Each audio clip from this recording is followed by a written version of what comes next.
I am the villain's father. This video is purely for entertainment and does not infringe on copyrights or laws. The rights to the novel and image belong to the original author. We do not claim ownership. Don't like waiting and want to listen to this fanfic in full now? Subscribe to our Patreon, where you'll find the best fanfics. Chapter 176. But it doesn't matter if you're like this. He looked at Ji Yuxiao. It's Mr. Zhuang. You let him sign a contract with Boyan. Do you have to give him other compensation? No. Need. Ji Yuxiao said indifferently. This project is also beneficial to him, and he actively raised his hand, insisting that I choose him, otherwise I wouldn't be bothered to choose him. Lin Luoqing. That's good, then. I would like to thank Mr. Zhuang. When Ji Yuxiao heard his words, the corners of his lips curled up. Then don't be too surprised when you see her, Lin Luoqing? I know. He wondered, who is it? You'll know when the time comes. Ji Yuxiao purposely put it off. Lin Luoqing thought for a long time, then suddenly opened her eyes wide. You don't mean Zhuang, do you? Apart from him, he didn't know anyone else surnamed Zhuang. Ji Yuxiao raised his eyebrows. I'm surprised that you still remember. Where's your friend? How could I not remember? But I really didn't expect it to be him. When I see him next time, thank him well, then. You should thank me well. Ji Yuxiao said. What's the use of thanking him? Thanking me is the last word. Lin Luoqing smiled. Okay, thank you to Mr. Ji. Our Mr. Ji is really a martial artist, extremely smart, clever, winning thousands of miles. Ji Yuxiao was satisfied. It's more or less the same. Lin Luoqing felt that he was so inexplicably cute, so she smiled and kissed him on the face, and went to pack her luggage again. Chen Feng still knew from an old classmate he had placed in the company that Lin's father had appointed Lin Luoqing as the general manager, and was preparing an office for him. Boss Lin just issued a notice to our personnel department. Right now, we are asking us to draft an official document and send it to the company employees. What's going on, sister? Isn't this our Xiaojing? Isn't Lin Luoqing killed by Lin Luoqing a long time ago? Did you get kicked out? Chen Feng clenched her hands in shock. Her nails were embedded in her palms. How could this be? Exclamation mark. How can he do this? Exclamation mark. He has already given Lin Luoqing shares. How can he give him back the power? He did this. Where did he put Xiaojing? Have you considered his feelings? Exclamation mark. Chen Feng perfunctorily hung up the phone, followed Father Lin into the study after returning home at night, and asked, Did you ask Luoqing to go to the company, Father? Lin's expression was cold. What does this have to do with you? How could you do this? Chen Feng couldn't believe it. Luoqing hasn't joined the company yet. He has no shares and no position. But Luoqing has already taken his shares. Why do you still want to give him a position? It's still the general manager. Is it fair to Luoqing that you treat him like this? He is also your son. Why doesn't Luoqing have anything, then? I have to ask you and him. Father Lin snorted coldly. Do you need me to tell you what you two did? He looked at the woman in front of him, and said irritably, I thought you had settled down a little bit for a while, but you have become like this again. Chen Feng, let me tell you, I have the final say on this family, and the company is the same. If yes, Luoqing can have shares and positions, but if I don't want to, he will have nothing. You two better understand this earlier. Don't disobey me. Understand, what's the point of knowing what is fair and unfair to him every day? Lin Luoqing has been kicked out of the house by him for so many years. Is it unfair for Lin Luoqing to say something? This is the son he needs. Well-behaved, sensible, don't talk much, just listen to yourself. What's the use of wearing a pair of pants with his mother like Lin Luoqing? Father Lin said annoyedly. Go back, don't bother me. Do you still have something to do if you don't see me? Chen Feng looked at him. Her heart was full of resentment. For so many years, she followed Lin's father. From young to now, never had Lin Luoqing until Lin Luoqing was 22 years old. She followed him for half her life, and gave birth to all her children, but in the end, he said such things to her. What do you mean if he doesn't want to? He has nothing? Exclamation mark. Xiaojing is his son, and he has the right to inherit as a matter of course, so he should inherit his shares in the company, instead of being snatched away by Lin Luoqing. What qualifications does Lin Luoqing have? He is an idiot who has been kicked out a long time ago, so why should he take away her son's things? Are you really going to be so unfeeling to Xiaojing? She asked Lin's father. Father Lin said indifferently, I'm heartless? It's because he is disobedient, filial insensible. Since he can't be a good son, don't think that his father treats him well. He just said a few words to Lin Luoqing, but didn't do anything? Isn't he listening to you enough? What else do you want, you? Go out. Lin's father only found her annoying. Why didn't I find you so noisy before? Yes, after all, you are not from a scholarly family, or you have no brains. Ji Yuxiao is much quieter than you. As soon as Chen Feng heard him mention Ji Yuxiao, she became even more resentful in an instant. She sneered, then why did you think she was boring and stayed with me behind her back? At that time, you didn't think she was quiet anymore, father.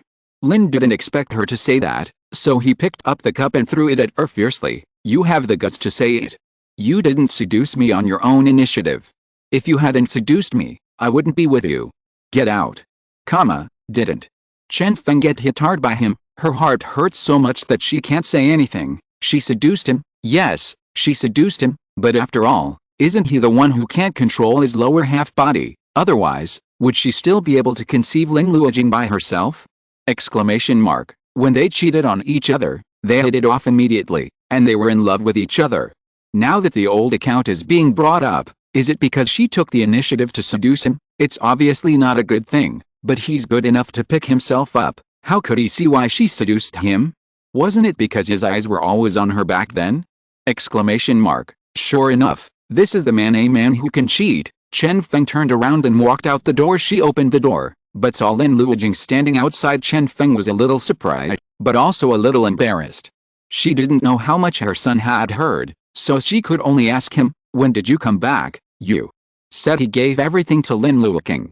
Lin Luoqing replied. Chen Feng was embarrassed. She was at a loss. Your father was just confused for a while. He loves you, you know. The company will still be handed over to you in the end. Lin Luoqing didn't think so. He had already seen from the last time his father asked him to get out, that his father loved no one but himself, especially now. Lin Luoqing is obviously more valuable than him, so he won't think about him anymore. He was finally about to graduate, but his elder brother already owned the shares and took the position of general manager.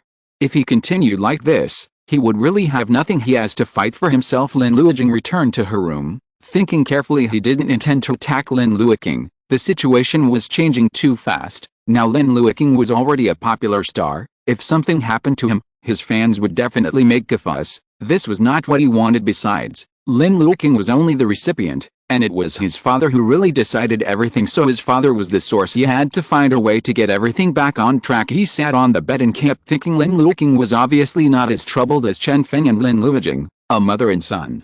He was helping the two babies take a bath, and told them that he was going out for 2 days and would come back the night after tomorrow. Lin Fei was a little happy when he heard that it was the night after tomorrow. It was a rare time for him to go out this time. Ji Liu nodded obediently, and coquettishly said to him, then Dad, come back early, okay? Lin Luoqing kissed the two babies one by one. Dad will fly back immediately after work, and bring you a small gift. Ji Liu shook her head obediently. I don't want any small gifts. I want my dad. I'll be fine if Dad comes back. Lin Luoqing smiled and pinched his face. I know he couldn't help but kissed him on the cheek again, then kissed Lin Fei beside him, and continued to bathe them. In the early morning of the next day, after sending Lin Fei and Ji Liu to school, he asked Luo Jia to take him to the airport. Wu Zhenyan and the others were already waiting at the gate of the airport. He didn't intend to let Lin Luoqing go through the VIP channel this time, saying that he wanted to let him feel his current popularity. Lin Luoqing didn't take it seriously, until he walked into the airport and was surrounded by swarms of fans. He realized that he seemed to be a little more popular than he thought. This was the first time fans saw him after he became popular, and they couldn't help but sigh. Ah, brother, you are so handsome. How can someone look better than on TV? This is too amazing. Brother, this is for you, and these are all for you. Brother, are you going to record a variety show this time? Brother, have you decided on your next play? What type is the next play? When will light be broadcast?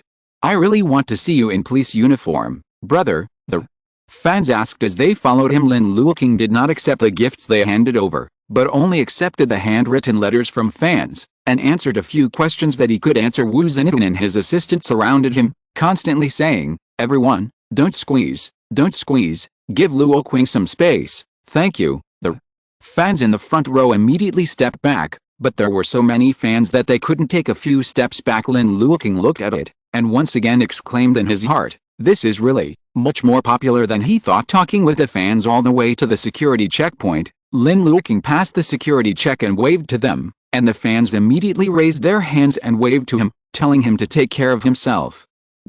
7. He nodded with a smile and walked towards the boarding gate. "This formation is too big," Lin Luoqing and Wu Zhenyan said. "The number of people sent off to the plane is much larger than I expected." "So you're popular. It's quite sudden." Lin Luoqing sighed. "Stars are like this. A drama or a song may make you popular, but it's easy to be popular for a while, but it's difficult to be popular for a lifetime. That is, but you should be popular for a long time." Wu Zhenyan looked at him and said sincerely, "You have a good attitude, so you can go further." He looked at the person in front of him. He didn't have that kind of excessive joy and excitement, probably because his star journey was too smooth, so even after going through such a scene, he just smiled lightly, looking no different from usual. Lin Luoqing was actually very excited and very happy, but there were too many surprises recently, and the fact that Ji Yuxiao stood up had such an impact on him that now, although he was also surprised, but because he had experienced a big surprise, the level of joy is unconsciously reduced, and it seems a little flattered or humiliated, but in fact, his subconscious is still very happy. This kind of happiness became more obvious after getting off the plane and seeing fans who came to pick him up at the airport. Lin Luoqing still only accepted the letter, said a few words to them, and then got into the nanny car sent by the program group. He sat in the car and waved to everyone, and everyone said goodbye to him. "Goodbye, brother, goodbye," Lin Luoqing said softly. He leaned back in the chair with a bright smile on his face. After so many years, he finally waited for this day. Finally, he has his own name and presents in this circle. Lin Luoqing happily took out her mobile phone and sent Ji Yuxiao a WeChat message. "I'm so popular. Ha ha ha ha ha, I still have a lot of fans. So happy." Ji Yuxiao looked at his childish speech, and replied to him, "Brother, come on, brother is the best, brother is beautiful." Lin Luoqing? Lin Luoqing couldn't laugh or cry. "Did you secretly read some fan circle quotations? You still have time to watch this. Where did you learn it?" Ji Yuxiao, "Your fan group cap." Lin Luoqing? "You also added my fan group?" Ji Yuxiao, "Yes." Lin Luoqing, "What are you adding it for?" "Of course I'm calling my brother. Well, he has even learned how to call now." Lin Luoqing couldn't help laughing. "Then what kind of fan are you?" "Of course I'm a husband fan and CP fan."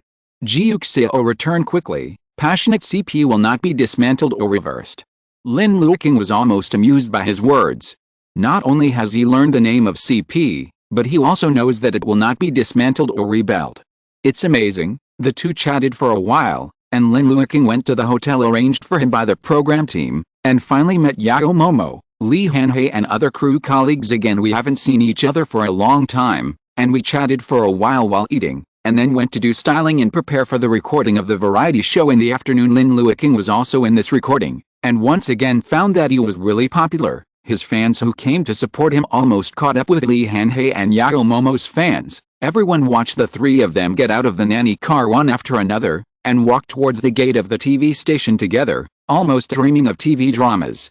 The cheers almost knocked off the roof of the TV station. Li Hanhei and Yao Momo smiled and waved to the fans at the door, and entered the gate of the TV station, and Lin Luoqing followed them, and the fans at the door all sighed. "Fuck, why do you think Luoqing is so obedient?" 3. People in the same frame, it's so rare.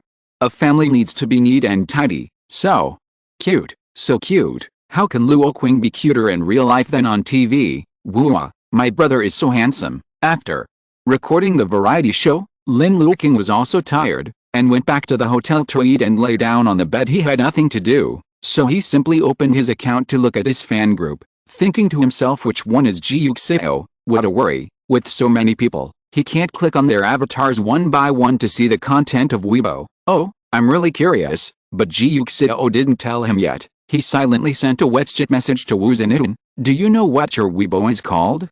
"Wu Zhenyan?" "Both of you have been married for such a long time, and you still don't know his Weibo. This is the same bed but different dreams, superficially husband and wife." Wu Zhenyan began to doubt for the first time. Are their boss and the boss's wife really in love? Chapter 177. I do not know either. Wu Zhenhong replied to him, as his wife, you don't even know, how could I know? Lin Luoqing. Well, it makes sense. He looked at his Weibo group and thought to himself, who is that? Lin Luoqing didn't spend too much effort. He quickly thought of something, and knocked on Xiao Wang, who was in charge of managing the Weibo group. Who is the richest in our group? Who spends the most money on me? Who would hate me the most to be dragged out? Xiao Wang replied quickly, of course it is the boss Yunpin Yuji. Hearing the name, Lin Luoqing secretly thought, could this be Ji Yuxiao? All three pronunciations are repeated, okay? Exclamation mark. He quickly clicked on Yunpin Yuji's Weibo, and saw that every Weibo post by Yunpin Yuji was reposted by him alone. Wow, cute, so cute. This Kinking is also good, so handsome. Help Kinking go around. Clear and beautiful. Kinking, come to my bowl. I see how handsome Kinking is, and I should be like that. Lin Luoqing looked down all the way, and found that the other party had set up to view Weibo within half a year, and he had been blank for the past 6 months, and only after Peaches and Plums Don't Talk started broadcasting in March did he start posting Weibo one after another. Lin Luo checked the information on Weibo, and saw that the gender of the other party was male, the address was their place, and the birthday was different from Ji Yuxiao's, but it might have been written blindly, so is this Ji Yuxiao? He clicked on the big picture of the other party's Weibo avatar and looked at it. It was a dark gray cloud. Lin Luoqing. Is this what it is? Have you ever seen this real Yunpin Yuji? He asked Xiao Wangdao. No, this boss doesn't talk much usually, he just comes out when he's throwing money. Lin Luoqing. This. Then how do you know that he hates me the most? Ha ha ha ha. Xiao Wang laughed and said, because brother Lin has Lalin videos. Every time someone in the group said, he simply said, we are pure and beautiful, we don't crave or crave, and we don't crave any CP. Once you and Li Hanhei's chatting video was on the hot list of a certain website, he asked how to get this video down? Is it okay to give money? Lin Luoqing. This. But it's quite amazing, not long after he said this video really fell out of the hot list. Lin Luoqing? Question mark? So he really paid? No, people say that money is useless, unless you have someone inside. Lin Luoqing. Understood, then I must be looking for someone. This boss is indeed quite interesting. Sometimes the group discusses that this lady draws beautiful pictures, and the pictures drawn for XX are all out of the circle. I am so envious, and he will ask, how can I let this lady draw pictures for you? Woolen cloth? Is it okay to give money? Lin Luoqing.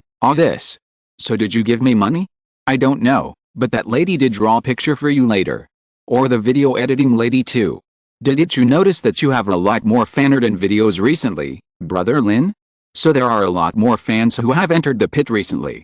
Lin Luoqing. Could this be Ji Yuxiao? He doesn't have a second fan who spends so much money on him and doesn't allow others to have Lalin with him.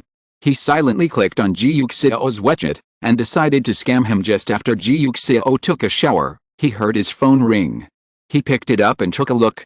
It was Lin Luoqing's video invitation. Ji Yuxiao picked it up and heard Lin Luoqing ask him, Yunpin Yuji, I'm right, your Weibo name. Ji Yuxiao. Hold. How did he find out? How did his vest get ripped off so quickly? Seeing his unexpected reaction, Lin Luoqing knew that he was right. It's really you, I guess it must be you, Ji Yuxiao was guessed by him, so he stopped pretending. Why? Didn't he hide his previous Weibo? How can I guess it? Lin Luoqing grinned. You don't even lurk for a while. I don't guess right, I just need to find the one who is most willing to spend money for me, right? Apart from you, who would be willing to spend a lot of money on me? Even if there's, you are so jealous, you must overwhelm the other party, Ji Yuxiao. Is he this kind of person? Well, he really is. You're pretty smart. Ji Yuxiao said with a smile. Yes, it's me. What's wrong? Yunpin Yuji is me. Are you not satisfied? Lin Luoqing chuckled, satisfied and satisfied. I have nothing to dissatisfy, but it would be better if you could save some money. I really don't need such a master of painting and video, but they are really good at painting. Ji Yuxiao said sincerely. It's much better than Xiaoyu's painting. Lin Luoqing? Question mark? Why do you still trample on your own son? Their little fish paintings are the best. Priceless. Xiaoyu is still a baby. If you let him grow up, he must be good at painting. You wait, I will buy a picture frame and pin Xiaoyu's painting on the wall when I get back. Ji Yuxiao. You are really not afraid of leaving a dark history for your son. Okay. Ji Yuxiao said with a smile, you can nail it if you want, and I will nail it for you, as long as you don't worry about your son getting depressed after seeing it. Lin Luoqing sneered, just Ji Liu, depression? He will only make others depressed, okay? Exclamation mark. He doesn't know his little son so well. While the two were talking, Lin Luoqing heard a knock on the door. He talked to Ji Yuxiao, hung up the video, and opened the door. It's Yao Momo and Li Han-hei. Let's go. Didn't we agree to have supper together in the evening? I've already ordered it. Li Han-hei looked at him with a smile. Only then did Lin Luoqing remember. She quickly answered, closed the door, and walked out with Li Han-hei and the others. It was almost 1 o'clock when he came back after supper. Lin Luoqing took a shower and went to sleep.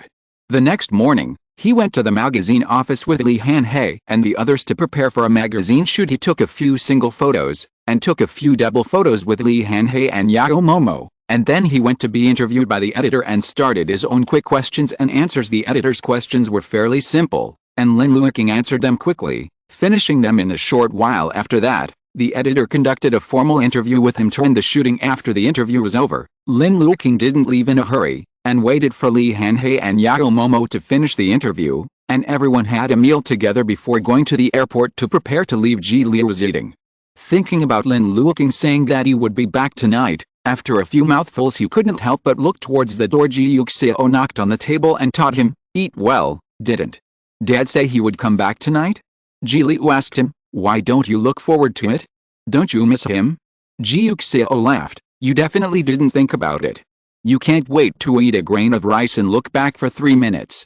You think too much, Ji Liu pouted, you don't want Dad, I'll come back and tell him. Ji Yuxiao said, yo, you have learned to sew, that's amazing, Ji Liu. Ji Liu smiled, lowered her head and ate obediently. He was eating when he heard the sound of the door opening.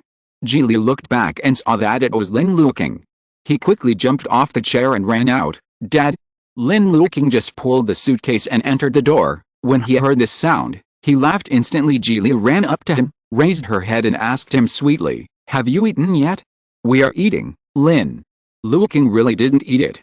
The dinner on the plane wasn't what he liked, so he didn't want it, thinking about eating it when he got home. Therefore, he smiled and picked up Ji Liu, and entered the restaurant with him. He put Ji Liu on the chair, and sat down next to Ji Yuxiao himself. It just so happened that I didn't eat, so I caught up. Why didn't you tell me in advance if you didn't eat? Ji Yuxiao frowned, if you said it earlier, we'll wait for you to eat together. Lin Luoqing smiled and said, it's not necessary, the child can't help being hungry, so you and the baby eat first, and when I come back, we can eat together.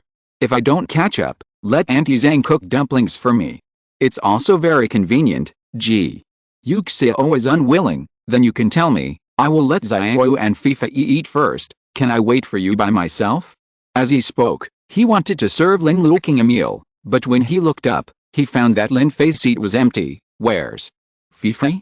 Lin Luoqing also obviously noticed. He's going to give you a meal for Dad, Ji Liu said, supporting his small face. You guys continue to chat. You don't even know Dad. Dad misses you so much, I can't even eat. Just now I just kept staring at you outside the door. Why haven't you come back, Lin Luoqing? Question mark. Lin Luoqing turned to look at Ji Yuxiao. Is that so?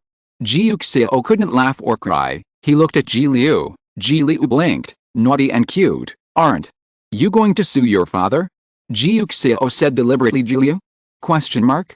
Ji Liu puffed up her cheeks, thinking that his uncle is really annoying, knowing that he can't, but deliberately teasing him. Huh? He pursed his lips and snorted. Lin Luoqing smiled and said, Xiao, what do you want to sue?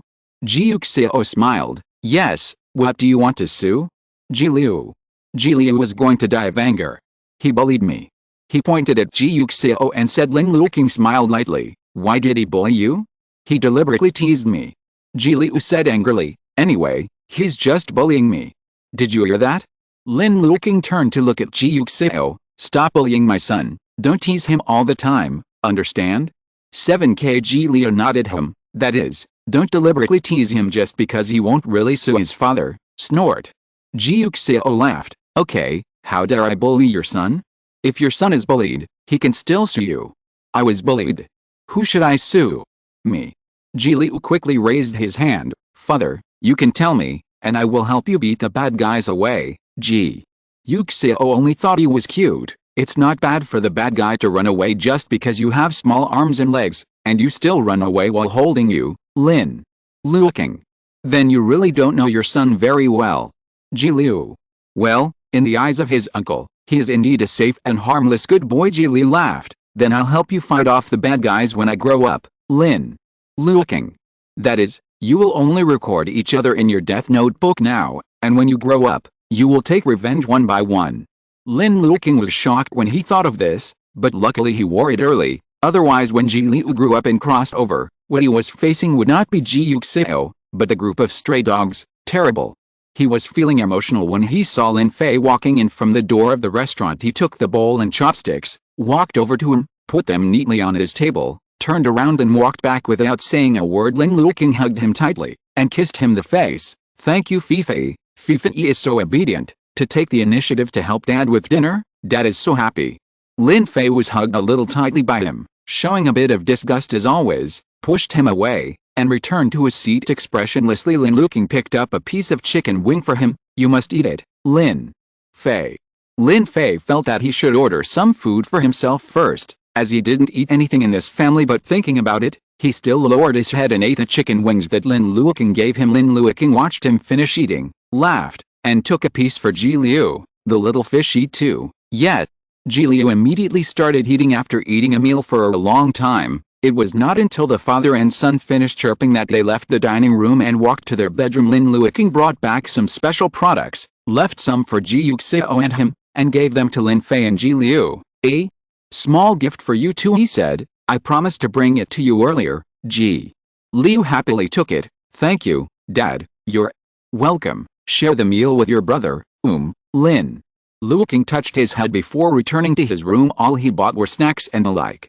Both children were a bit sweet and liked to eat pastries and snacks, so he bought a lot of them. Ji Liu picked up one and tasted it. It was quite delicious, and handed it to Lin Fei. Taste it. Lin Fei read the book, didn't bother to raise his hand, and directly opened his mouth to grab the snack from his hand.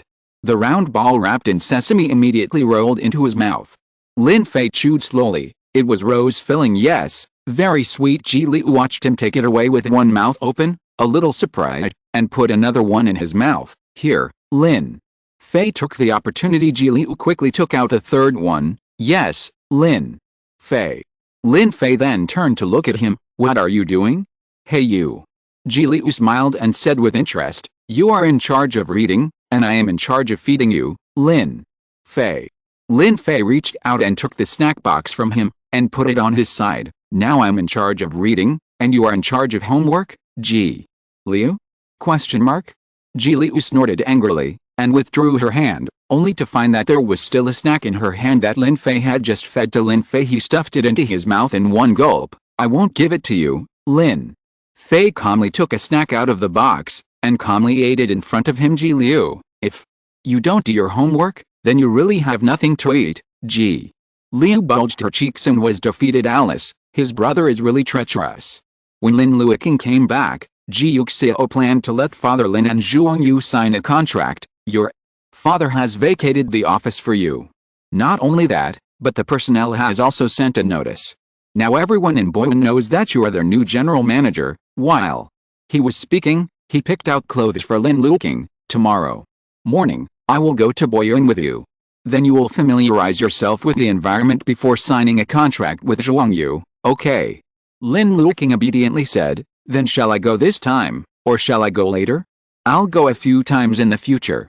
Ji Yuxiao said. You don't have to go to Xingai's side. Anyway, Qin Meng has everything, so you don't have to worry too much. Lin Luoqing nodded. Okay, listen to you. Ji Yuxiao embraced him and let him sit on his lap. I will help you use the Zhuang Yu project to establish a certain prestige in Boyuan, so that even if you replace your father in the future, the company's people won't be surprised, and won't find it abrupt. And Lin Luoqing didn't know much about this, so he didn't ask too many questions, and just acted according to his plan. He just wanted to get back what belonged to Lin Luoqing and Lin Fei, and then handed it over to Lin Fei, so that it would be easier for Lin Fei to start a business when he grew up, so Boyun will definitely not let it go.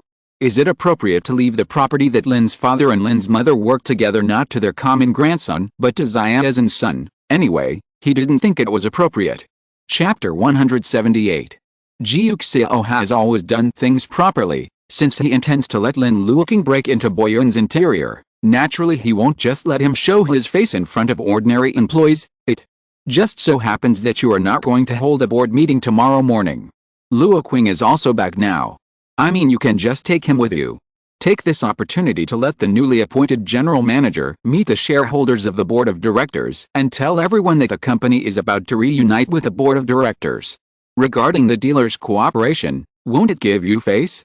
Ji Yuxiao and Father Lin said Father Lin didn't think it was necessary, but the signing was imminent, and he refused Ji Yuxiao at this time. Ji Yuxiao couldn't guarantee that the dealer would stop cooperating with him, so he could only agree. Okay, then you can ask Luoqing at 10 o'clock in the morning, come here before. Okay, I'll take him there tomorrow morning. After Ji Yuxiao finished speaking, he hung up the phone. So, am I going to attend the board meeting tomorrow? Lin Luoqing looked at him. Yes. Ji Yuxiao took out a piece of paper. Look at it. After your dad introduces you, you can follow this. Lin Luoqing took a few glances at it, and it mainly wrote about Boyun's future development direction and the reason for his cooperation with the banker this time. Okay. He browsed it quickly. I will definitely memorize it verbatim. Ji Yuxiao nodded. That is, this is your strong point, Lin Luoqing smiled, flicked the paper in front of her. I'll accept this play, then. Look, first, I'm going to take a shower. He sat on the bed and silently picked up his bag. Early the next morning, Lin Luoqing was woken up by the alarm clock and went to Boyun together with Ji Yuxiao. Father Lin went downstairs to pick them up. Ji Yuxiao did not go to the meeting room with Father Lin and Lin Luoqing, but sat in Lin Luoqing's new office by himself. He pushed the wheelchair to the window, looked at the busy traffic outside the window, and smiled slowly. Lin Luoqing followed Father Lin all the way forward. Occasionally, an employee passed by him and gave him suspicious eyes after seeing him, but he didn't dare to look any further. He just couldn't help but wonder why this person looked so familiar. Like Lin Luoqing, but why did Lin Luoqing come to their company and many more? In the notice sent 2 days ago, isn't the new general manager named Lin Luoqing? It's called this name again, and it looks like this again. Could this be her idol Lin Luoqing? Exclamation mark.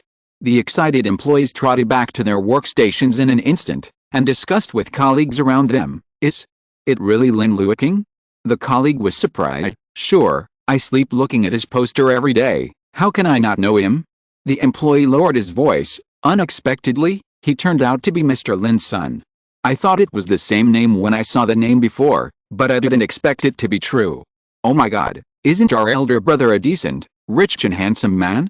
The colleague said in surprise. He is so rich, and he started as a male supporting role, so obedient, isn't it? If I were him, I would have already spent money to exchange resources for myself, then. What is he doing in the company today? I don't know, but it's customary to hold a board meeting today on Wednesday.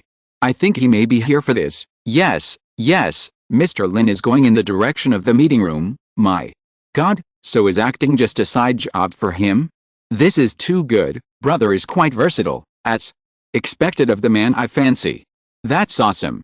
The employees of the company were discussing in private, and Lin Luoqing also entered the meeting room with Lin's father. When the other directors saw Lin Luoqing coming in, they secretly guessed that Lin Bo was planning to raise his son. Did he drive Lin Luoqing out of the house before? Will this get back together with him? What about Lin Luoqing? Thinking of this, everyone couldn't help but look at Lin Luoqing a few more times. After seeing him, some people found that he looked familiar. Isn't this the actor in the TV show his daughter watched recently? Is it him? If it was him, what would he do here as an actor if he didn't act well? Everyone was thinking. Father Lin sat on the first seat, arranged Lin Luoqing on his right, and introduced, "This is Luoqing, my son, and the new general manager of the company." The directors came today almost for this purpose. For so many years, Lin Bo has been occupying the position of general manager by himself and refused to share power. Unexpectedly, he would give the title of general manager to his son today. Although he still has the final say, the meaning is already obvious. He really intends to cultivate Lin Luoqing from now on, It seems that the company will not belong to Lin Luoqing, but should belong to the person in front of him. Lin Luoqing smiled slightly after listening to Lin's father finished speaking, greeted everyone politely, and then started to talk about what Ji Yuxiao wrote to him. From the shallower to the deeper, he spoke unhurriedly and in an orderly manner.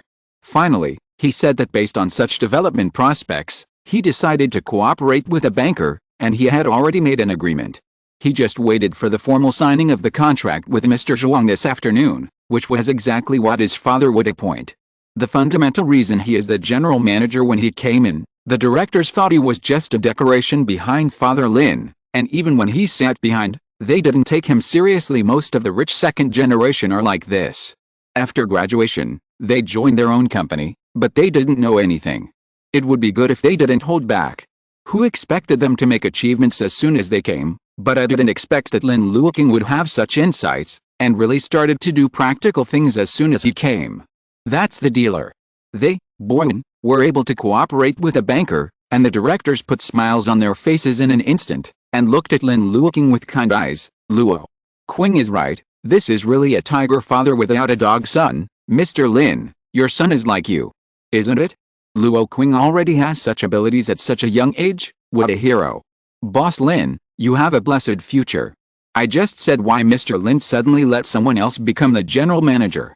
It turned out to be like this. With Luoqing's vision, it should be. Mr. Lin, you have such an excellent son, why didn't you let him join the company earlier? That's right, Mr. Lin, you've been hiding for too long. Although Father Lin was puzzled, he was in a good mood after receiving such compliments from everyone, so he smiled and teased them a few words, and waited until the board meeting was over before he couldn't help asking Lin Luoqing, what did you say at the meeting just now? ? Did you think of it yourself? Of course not. Lin Luoqing knew too well what kind of person he was in his father's eyes. Ji Yuxiao told me, and he asked me to recite it. Otherwise, if someone asked me something, I can't answer. I'm hesitating. That's too embarrassing for you. They must have privately laughed at how you have such a stupid son. It's okay for me to be laughed at, but I can't let you be laughed at, Dad. That's why I recited it. Lin Luoqing looked at him shyly. Is what I said okay? I was afraid they would ask me, so I just said it directly, so that they won't ask, Father Lin. He just said how he could say those words. Sure enough, they were all taught by Ji Yuxiao. He was relieved, and thinking that Lin Luoqing had recited so many words just to prevent himself from being laughed at, he suddenly felt that his son was still filial. What a son. Isn't this more sensible than Lin Luoqing? ! Good back. Father Lin patted him on the shoulder. Lin Luoqing's eyes lit up. Dad, you praised me. Seeing his joyful expression, Father Lin had a rare reflection, and found that he really didn't seem to have praised his son very much, and felt guilty for a while, so he didn't ask Lin Luoqing why he wanted to sign the contract. Take him here anyway, he must be doing it for his own good, Father Lin thought, so there is no need to ask more questions. He knew his son all too well. After Lin Luoqing finished the board meeting, he went back to his office to find Ji Yuxiao. Ji Yuxiao has already arranged an assistant for him, and he will come with him when he comes to Boyan in 2 days. Lin Luoqing listened and kissed him. You are so reliable. That's right. Ji Yuxiao said proudly. Now all that's left is to sign the contract. In the afternoon, Zhuang Yu came late and signed a contract with Lin Luoqing. Once the contract is signed, the partnership is formally established. Zhuang Yu looked at Lin Luoqing and said deliberately, then I will come to you often if I have problems in the future, Mr. Lin. No problem.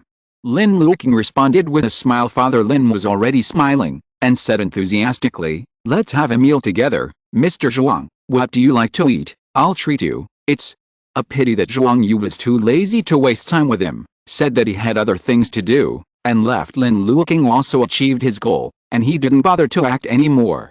He only said that he was going to pick up the child, and pushed Ji Yuxiao away. Seeing this, Father Lin personally sent them away, and his whole body was filled with joy. He was so happy, but Chen Feng and Lin Luoqing were not happy, especially when they heard that he took Lin Luoqing to the board of directors. Their eyes turned dark. Chen Feng couldn't help but shed tears again, feeling that her life was too miserable. Lin Luoqing went back to her room silently, thinking about something. Lin Luoqing didn't know about it at all, and he didn't care about it. He was preparing for tomorrow's audition. As long as he passed this audition, He could successfully move from the TV circle to the film circle. He watched several audition clips that the director had sent to Wu Zhenyan again, pondered for a while, and then went to meet director Li confidently. Director Li was still the same as before, with a simple ponytail and a mustache, looking like an artist, but he is not an artist. He is a businessman, a very successful businessman. He calmly looked at the person in front of him. Lin Luoqing was actually not a very cold person, but every time he appeared in front of him, he always had a cold face and no expression. He looked like Fu in the play. He is indeed the most suitable actor for Fu Zai's character. He looks exquisite, young and handsome, and looks like a student, and he is indeed the best acting skill among all of them. What's more, he is still very popular now. That doesn't seem to be a problem at all, although letting a person who has never acted in a movie directly enter his movie, and still play an important role as the male third, it is a bit uncomfortable for director Li. He has always been used to using actors with rich experience in movies, but Lin Luoqing had nothing to fault about this condition. He asked Lin Luoqing to try 2 scenes with Fu Zai alone, and Lin Luoqing still performed well. Then maybe he is the chosen Fu Zai. Director Li thought, okay, there's no problem. Director Li sat up straight. The show is currently expected to start in late April and early May. You should prepare, and don't delay the schedule then, okay? Lin Luoqing said in surprise after he finished speaking. He couldn't help laughing with his smile. His true nature was revealed. Director Li commented, "You are not like Fu Zai, Lin Luoqing." Lin Luoqing was a little helpless, and the corners of his mouth collapsed again. Director Li was satisfied. This is more similar, Lin Luoqing. Alright, he will greet Director Li with a cold face when he sees him in the future. As ruthless as the autumn wind sweeping the fallen leaves.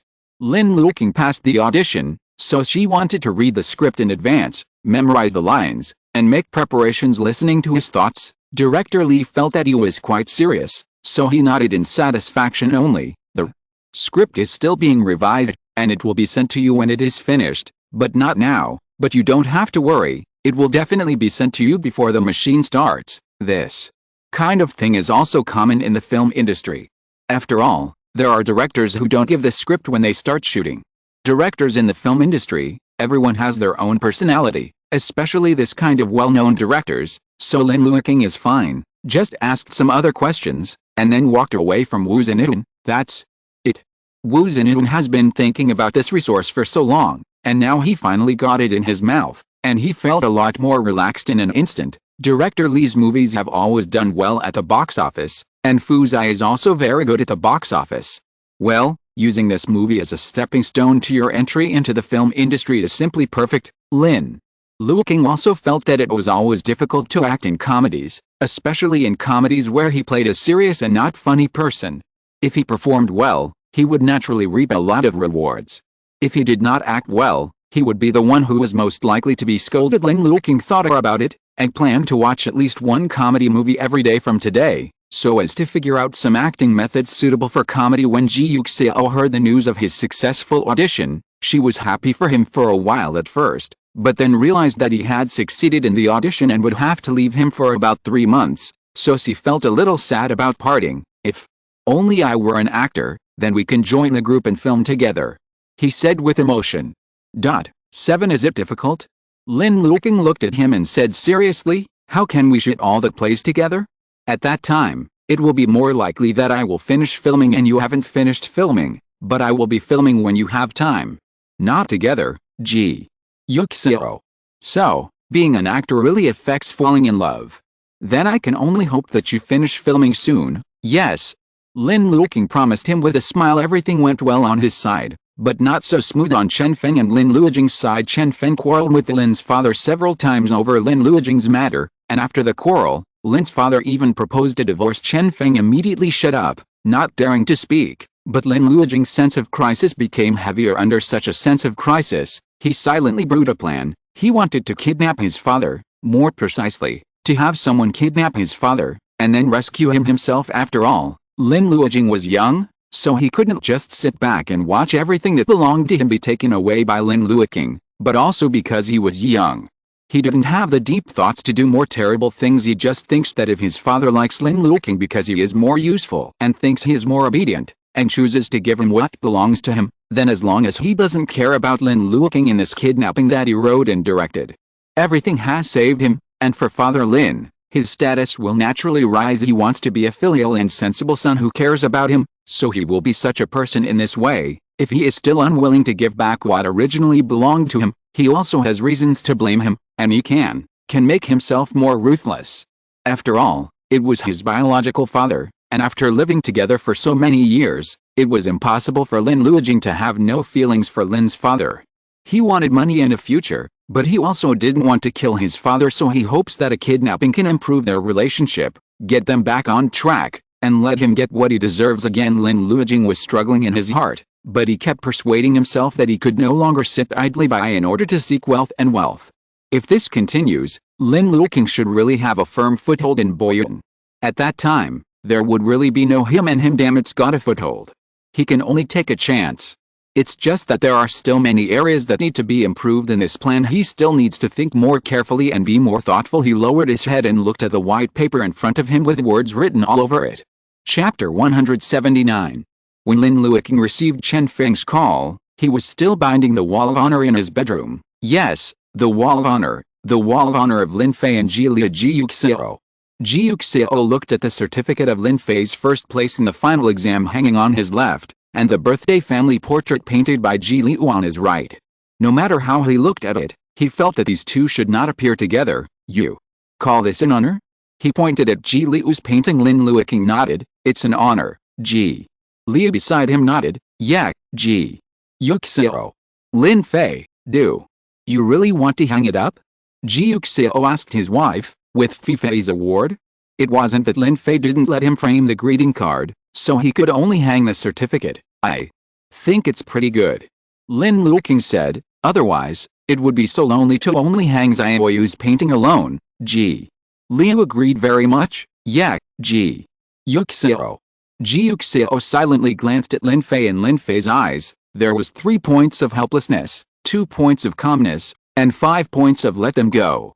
It's a pity that Ji Yuxiao could only see the indulgence in his eyes. All right, he thought, since neither party has an opinion, so be it anyway. It wasn't him who cried when he saw this when he grew up, and he also stopped it, so there is no problem. So Ji Yuxiao started to instruct Lin Luoqing on how to hang it and how to design and decorate this honor wall without thinking it was a big deal. Lin Fei raised his forehead. As long as they are happy, a family of 4 was happily designing the honor wall when Chen Feng called. Suddenly Lin Luoqing didn't answer at first, but Chen Feng called several times in a row. Lin Luoqing was helpless, so she picked up. What's wrong?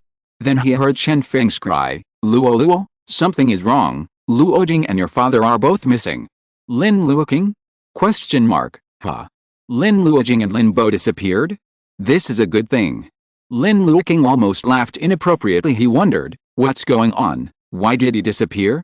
Chen Feng cried and said, I don't know either. Your father hasn't come back 2 days ago. I called his friends and they didn't know where he went.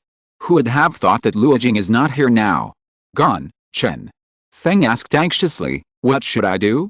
She didn't doubt that it was Lin Luoqing's doing. If it was just Lin Luoqing who disappeared, then it was still possible. But Lin Luoqing's disappearance wouldn't do Lin Luoqing any good. Who doesn't know that he is being favored by Lin's father recently, and he didn't do anything when he was not favored and was kicked out of the house by Lin's father. No matter how you think about it, you shouldn't. And Chen Feng could vaguely feel that something was wrong with Lin Luoqing. 2 days ago she told him why Lin's father hadn't come back, and said she wanted to call someone else to ask, but he stopped her, saying don't worry. His father might just be out for a social occasion. She said that Father Lin's cell phone was turned off and hadn't been turned on all the time. He said it might be out of battery. He said, Mom, don't worry, I'll try to call my dad and call other uncles, just leave it alone. Then, he disappeared. The more Chen Feng thought about it, the more she felt strange, so she didn't dare to call the police. She just wanted to discuss it with someone, but he didn't dare to tell other people about it. After thinking about it, it seemed that Lin Luoqing, the Lin family, was the only one. Lin Luoqing never expected this kind of thing to happen, so she told Lin Fei and Ji Liu to stay at home, and told Mrs. Zhang a few words, and then rushed to Lin's house with Ji Yuxiao. Chen Feng was sitting on the sofa, fidgeting. Seeing them coming, he hurried over and asked them what to do. Did you call the police? Lin Luoqing asked. Chen Feng shook his head. I dare not. There's nothing to be afraid of. My dad has been missing for such a long time. If you don't call the police at this time, if something happens to him, Are you going to collect his body? But Chen Feng hesitated. Lin Luoqing took out his mobile phone and prepared to call the police. Chen Feng grabbed his mobile phone, opened and closed his mouth, and finally said helplessly, Xianjing won't let the police be called. Lin Luoqing? He refused to call the police? What does he want to do?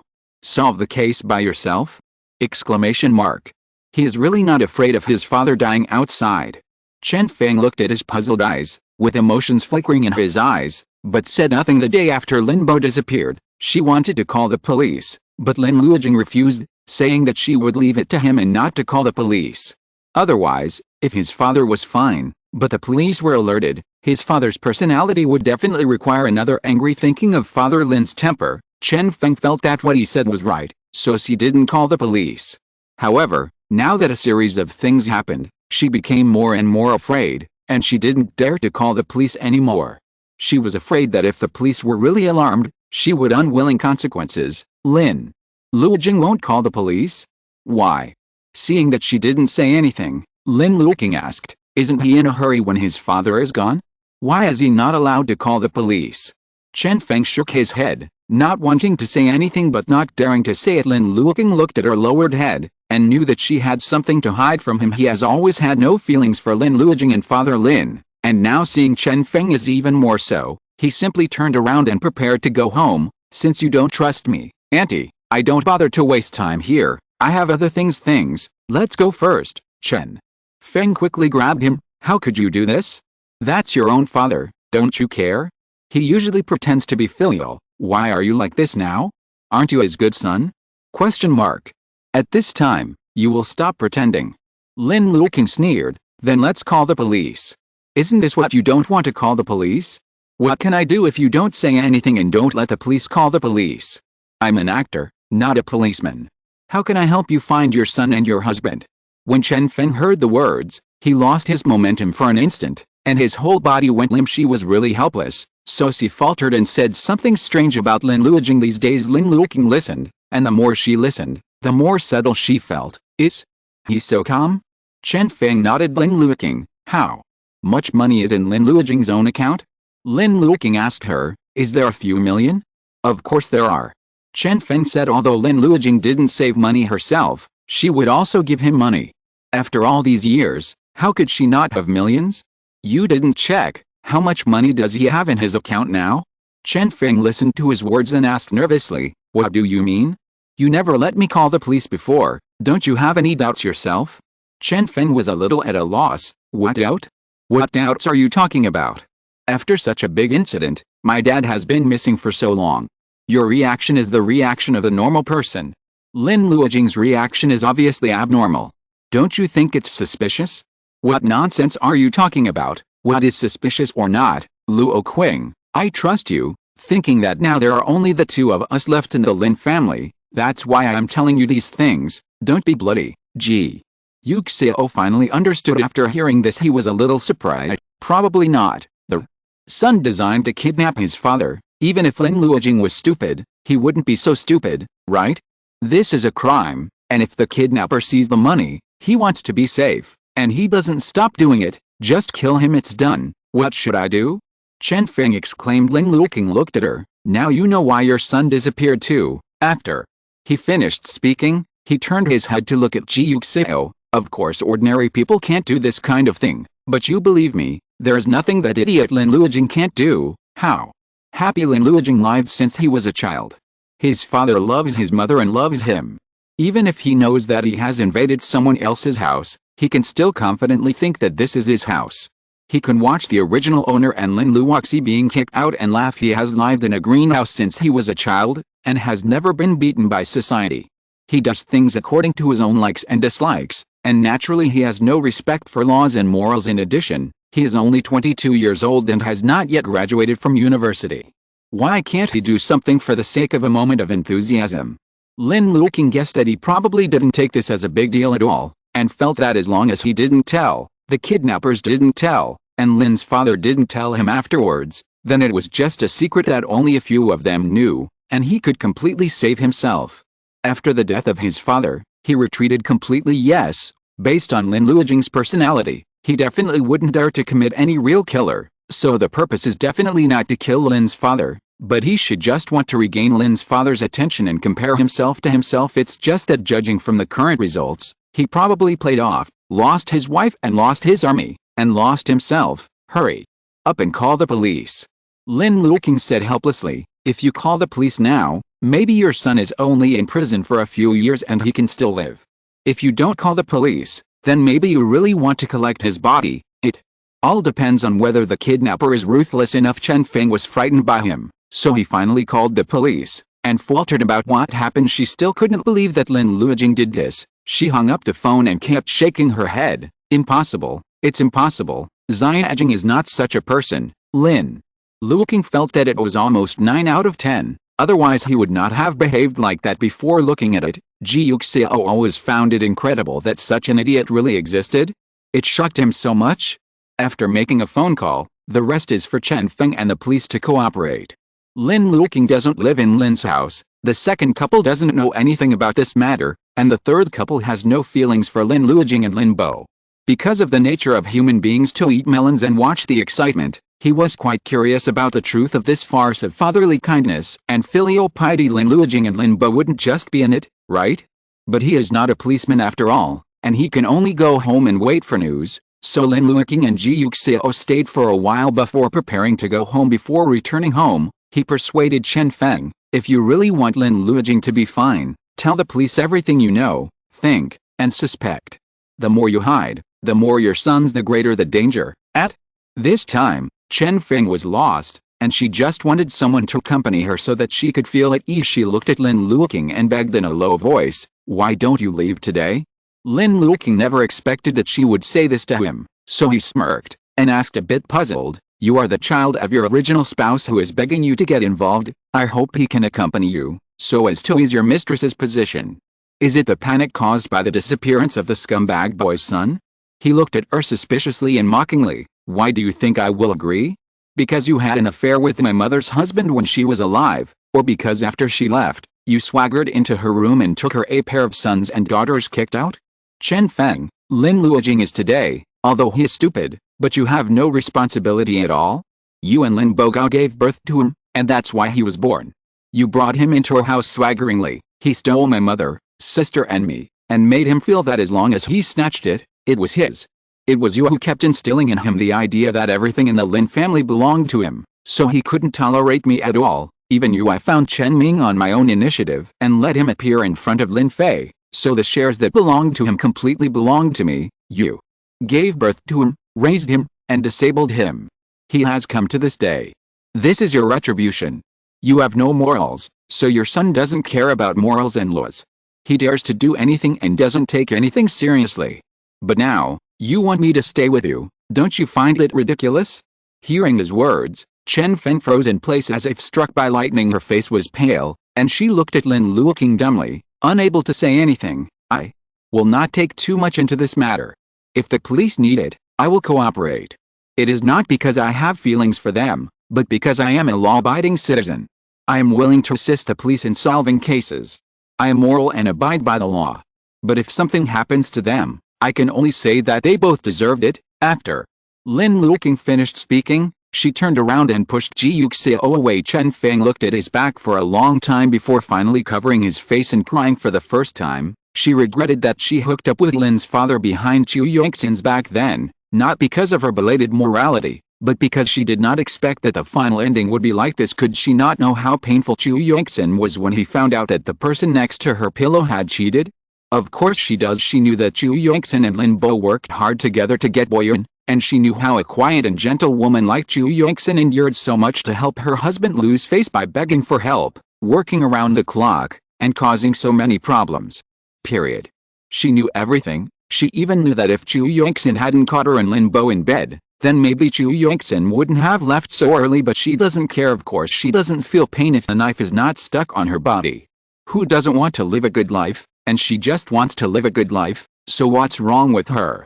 She is straight up and never feels like she has any problems. But now, she's starting to pay for her good life. The first order is that her son's life or death is unknown. Even if he is alive, he will be sentenced to prison. His life is ruined. This is her retribution. Chen Feng burst into tears with heartache. She would rather have such retribution on her than on Lin Luoqing. Lin Luoqing was her life, the most important baby born in her October pregnancy. He was still so young, how could he be like this? Exclamation mark.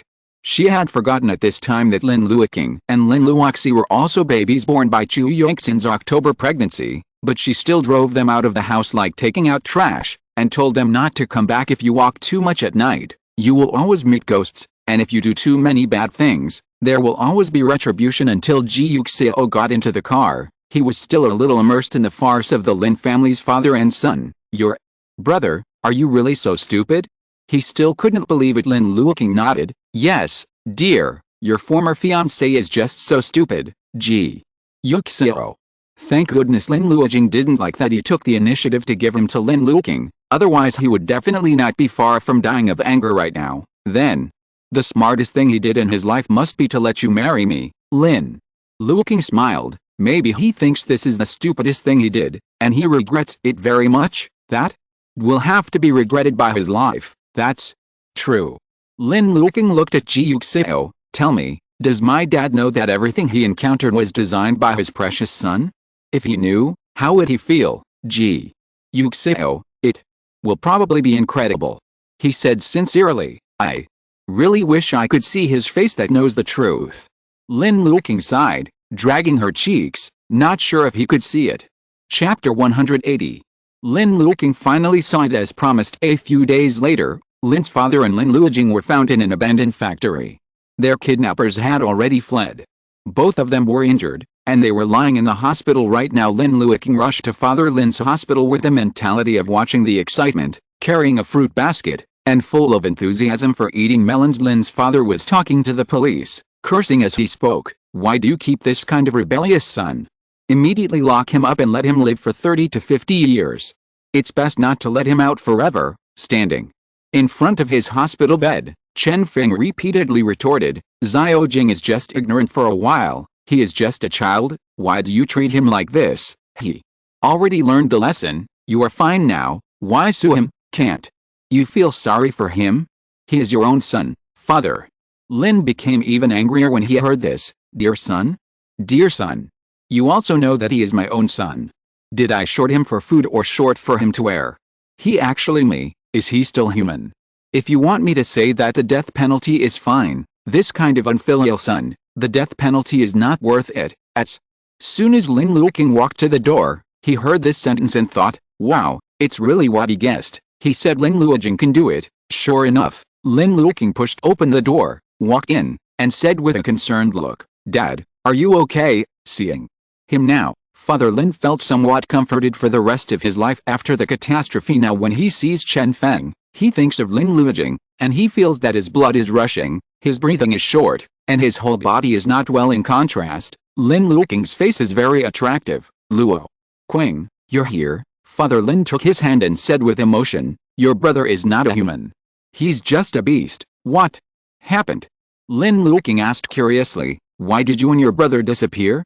Are you all right, father? Lin got angry when he mentioned this. Why did I disappear? It's not that Lin Luoqing, who can actually his father, he's not as good as a beast. Lin Luoqing was surprised at the right time. What?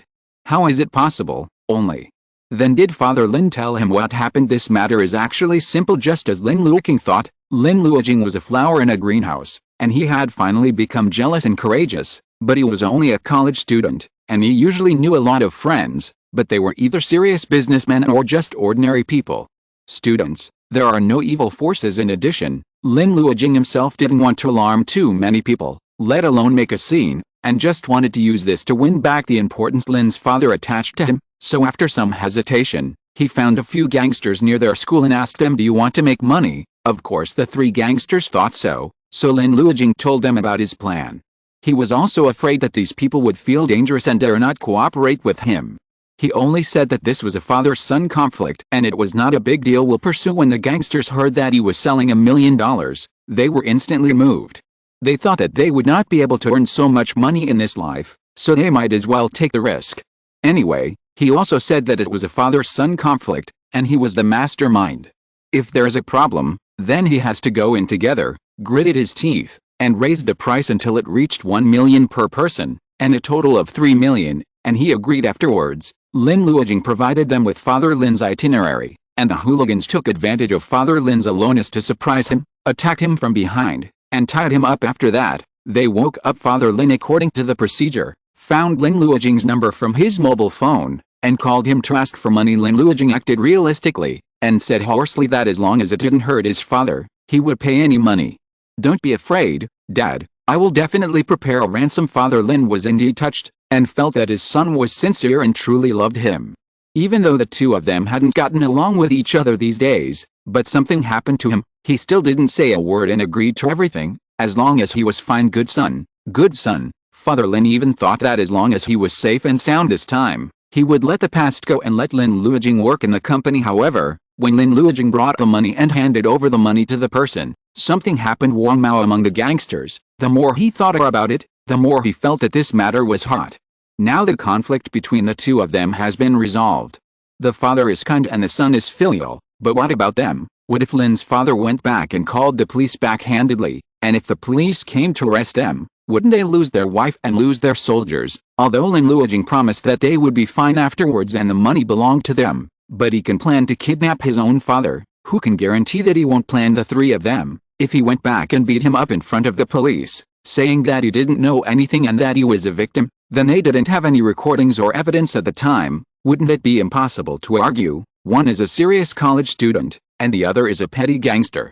No one can trust them, so Wang Mao became cruel, and when paying the money, he also knocked out Lin Luoqing and tied him up. Looking at the 3 million he got, he felt guilty, and thought that he would just kill Lin Luoqing and Father Lin anyway, since the money was enough for them to spend. But the two gangsters other than Wang Mao didn't have such courage. Making money is one thing, killing people is another. For this reason, the three of them quarreled, and Wang Mao wanted to do something, but was stopped by the remaining two gangsters. After another 2 days, the best time to do it had passed. It would be too dangerous to kill people at this time. It is better to leave with the money. Wang Mao happened to know a smuggler, so the three took the money and made an appointment with the smuggler, ready to smuggle out of the country. Before leaving, Wang Mao said everything in front of Lin's father. "Don't blame us, your son planned this from the beginning, and the three of us were just doing it for money. If you don't believe me, go back and check my son's account, see if he is short of 3 million. Although we asked for a ransom of 50 million, in fact he only took 3 million. Otherwise, if you think about it, the amount of 50 million, can you take the transfer so quickly? This is what we deserve. We just want to make money, and we don't want to kill him. Spending 3 million to see your son's true face is not a loss-making deal for you. So don't look for him if you are rescued in the future. Our trouble, the mastermind of this matter is your son, and we are the ones who do it. If you kill us all, then don't blame us for what we will do then, after." Wang Mao finished his harsh words, he took his brothers and ran away, leaving only the unbelievable, anxious, almost out of breath, Father Lin, and his eyes darkened, shaking his head desperately, trying to say, I am without you. Don't talk nonsense, Lin Luoqing. It's a pity that both of them were gagged, and Father Lin was blindfolded the whole time, so no matter how angry and aggrieved they were, they couldn't speak. This also led to Father Lin's first words after being rescued, "Negative son. You are a rebellious son. How could I, Lin Bo, have a son like you? I will send you to prison today." However, Lin Luoqing was also injured and had been starved for so many days, so he did not go to the prison, but to the hospital. After Lin Luoqing listened, he was speechless for a while. After a long time, he silently applauded his younger brother in his heart. It was very interesting, very tortured and handcuffed. "Thank you, Lin Luoqing, for such a wonderful performance, so that he can eat melons. In addition, it is better to occupy boy and ho-ha-ho-ha." Lin Luoqing couldn't help laughing in his heart. Lin Bo's heart must be exploded now, and he might be unable to swallow every time he thinks about it. Wishing to beat Lin Luoqing violently, he died laughing. Lin Luoqing was puzzled. He pretended to persuade Father Lin. Xiaojing was just confused for a while. He didn't intend to get your paternal love and attention. Chen Feng nodded quickly, although he didn't understand why Lin Luoqing spoke for Lin Luoqing, but this was what she wanted to say, so she kept persuading Father Lin. "Forgive Xiaojing, don't hold him accountable this time. He will definitely not do it again in the future." In the future? Father Lin raised his tone instantly. "He still has a future. He will lock me in now." "Comrade policeman, you all heard what I said. It is him, an unfilial son, Who makes such an unreasonable act? For the matter of wrong, you take him away now and put him in prison directly. Don't let him come out if it's not 30 or 50 years old, Lin Bo. Chen Feng said angrily, how can you be so cruel? I'm cruel? Is it me or is he cruel? This is your son, the son you raised so carefully. Now you still call me cruel. Chen Feng, you are really capable. Listening to the quarrel between them, the police had mixed feelings. The son kidnapped his father, and even himself was kidnapped. This was the first time they saw this, so after they finished talking with Lin Bo, they were going to see if Lin Luoqing was awake. Listen to what he has to say. Chen Feng followed immediately. She smiled awkwardly, her tone was full of humbleness. Comrade policeman, you have also seen this. This is just a joke between father and son. They are all a family. There is no need to be so serious, Ms. Chen. This is kidnapping. The female policeman glanced at her. Chen Feng hurriedly said, but isn't there no casualty here? If it's okay, let's forget it. His dad has the temper, and he didn't really want him to go in. Don't look at how fierce he is shouting now. He will regret it in a while, Ms. Chen. If the kidnappers were more ruthless at that time, you would not be able to see your husband and son now, do you know? She said, this is kidnapping, not a joke, no matter what your son's starting point is, but now, it's a case of kidnapping. Chen Feng couldn't bear it on the spot. How could this be counted like this? Anyway, Lin Bo is fine, so why insist on filing a case and insist on arresting Xiaojing? He's just a kid. He also just wanted to gain Father Lin's attention, not really wanting to kill him. Why did you do this to him? It's me. I'm the mastermind. I let him kidnap his father. I design everything. Chen Feng pointed to himself. Police. The policeman calmed her down a few words, telling her not to interfere with her official duties, and then entered Lin Luoqing's ward. Lin Luoqing was already awake, and another policeman in the ward was communicating with him. Chen Feng jumped on him immediately, cried and hugged him, saying that it was all her fault. She did everything. It was her fault. Looking at her crying face, Lin Luoqing couldn't help but also shed tears. He really didn't expect the matter to develop to this point. He thought that as long as he rescued his father and his father was fine, then what would happen? It's all over. Everything is the same as before, and without anyone noticing, they are still a happy family. Isn't that good? But he never expected that those little would betray him, tie him up too, and tell his father everything before leaving. Now that the police have stepped in, everything is different. No matter how stupid Lin Luoqing was, he knew that this matter should not alert the police. Once the police know, it can't be a conflict between father and son. But he can't blame Chen Feng. Chen Feng is also desperate for him. There is no way out, and if there is no police, they are still in that abandoned factory, waiting for others to find and rescue them. So he could only shake his head and honestly said that this matter had nothing to do with her. Everything was done by him alone. It was all designed by him, and his mother didn't know anything. What he was most grateful for at the moment was that he really didn't tell Chen Feng anything. She really didn't know anything, so even if he was arrested, he was the only one who was arrested. It's better than getting involved with his mother. Not long after, Lin Luoqing was arrested as a suspect. When Ji Yuxiao heard it, his mood became subtle again. It's really what Lin Luoqing said. It's incredible. Lin Luoqing surfed the internet in a happy mood, and took the initiative to help Lin Luoqing check that this kind of thing needs to be sentenced for several years. Hey, my poor brother, how could he really do such a thing? It's not worth it for such a scumbag father. Then, I can only wish him a good reformation and a new life as soon as possible. I hope he will have fun sewing bears inside, but his hands are so clumsy, so he should just copy the college entrance examination papers. When Lin Luoqing said this, he thought of something to look at Ji Yuxiao, our FIFA Ian Xiao about to take the midterm exam. It should be. I seem to have heard Xiao say that the other day. Then, he has to work hard, and strive to have his certificate of honor hung on the wall of honor. As Lin Luoqing said, he glanced at the wall of honor not far away. Ji Yuxiao followed his gaze and looked over, thinking that it was difficult. He was thankful for being 8th last time. Who knows how much he can take the exam this time. Woolen cloth, but definitely not the top 3. After all, he knows his son so well. Chapter 181. Lin Luoqing was arrested. Father Lin's depressed mood finally got better, and he was able to move out of the hospital. 7 Chen Feng had a cold face, looking at him like the enemy who killed his son. Father Lin felt annoyed when he saw her dead face, and when he thought of Lin Luoqing again, he felt so angry that his lungs exploded. He pointed at Chen Feng and said, I want to divorce you, you Dare. Chen Feng is also going all out now. What is she afraid of now that her son is like this? If you dare to divorce, I dare to broadcast in court, on the TV station, on the internet, in front of your company, and in front of your friend's company with a loudspeaker. Why did you cheat on me behind Ji Yuxiao's back? Anyway, I don't care anymore. Face, I don't want it anymore. Don't you want it too, you? Father Lin felt that his heart was not going well again. His fingers were trembling. You shrew, what's wrong with me being a shrew? Limbo, let me tell you, I've been with you for so long, and Xiaojing has been made like this by you again, so you don't want to get rid of me and Xiaojing in your life. You have to be with me for the rest of your life. I have Xiaojing tied together. Go away. I won't leave.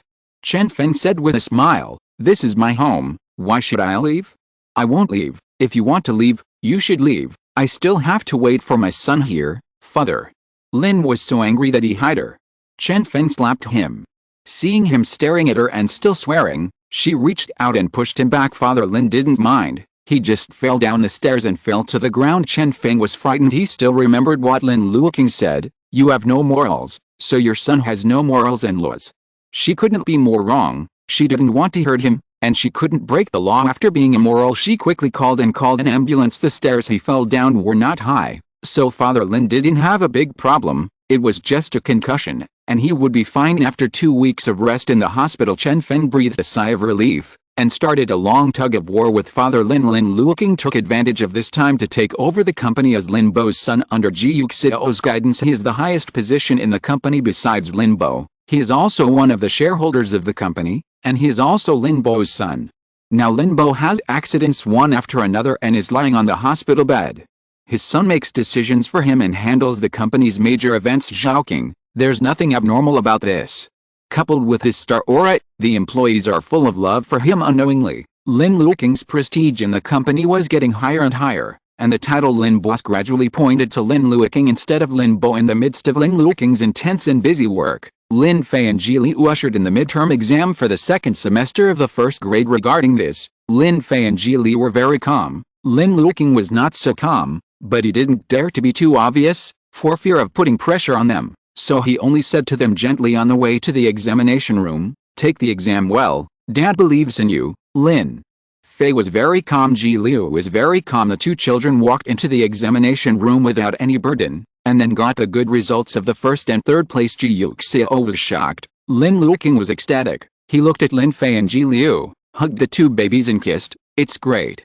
You two are so great. Lin Fei stretched out his hand to push him in disgust. Ji Liu smiled and obediently let him kiss him, and even took the initiative to kiss Lin Luoqing's face. After the kiss, Ji Yuxiao looked at his youngest son, and the more he looked at it, the more he felt strange. He actually got the third place in the exam? Exclamation mark. This is really the sun coming out from the west, which is amazing for his fish. Not bad. Ji Yuxiao said with emotion. Xiao, you have made great progress this time. Ji Liu is helpless. Can she make little progress? I do homework with Lin Fei every day, but he just doesn't want to study, so the homework is written. Can I still pass the test paper? But when he saw the smile on Ji Yuxiao's face, those tiredness of studying disappeared. As long as he was happy, if he was happy, then he didn't mind doing better in the test. What do you want?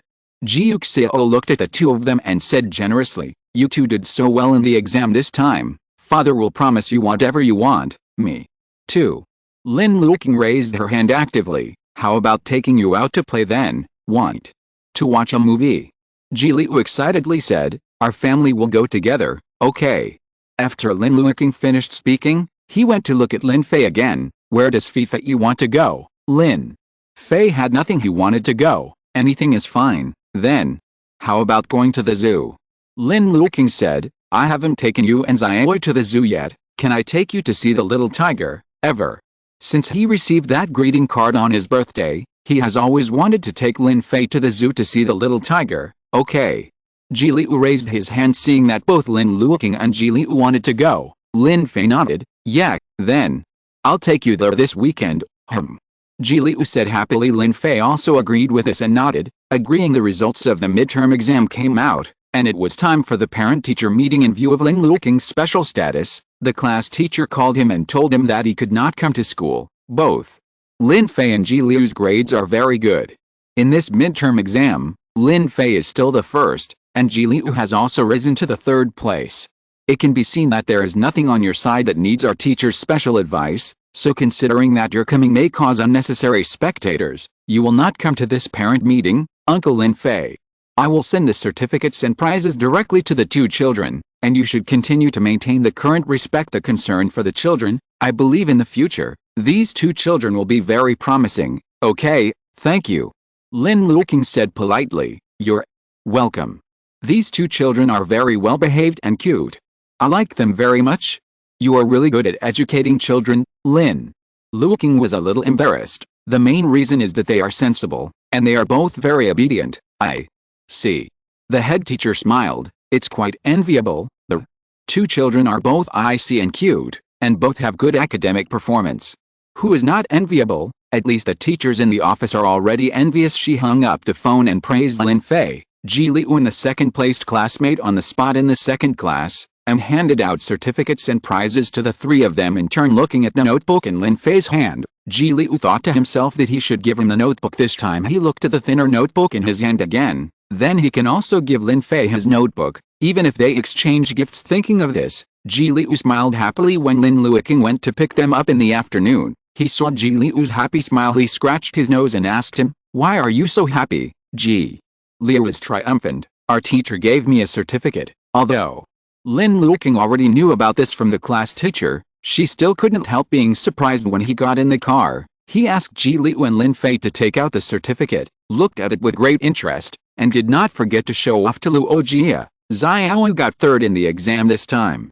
He has improved a lot. It's not easy.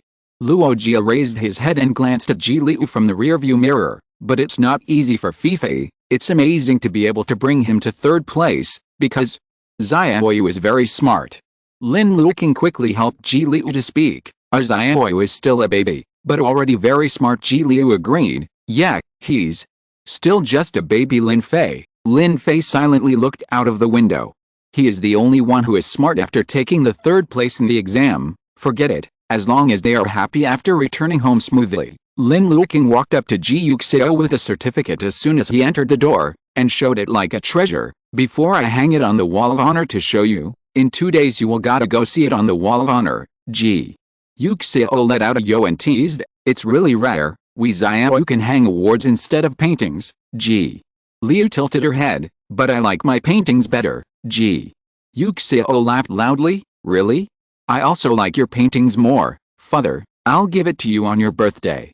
Ji Liu said immediately. Ji Yuxiao held back his own smile. "Okay, at that time, he will also frame it and show it to Ji Liu when he grows up." Thinking of this, Ji Yuxiao still had some expectations. "I wonder what his little fish will look like when he grows up. It's really curious whether he will be as gentle and kind as his mother, or as tolerant and tough as his father." Lin Luoqing was looking at Lin Fei and Ji Liu's certificates, but suddenly heard the phone ringing. He took it out and took a look. It was Lin's father. Probably because of Lin Luoqing's incident, Lin's father was extremely disappointed with Lin Luoqing, and even angered Chen Feng, so he became inexplicably better towards him. After giving birth to a child like him, she wanted to pour her feelings into him like a remedy after a dead sheep. Lin Luoqing was unmoved by this, and every time he perfunctorily cooperated with him to act out the ideal son he wanted, and didn't bother to see him. It's just that the more he performed, the better Lin's father seemed to think of him, and unknowingly, he had a lot of trust in him. Lin Luoqing picked it up, and was about to perfunctory as usual, but heard Father Lin say, "Come home, I have something to talk to you." "What's the matter?" Lin Luoqing asked. "I plan to divorce Chen Feng," Father Lin said, coughing a few times. Lin Luoqing's eyes lit up. "Wow, don't you really love Xiao now? Are you willing to leave?" He sneered in his heart, but on purpose he said, "This is not very good, Dad. It's nothing bad. I've had enough of her. I must divorce her." Father Lin became angry again, coughed a few more times, and then calmed down. "Come here. I wrote a gift agreement and transferred most of the property under my name to you, and you kept it from me. I absolutely can't let this woman take away a penny from me." Lin Luoqing! Exclamation mark. "There is such a good thing?" Exclamation mark. "Say it earlier. I said earlier that he is now at the door of Lin's house." This Lin Luoqing was ecstatic in her heart. But her words were very awkward. Forget it. Let's talk about it when I go over. Dad, don't be impulsive. After he finished speaking, he hung up the phone and took a look at Ji Yuxiao. You never would have imagined that pies will really fall from the sky. Ji Yuxiao was curious. What's wrong? What did your father tell you? He said he was going to divorce Chen Feng and transferred most of the property to my name. Ji Yuxiao? Exclamation mark. Ji Yuxiao was shocked. This is really true. Tao Zi was handed to him before he made a move. I am sorry for Father Lin's hard work if I don't pick it up. Go. Ji Yuxiao looked at him. Let's go now. I'll go with you. Otherwise, what if Father Lin regains consciousness and regrets it? Okay. Lin Luoqing did not hesitate. He put away the certificate, told the baby a few words, let the two of them eat first, and then prepared to go out to pick peaches. Ji Liu watched them go out, then turned to look at Lin Fei. Your grandfather is going to give the money to your father. Lin Fei was very calm. Oh, then. Your father will have money in the future. He would have money in the future. Lin Fei thought to himself, when he grows up and makes money, he will give Lin Luoqing pocket money, and he will naturally have money. Ji Liu didn't know what was going on in his mind, and propped his head to look forward to. When will my grandpa give all the money to my dad? Lin Fei. Lin Fei thought about Father Ji, and said honestly, it's difficult. Ji Liu pouted. Really, even Lin Fei's grandfather can't compare to him. As expected, his grandfather is really useless. Ji Liu instantly hated him even more. Chapter 182.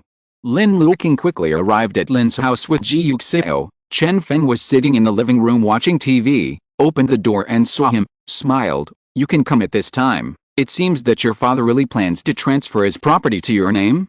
You know? Lin Luoqing was surprised. Chen Feng sneered. Of course I know. This is what I implied on purpose. How could I not know? Lin Luoqing was puzzled. You hinted? Otherwise?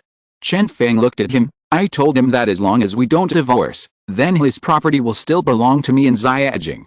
No matter when Xiaojing comes out, he is his son, even if he dies.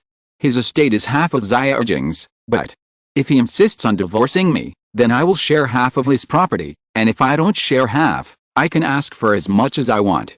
I still need the money to wait for Xiaojing. He doesn't want to. I laughed at him. So what can you do? We are a decent couple. Xiaojing is your own son. It's useless if you don't want to, unless you have no money. But how can you have no money? Just put you now. Are you willing to transfer the money to someone else's name? If you don't want to, you have no one to transfer it to. Lin Luoqing? You don't trust him at all. No matter how much he respects you, you don't trust him, so your money can only be transferred to others. Give it to me and Xiaojing. If you say this kind of thing once or twice, he won't feel it. If you say it too much, 10 times, 20 times, or 100 times, he will think about it in his heart, and he will think why not? He will want to try. No, you are here now, proving that he really intends to do this. Lin Luoqing never thought that this matter would have something to do with her. He didn't understand. What good will it do you if you do this? It couldn't be that Chen Feng suddenly realized his conscience, learned from the pain, and planned to change his past mistakes, right? Exclamation mark. Of course there are benefits. Chen Feng gritted her teeth. He caused my son to go to prison before graduating from college at a young age, so I also want him to experience the heart-wrenching pain. Of course he can't give me half of the money. I don't know how much I can get in a formal lawsuit, but if he believes it, is shaken, and gives you the money, wouldn't it be interesting? Chen Feng looked at him with shrewd eyes. You can't still tell me that you are really filial to him, respect him, and just want to be his good son. Lin Luoqing, I don't agree with what you said to me that day. Remember, you pretended for so long. Didn't you just lie to his company for his money? Anyway, I can't own these, so I might as well give them to you, so that he doesn't have them anymore. Let him see what he has in mind. What is his son like? Let him see how the company he has worked hard for half his life is in the hands of others. Let him realize at the end, wow, there is no one around him, his wife is gone, and his son wants to kidnap him, one wants to defraud him, everything he thinks is fake, he has nothing, no money, no one, isn't it good? Chen Feng laughed flamboyantly, his eyes full of pleasure of revenge. Lin Luoqing watched, not knowing what to say for a moment. Chen Feng obviously didn't need him to say anything, and made way for him. I've already paved the way for you, Lin Luoqing, don't let me down. Of course not, Lin Luoqing said in his heart. Pushing Ji Yuxiao towards the stairs. Father Lin was in the study on the second floor, and Ji Yuxiao couldn't go upstairs, so he picked up Ji Yuxiao, and the aunt at home helped him get the wheelchair and moved to the second floor. Lin Luoqing thanked him, and then pushed Ji Yuxiao to Father Lin's study. He knocked on the door, and Father Lin quickly came over and opened the door. Lin Luoqing looked at his face that appeared behind the door, and was dazed for a moment. He was different from when he was seen in the hospital before. He was much older, and he seemed to be in poor health, unable to stop coughing. Seeing him coming, Father Lin said happily, "Come in, Ets." He said that, he turned around and walked back. Lin Luoqing looked at his hunched back, and felt that he seemed to have changed a lot in half a month. Also, after experiencing such things one after another, anyone will inevitably be hit. His biological son kidnapped him, his wife pushed him down the stairs, endless quarrels, and constant stimulation while lying on the hospital bed. It is very rare that Lin's father can still stand here properly. He was in his 50s, not 15 or 25. At this age, he was suddenly stimulated by both his lover and his son, and it was hard for him not to take it seriously. After all, he was the one who had been with him for half his life. Lin Luoqing followed him into the study. Father Lin took out several documents and handed them to him one by one. "This is some property under my name, and I will give it to you now. You will keep it for me first, and you will return it to me after I get divorced." Lin Luoqing took it and asked him, "Is it necessary to get a divorce? Auntie has been with you for so many years, don't you like her very much, Dad? Or, it's nothing, you don't need to persuade me anymore. I have to divorce this marriage, and I will leave in a few days." Father Lin interrupted him, "This bitch, I can't live with her for a day. She is a lunatic, a shameless bitch. She still wants to share my money, and she still wants to use my money to support that traitor. She is dreaming." Lin Luoqing sighed, "Brother, he was just confused for a while. Dad, just give him another chance, he still loves you. Why do you still say good things for that rebellious son?" Father Lin glanced at him, hating iron for being weak. "Without him, would you have been able to live in such a miserable way before? Have you forgotten how he treated you? Forgot what have you done to their mother and son? Neither mother nor son can speak well of you, but you still speak for them? Are you stupid?" Lin Luoqing stopped talking now, and lowered her head. Lonely seeing this, Lin's father comforted him and said, "Okay, Dad knows you are kind, so don't feel bad. The two of them had nothing to do with you, but now it's just nothing to do again. Yeah, Luoqing, don't worry about Uncle. Uncle is such an old man, don't you know what you want?" As Ji Yuxiao said, he took a look at the documents in Lin Luoqing's hand, but found that there was nothing he wanted. He pondered for a moment, and then slowly said, "Uncle, won't you transfer your shares to Luoqing? You have done everything so utterly now that you don't leave any of it to Chen Feng and Lin Luoqing's mother and son. Aunt Feng is in a hurry. If she does anything else, it will be bad, Father." Lin sneered, "Why, can she still kill me? If she kills me, she has to go in by herself, just right, to accompany her son. That's not what I mean. What I mean is, regardless of whether you and Aunt Chen Feng divorce or not, in law, Lin Luoqing, like Luoqing, wants to have your property inheritance right. You gave Luoqing the money, but the shares it's still with you, so when Aunt Chen Feng can't get the money, maybe she will look at the other side. Of course she will go in, but Lin Luoqing will also enjoy Boyun's inheritance rights. When he comes out of prison in a few years, he can inherit Boyun and live a good life. She's dreaming. I'll write a will in a while. If I die, all the property under my name will belong to Luoqing. That unfilial son Lin Luoqing doesn't have a penny. Dad, what are you doing?" Lin Luoqing frowned. "Do I want you to die?" "Yes, Uncle. Luoqing will feel very uncomfortable when you're like this."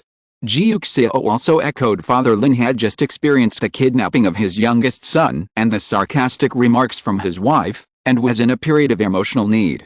Hearing what Lin Luoqing said at this moment, he was a little moved, and for a moment he looked at Lin Luoqing with gentler eyes. He remembered what Chen Feng said, "You just don't love Lin Luoqing, and you don't trust him, so no matter how much he does, you just treat it as if you can't see it. The poor child was kicked out by you before he was an adult, and then he and the lost dog the same ran back and wanted to enter the house, but you didn't let him in. You kept saying that others don't love you and don't care about you, but who do you love and care about? You only love yourself. Let me tell you, Xianjing doesn't love you, I don't love you, Lin Luoqing didn't love you before he died, neither did Ji Yuxiao. No one in this world will love you, Lin Luoqing." Maybe he really loves you and treats you as father, but you don't care, so you are still a widow, and you are still alone at this age, and no one will bury you when you die. No. Father Lin thought that Lin Luoqing loved him, so did Ji Yuxiao, and Lin Luoqing even more. He was not alone, he couldn't live to this age, and the people around him only wanted his money, not true love for him. He believed in Lin Luoqing. He believed in Lin Luoqing's feelings for him. Uncle, it was hard for you and Luoqing to have the father-son time now, and now Boyan is also flourishing, and everything is moving in a good direction, so you don't want to die? Luoqing has her own affairs, and she doesn't care about her. He is short of money and doesn't want your inheritance. If you really leave, then he really has no blood relatives, so you must not have any accidents. Ji Yuxiao continued to work hard. How about this? You transfer the shares to Luoqing's name, and tell Aunt Chen Feng that everything you have now is with Luoqing, and even if something happens to you one day, Lin Luoqing will not any benefits. In this way, her hatred will be transferred to Luoqing accordingly, so that she won't attack you. How can I do that? Lin's father had a rare conscience. Isn't Luoqing in danger? No, I can protect him well. Ji Yuxiao said calmly. What's more, Luoqing is a star, he has more attention than you, and it is more difficult for Aunt Chen Feng to attack him. Yes, Dad, Lin Luoqing said with a worried expression. I'm usually on the set, and she can't see me, but she's lived with you for so long, and knows you so well, I'm really worried if she does something wrong. What will you do if something happens? Lin Luoqing burst into tears. I don't have my mother and sister anymore, I can't live without you anymore, Dad, Father. Lin looked at the tears in his eyes, finally made up his mind and nodded. Okay, don't worry, Dad will be fine. He walked over and hugged Lin Luoqing, with a belated father's love longing to make up for it, hoping that they would always have such a father-son warmth. Within a few days, Lin's father handed over the share transfer agreement to Lin Luoqing. He felt a little emotional. Actually, 20% of this should be your mother's shares. At that time, we started a business together, and your mother also contributed a lot. It should be she took 20% of the shares, but she gave me the 20% directly in order to let me have more say. As he spoke, he seemed to think of that woman again recently. He always thinks of Ji Yuxiao, the tenderness and quietness of the other party, the books that the other party loves to read, the helpless words "don't touch my flowers" that the other party said to him, and the question, will this help you? They also had a very good time, but he was sorry for her. But after going through so many things, when he was trying to escape the fluff with Chen Feng, he couldn't help but want to hide in the memories that belonged to Ji Yuxiao. When people reach middle age, memories are always unavoidable, especially for people who have experienced changes. Father Lin is like this. He thinks he wants to have more money when he is emotionally rich, but in the end, when he finds that no one really loves him, he wants to extravagantly seek emotion, and wants to prove that someone really loves him. He sighed and said with nostalgia, your mother is a good woman. What's the use? Lin Luoqing thought, it's different to be betrayed by you, cheated by you, occupied by your mistress in her bedroom, and drive away her children, so what's the use of saying this now? He reached out to take the file, looked at the old man in front of him, and thought, the game is finally over. Lin Luoqing showed Ji Yuxiao the transfer agreement, and there was nothing wrong with it. So far, Lin's father's shares are all in Lin Luoqing's place. Lin Luoqing laughed, and took Lin Fei to Lin Luoqing's tombstone. The next day Lin Luoqing's tombstone was erected by the original owner, and it clearly read, younger brother Lin Luoqing. It's a pity that the times are different, and he is not the original owner. I'm sorry for taking your brother's body, but I helped you take back everything that should belong to you and Lin Fei, so for this sake, please forgive me. Lin Luoqing bowed deeply to her. In the future, I will take good care of Lin Fei for you. I promise, I will love him well and let him grow up healthy and worry-free. After he finished his promise, he glanced at Lin Fei silently. Lin Fei was looking at the photo on the tombstone with deep nostalgia in his eyes. You said before that you are not from our world. After paying homage to Lin Luoqing, when Lin Luoqing led Lin Fei out of the cemetery, he heard Lin Fei ask him in a low voice, does that mean that there is actually in many worlds, even if a person dies, he may go to another world? It's possible. Lin Luoqing didn't understand either. He didn't wear it after he died, but he could wear it. It's not impossible for that person to go to other worlds after death. Then, my mother may have gone to another world. Lin Fei said calmly. He said, your world does not have me, and the world she went to may not have me either, but you came here and met me. then she may meet other children when she goes to the new world. He stopped and looked up at Lin Luoqing. Maybe she will meet a cute kid who likes to talk and make friends, so she won't worry about him not talking or making friends. Lin Luoqing touched his head and said softly, then she will definitely miss you the most and want to meet you the most, because no matter what you are, she loves you the most, and the reason why she is worried is because she loves you too much. So I'm afraid you will be bullied. It's not that I don't like you, I know. Lin Fei calmly said, so I don't want her to worry. Lin Luoqing listened, and his heart softened, like spring rain falling, hitting his heart, soft and moist. Then, she will definitely hope to meet you more, because there are no other children who are as worry-free as you. Lin Fei blinked, as if he didn't quite understand. Obviously his mother was always worried about him. Lin Luoqing smiled, rubbed his head again, and dragged him out of the cemetery. After leaving the cemetery, there was still a short road to go. Lin Luoqing dragged Lin Fei along the side of the road, saying a few words from time to time. The shade of the trees is mottled, and the sunlight shines on the road through the gaps between the branches and leaves, like a little bit of starlight. Tiny and twinkling, Lin Fei was walking on the inside of the road, and saw from a distance among the weeds beside the trees, a few wild flowers dotted here and there, colorful and swaying. He suddenly remembered that her mother actually likes this kind of wildflower very much, and sometimes when she encounters it when she goes out to play, she will pick one off, put it in her hair with a smile, and ask him, does it look good? Lin Fei let go of Lin Luoqing's hand, walked to the tree and picked a few flowers, but he didn't pick too many, because they learned in Chinese class, the little flower is sleeping, don't disturb it. Lin Luoqing watched him let go of his hand and ran to the tree, picked a few wild flowers and came back, and laughed. You still like this? My mother likes it. Lin Fei calmly said, can we go back again? I want to give these to my mother. Lin Luoqing didn't expect that he went to pick the flowers for this, and was taken aback for a moment. The cemetery is not an interesting place. The road is long, there are many steps, the color is dark, and the atmosphere is depressing. Few children are willing to come to this kind of place, let alone go back again, just for some unremarkable wildflowers. He looked at the clarity in Lin Fei's eyes, and thought to himself, he is really a rare child. If he were Lin Luoqing, he would definitely hope that he could meet Lin Fei like this in another world. Okay. Lin Luoqing said softly, she will be very happy and want to kiss you. Lin Fei didn't speak, but the corners of his lips curled up slightly. They returned to the cemetery, and Lin Fei put the flowers in front of Lin Luoqing's tombstone. Sending you off, he said in his heart. Looking at his mother's photo, he seemed to see the other's familiar smile again, saw the other party put the flower pin in his hair, and asked him, does it look good? It's very beautiful, Lin Fei replied to her. He smiled at Lin Luoqing's photo, and then pulled Lin Luoqing to walk out again. Lin Luoqing noticed that he was holding a flower in his hand. It was pink and very tender, like a girl's skirt. He reminded him, why did you miss one? Lin Fei didn't speak, but just looked down at the flowers in his hand, twisted them lightly between his fingers, and then looked up at him. Lower. You. He said softly. Lin Luoqing bent down in doubt. What's the matter? What do you want to tell me? He didn't finish the rest of the sentence, because Lin Fei raised the hand holding the flower, tiptoed, and pinned the pink flower behind his ear. He stood up again, looked at Lin Luoqing, who was a little dazed in front of him. His eyes were bent, like a crescent moon full of stars, shining brightly. It's beautiful, he said. If you're listening to this novel on a channel other than Fanfic World, it means they downloaded and uploaded it without effort.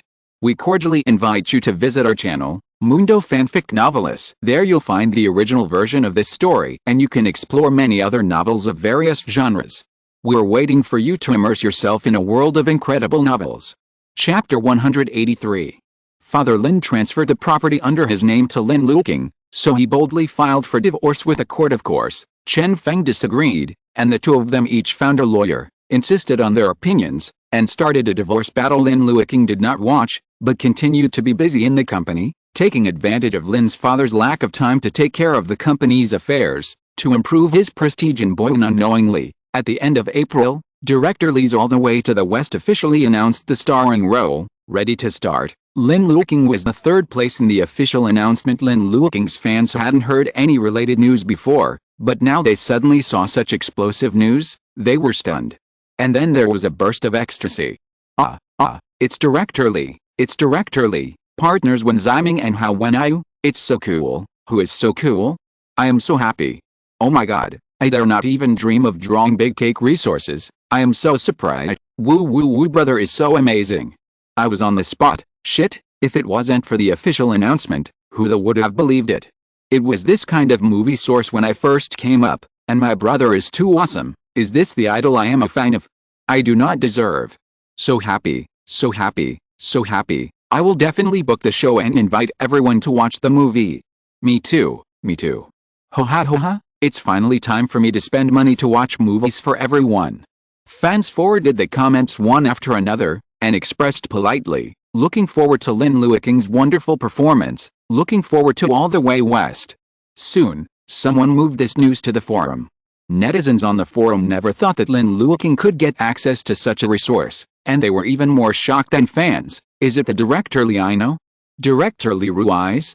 Where from Ji Yuxiao Wenayu? My god, the box office of this movie has already stabilized. Lin Luoqing is really lucky. She acted in Peaches and Plums Not Saying as soon as she debuted, and it was a hit. Now it's director Li's movie again, and she also stars in Wenziming and How Wenayu. Whoever watched it wouldn't say a word of envy. Then what? He didn't explode right after his debut? He just debuted and acted in 2 Thunder dramas. His acting skills were poor, so he stopped all activities and concentrated on practicing his acting skills. This is also a hard work for him. Return it. Yes, so some actors should take a good look at them. Don't make a bad performance every day and still not correct yourself. Learn from Lin Luoqing. This is the future. However, he is really lucky. The play is going well, and there will be a movie as soon as the TV series explodes. Li Hanhei and Yao Momo, the hero and heroine, haven't received the movie yet, right? That's what Lin Luoqing auditioned for himself. Li Hanhei and Yao Momo can audition if they want. Didn't they go? Am I the only one worried that his acting skills will be beaten by Wenziming and How Wenayu? Wenziming and How Wenayu's acting skills, I don't need to say more, right? Did Lin Luoqing's fans always brag about Lin Luoqing's acting skills before? It's alright now. It's a mule or a horse out for a walk. What kind of acting skills do idol dramas need? And you have to watch this kind of movie if you want to watch acting. This is a comedy. It's quite difficult to play a good comedy, especially in front of big names like Wenziming and How Wenayu. One thing to say, Lin Luoqing doesn't look like a comedy talent at all, does he? Already started to worry about him. I'm afraid that the day the movie is released will be the day when Lin Luoqing reveals his true form. Lin Luoqing, there's no need to worry about him so much. He thinks he should have much problem, right? Lin Luoqing shook his head, ignored the comments on the internet, and began to read the script. That's right, there is only 1 week left before the start of the film, and director Li's script has finally been sent. The story is actually very simple. One morning, the male protagonist Lu Ming was suddenly awakened by a knock on the door. When he opened the door, he found that it was Fu Zai, his nephew whom he had not seen for more than 10 years. When he was young, there was a girl and a boy playing together in the same courtyard. The girl named Fu Shuai was older than them, so she recognized them as younger brothers. The boy was named Xiangwen, who was younger than him, so he became youngest brother. It was only more than 10 years ago that the 3 of them parted ways. Fu Shuai traveled across the ocean and never came back. Xiangwen and him had a deep misunderstanding, and the 2 gradually grew old and lost contact with each other. In his memory, he only saw Fu Zai 2 or 3 times, but he never expected to see him again. Fu Zai had grown up so much. Fu Zai said that his mother was missing, and left him a letter and a map, asking him to find his 2 uncles, Lu Ming and Xiangwen. Lu Ming had a headache and let this nephew, whom he hadn't seen for more than 10 years, enter the house. He saw Fu Zai looking at his house with disgusted eyes, and then Lu Ming remembered that his nephew was different from him. He was chicken casual, throwing things away casually, piled up clothes casually. His nephew has been obsessed with cleanliness since he was a child. He does things in an orderly manner, is smart and calm. Lu Ming didn't want to live with this nephew whose personality was completely opposite to his own, so he hurriedly changed his clothes and took him to find his brother Xiangwen, who hadn't seen him for more than 10 years. He wanted to throw Fu Zai at the door of Xiangwen's house, but Xiangwen took Fu Zai back to find him responsibly.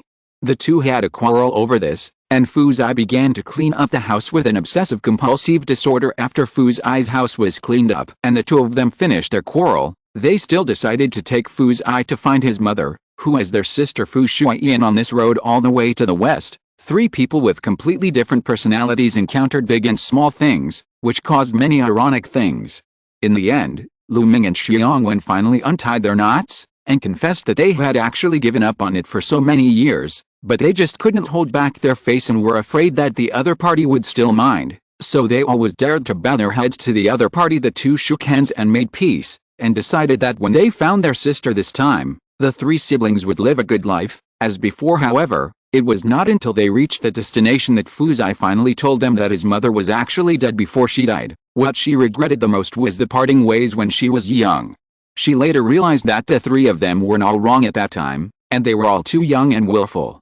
Unfortunately, they realized it too late, and there was no time to redeem it. So she hoped that Lu Ming and Xiangwen could cherish each other, cherish their past relationship, and be good brothers again. So she asked Fuzai to help her. This place was chosen by the three of them once when they were playing a random game. At that time, they made an appointment to come here for a self-driving tour, but then they parted ways, so she wanted to fulfill the previous agreement and let her son help her see the scenery she had missed. Neither Lu Ming nor Xiangwen expected such an ending, and regretted it endlessly. They watched the sunset and cried silently. Fuzai smiled lightly. He felt that if his mother was still here, seeing such a scene and seeing his two younger brothers reunited, she would be very happy. At the end of the story, both Lu Ming and Xiangwen wanted to raise Fuzai, but Fuzai refused, saying that he could live alone. Feel free to come and find him. Lu Ming and Xiangwen were instantly joyful, and then they saw Fuzai take out a long stack of paper, which was filled with the need for the two of them to enter the house. Lu Ming and Xiangwen's pupils were shocked, and the story had ended with joy. When Lin Luoqing read the first half of the script, he burst into ha-ha-ha laughter from time to time, and was teased by the interaction of the three people, but he couldn't help but feel a little sad when he saw the back. The director covered it with a funny interaction between the three people. This design not only added a layer of depth and meaning to the film, but also was not blunt and rigid, overwhelming the guests and allowing the audience to maintain a good viewing experience and mood. I have to say that the script is really good, and it's no wonder that the screenwriter has been submitting it so late at the beginning. Lin Luoqing thought that Fuzai, the third male lead, didn't have many roles, but after watching it, he realized that he had a lot of roles, even almost as good as the two male leads. If he did a good job this time, then for sure if he can successfully squeeze into the film circle, he might be nominated for the best newcomer or something. He hasn't won an award yet, and he wants to. Lin Luoqing thought of this, quickly entered the working state, and began to recite the lines. After recovering from his recovery, Ji Yuxiao opened the door and walked into the room. When he saw him sitting on a small sofa and reciting his lines silently, he knew that he was about to leave, and felt a little melancholy. This time the movie is considered a road movie, so there are more shooting locations, and it will not be fixed in several studios like before, which means that it is far less convenient for him to visit the set than before. Lin Luoqing noticed him, quickly put down the script and walked to his side, concerned. Have you finished your recovery yet? Ji Yuxiao looked at him. How is your memorization of the lines? Just memorized, Lin Luoqing said, but the lines of this play are quite interesting and easy to memorize. That's good. Ji Yuxiao patted his head. Lin Luoqing knew that he couldn't bear to part with her, so she bent down and hugged him. Don't worry, I'll come back right away when I'm done, and I won't stay any longer. That's not necessary, Ji Yuxiao said with a smile. If the crew needs it, it's more important to have a good relationship with the crew. After all, they are all your seniors, but I also want to come back soon to see you, Lin Luoqing said. Ji Yuxiao pinched his face. It's okay, he said. When I can walk, I will see you. No matter where you go, I can see you. Lin Luoqing smiled instantly. His tone was soft, hopeful and cautious. When will you be able to walk? Soon. Ji Yuxiao looked at him and said he has started to practice walking for a while. Although he fell hard, he can almost take a step. Once he takes a step, there's nothing to stop him. Hearing what he said, the surprise in Lin Luoqing's heart surged like waves instantly. He couldn't help but look at Ji Yuxiao with joy, then hugged him fiercely and nestled on his shoulder. He wanted to say, then you must hurry up. I want to say again, don't worry, let's take our time, I'll wait for you. He hoped that Ji Yuxiao would get well soon, but he didn't want to put pressure on him, so he didn't say anything in the end, but just hugged him tightly and snuggled up to him. Let me apply medicated oil to him. He let go of his hand and said softly. Ji Yuxiao nodded. Okay, Lin Luoqing pushed him to the bed, reached out to hug him, and put him on the bed.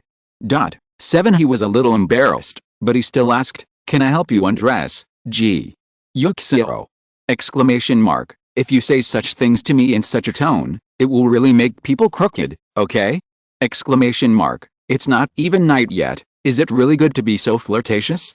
Exclamation mark. Ji Yuxiao felt that he was really restless. Chapter 184. In the end, Ji Yuxiao didn't let Lin Luoqing help him undress. He was afraid that he would not be able to control himself, and it would be bad if the sky was bright and bright. Lin Luoqing laughed, and watched him untie the strap of his nightgown and lay down, wipe the medicine for him, massage it for a while, and then got up to pick up the two children from school. Ji Yuxiao sent him out, and then went to the study. He was about to look at today's documents, but his phone rang. Ji Yuxiao picked it up, took a look, and picked it up. What's wrong? As of today, the number of people recruited this spring has basically stabilized, and those you arranged to have all entered corresponding positions. Not bad, hard work. It's nothing, but Mr. Ji, during this period, your third uncle also brought in a person, who is now working as an assistant manager in the sales department. Ji Yuxiao frowned slightly. Who are you talking about? My third uncle? Yes, because of this, General Manager Ji Mu and your third uncle had a quarrel. Because your third uncle actually wanted him to be the general manager or deputy general manager. Isn't this a slap in the face of General Manager Ji Mu? How could General Manager Ji Mu agree, and his father didn't agree? So the board meeting was very lively a few days ago. That's why he went to the sales department to be the deputy manager. He said he was the deputy manager, but I think it seems to be even more tempered than a real manager. What? About my dad? What does he think? Ji Yuxiao asked. Does my dad know about this?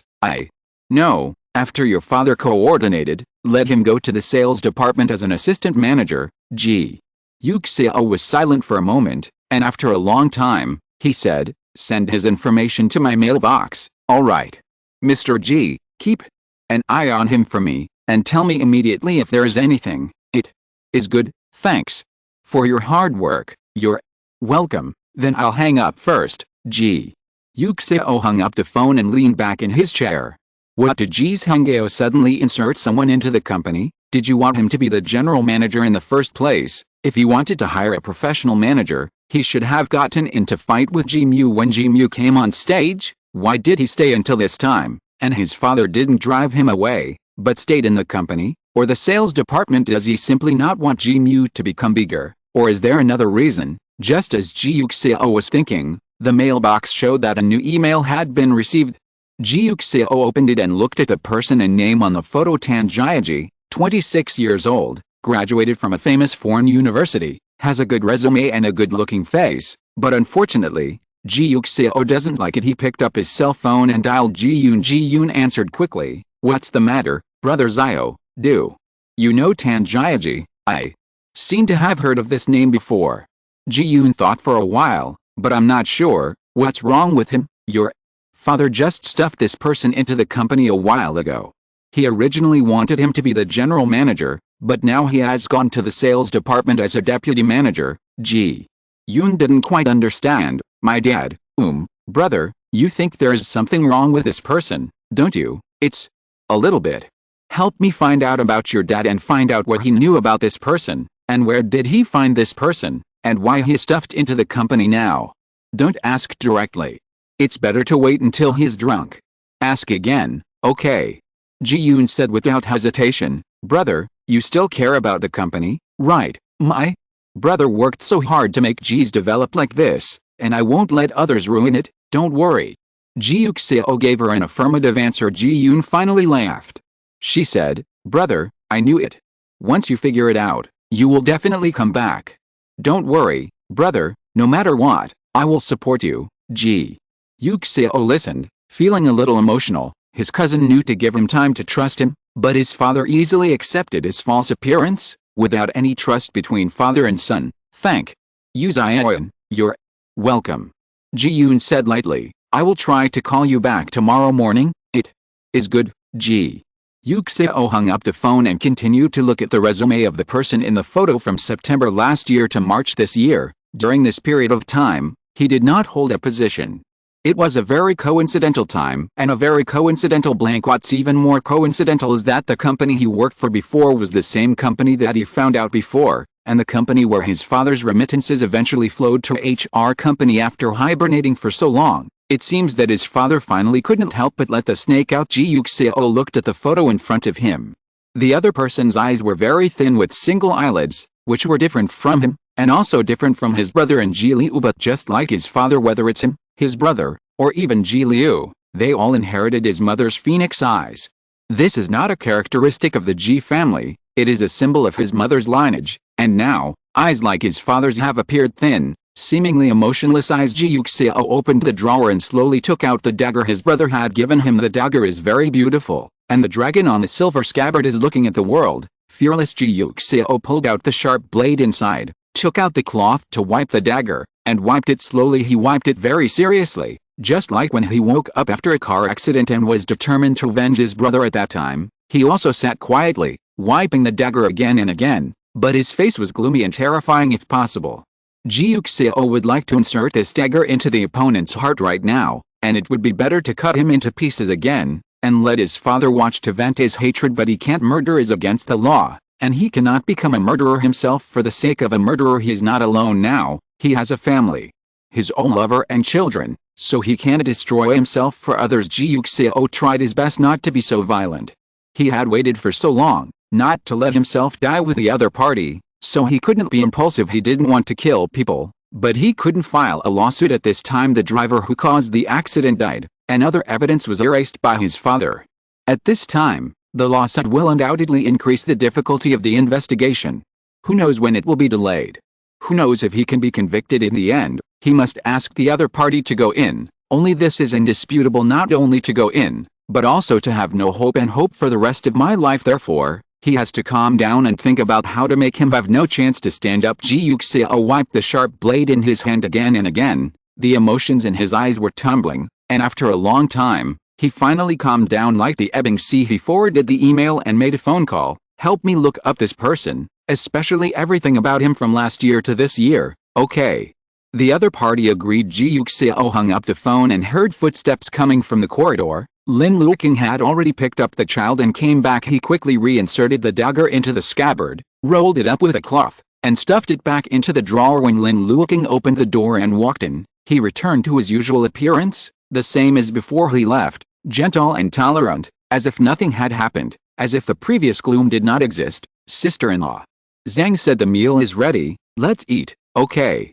Ji Yuxiao said warmly. The dinner table in the evening is still as warm as ever. Lin Luoqing is going to film soon, so she wants to take her two children out to play this weekend. Naturally, Ji Liu supported her with both hands, and Lin Fei had no objection, so the family of four's weekend outing plan was decided like this. But it was said to be a weekend outing, but it was actually going to the movies before Ji Yuxiao's legs healed. Ji Liu obviously didn't want to go to places like amusement parks, so there were not many places he could go to, and the most frequent one was the cinema. Ji Liu was eating, and asked curiously, when Dad finishes your work this time, can we see you in the cinema later? That's right.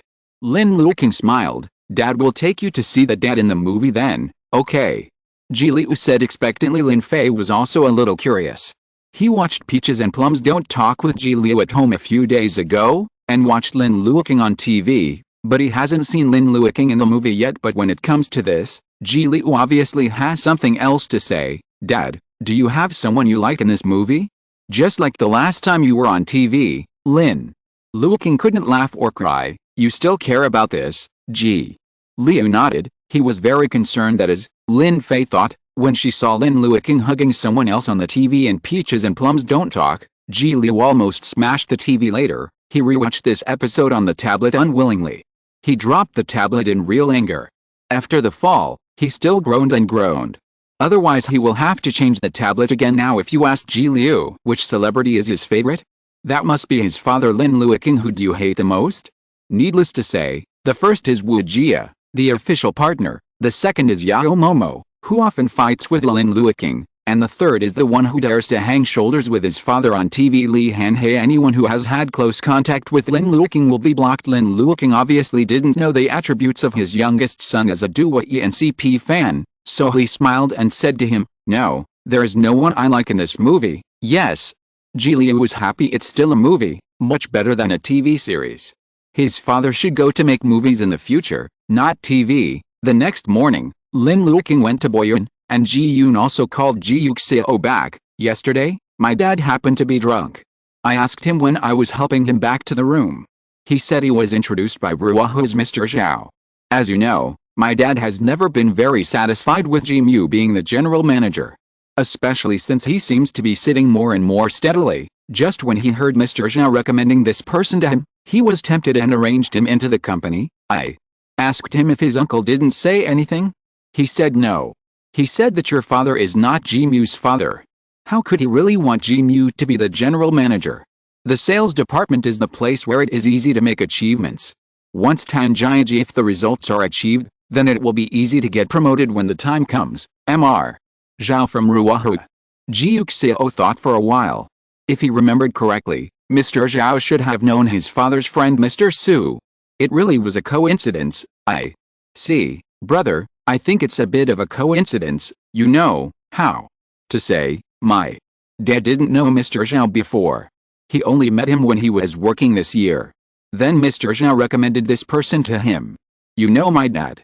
He just doesn't like this second uncle's family, so it was because of impulsiveness that Tanjiaji was pushed in. If it were someone else, Tanjiaji might not be able to join the company. Ji Yuxiao smiled. Xiaoyan, you are more careful than I thought, because you think there is something wrong with him. That's why I think more. Is my dad being treated as a pawn? Don't worry. Ji Yuxiao comforted him. There are too many pieces in this chess game, so nothing will happen to your dad. It's not a big deal. Don't worry, only. Then did Ji Yun heave a sigh of relief, as long as it's okay. But who else is a pawn? Hearing her question, Ji Yuxiao laughed slowly. Whoever jumps the highest is of course the best pawn. From the beginning to the end, Ji Yuxiao never doubted Ji Mu, because Ji Mu jumped too high, as if he was afraid that others would not know that he had coveted the position of general manager for a long time. He jumped so high, his father did not pin him to death, but allowed him to jump until now, which only shows that he is just a useful chess piece. A shield. So what Ji Yuxiao has always cared about is not Ji Mu, but the real person he wants to protect. That his father tried to use Ji Mu to block the other party, killed his brother, and maybe he also wanted to take him away and kill him too. That could only be for the Ji family and the Ji group. His father obviously knew the existence of this person, but instead of avenging his own son, he hid everything and even helped him solve the key figure of the driver, which showed that his father cared about him and wanted to protect him. Then it can't be the enemy so far. The answer is obvious with his father's character. How could he allow the company to fall into Ji Mu's hands? The higher Ji Mu jumped, the happier his father was, but the longer Ji Mu sat in the position of general manager, the more worried his father would be. That's why he is disappointed by his inaction time and time again, and that's why he will try to suppress Ji Mu.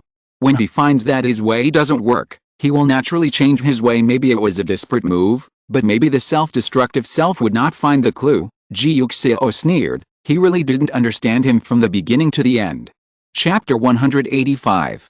On Sunday, Lin Luoqing and Ji Yuxiao took Lin Fei and Ji Leyu to the cinema. As promised, the family of four watched a movie and had dinner, and Lin Luoqing was about to pack up and prepare to leave. Before leaving, Ji Yuxiao helped him find a CEO to manage Boyun. Lin Luoqing didn't tell Lin Bo about this. Of course, he didn't need to say that the cooperation between him and Zhuang Yu was going smoothly, and the company's directors were very happy.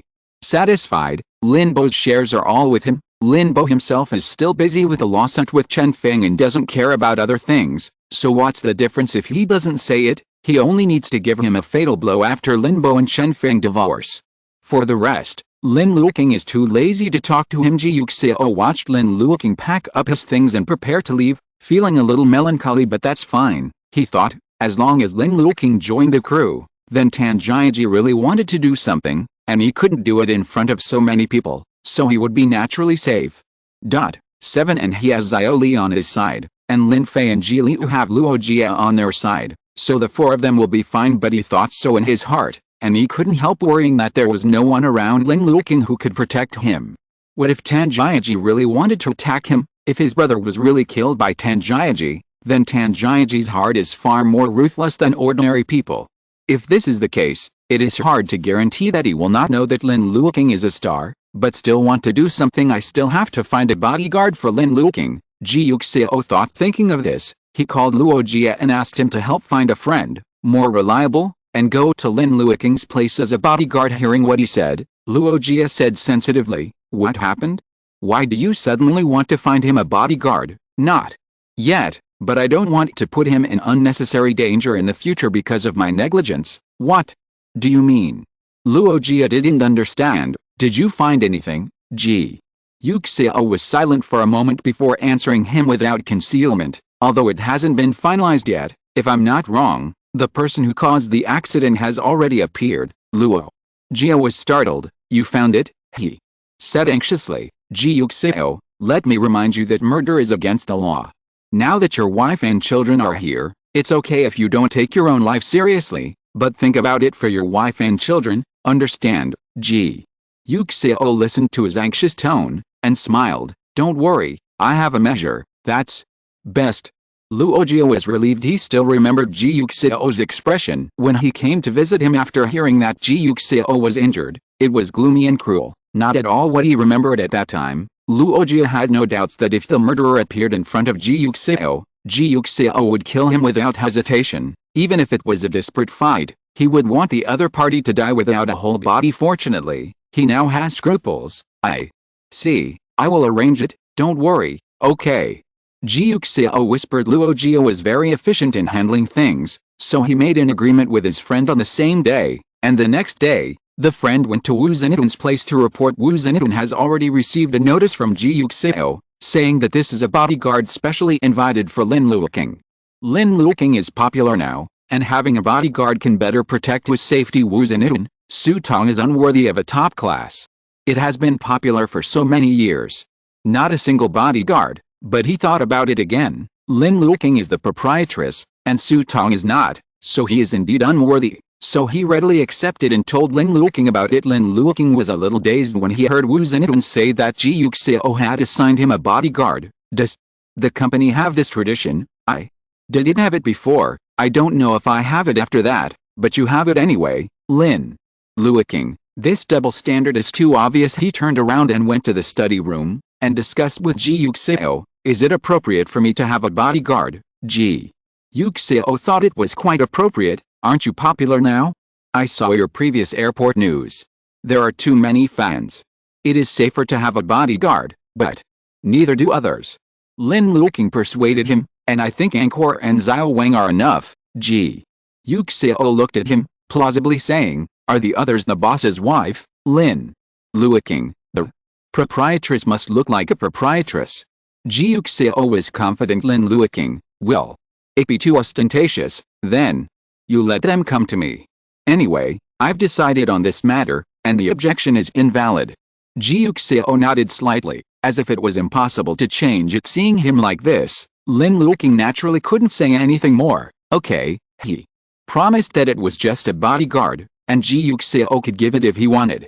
Although the artists in their company don't like to use bodyguards very much, they are not artists who don't use bodyguards, so it's okay. However, he still had a guilty conscience and immediately assigned Su Tong to bodyguard. Su Tong was puzzled. "Why did you suddenly assign me a bodyguard?" Lin Luoqing can speak a lot. "You are the top of the company. This is the company's concern and care for you." "Su Tong, will I be top class on the first day? Why didn't you give me such care for me earlier?" Lin Luoqing stepped on without hesitation. "It can be seen that Chen Luoyi is really not a thing. Once he doesn't care about you, unlike me, I worry about you every day. Su Tong, such a talkative person, he deserves to be the general manager." Today's Chen Luoyi is also being flogged to death. After Lin Luoqing gave Su Tong 2 bodyguards, he accepted his new bodyguard logically. It wasn't that he was second only to Su Tong in popularity in the company, so Su Tong had 2, and it was normal for him to have 1. Ji Yuxiao saw that he had to use Su Tong as a cover for adding a bodyguard, and he was a little bit dumbfounded, but he finally accepted it, and he felt relieved with a new CEO. Lin Luoqing was busy with the handover work, so he didn't go to the company anymore, but prepared for his new play. Ji Yuxiao didn't accompany him. He went to the 3rd floor for rehabilitation. His recovery time these days has obviously been longer than before, and his mentality during recovery has also become much more impetuous. Once he even threw something angrily, Ji Yuxiao knew that his emotions were still affected. He digested the violence after Tan Jiaji's appearance to the greatest extent, but he still inevitably became irritable because of his appearance. He wants to recover as soon as possible, not like now, where he can barely take a step or two, but like a normal person. He can walk like a fly and do what he wants to do. Li looked at the impatience in his eyes and persuaded him, there's still time. If you mess up first at this time, then everything before you will be in vain. Ji Yuxiao sat quietly, and it took a long time to stand up again and continue to practice walking. He is now able to take 3 or 5 steps with the help of external force, but every time he withdraws the external force, his steps are still difficult and his figure is still unstable. Fortunately, Li was able to catch him in time at this time, so he will not walk again. I fell and was injured, and the bruises on my body finally became less. Lin Luoqing actually wanted to go to the 3rd floor to see his recovery, but considering Ji Yuxiao's face-conscious personality, he still didn't go up. He comforted himself that it was good, otherwise, if he saw it and couldn't help crying, Ji Yuxiao would have to come to comfort him. That's not good, Alice. I really hope he gets better soon. Lin Luoqing prayed silently. Just as he was praying, the start date of All the Way to the West was approaching unknowingly, and Lin Luoqing was about to bid farewell to Ji Yuxiao, Ji Liu and Lin Fei, and headed to the crew. Ji Liu was very reluctant to part with him, hugged him and asked him, when are you coming back, Lin? Luoqing said truthfully, I guess it will be July or August. Ji Liu immediately pursed her mouth, feeling aggrieved. Lin Luoqing rubbed his face, Daddy will miss you, me too. Ji Liu said sweetly, I will miss Dad too, Lin. Luoqing kissed him and went to see Lin Fei. Lin Fei was watched expectantly by him, so he could only say admitting that he would miss him too. Lin Luoqing rubbed his head with a smile, and kissed the side of his face. After saying goodbye to the 2 children, he went back to his room, ready to say goodbye to Ji Yuxiao. Ji Yuxiao was answering the phone. Tan Jiaji's mother is dead. He was not called this name before, but Tan Jia. This name was changed 4 years ago, and it was also 4 years ago. His account will receive a stable monthly payment. Remittance, I checked. The source of the money was easy to track at the beginning, but it became more and more troublesome later. But at present, it is basically certain that it was all remitted from your father's account. Ji Yuxiao listened with a face as heavy as iron. What else? I checked Tan Jiaji's mother, and some traces of her past have been deliberately erased, but she and your father, who graduated from college, should have known each other before they married your mother. No, Ji Yuxiao frowned.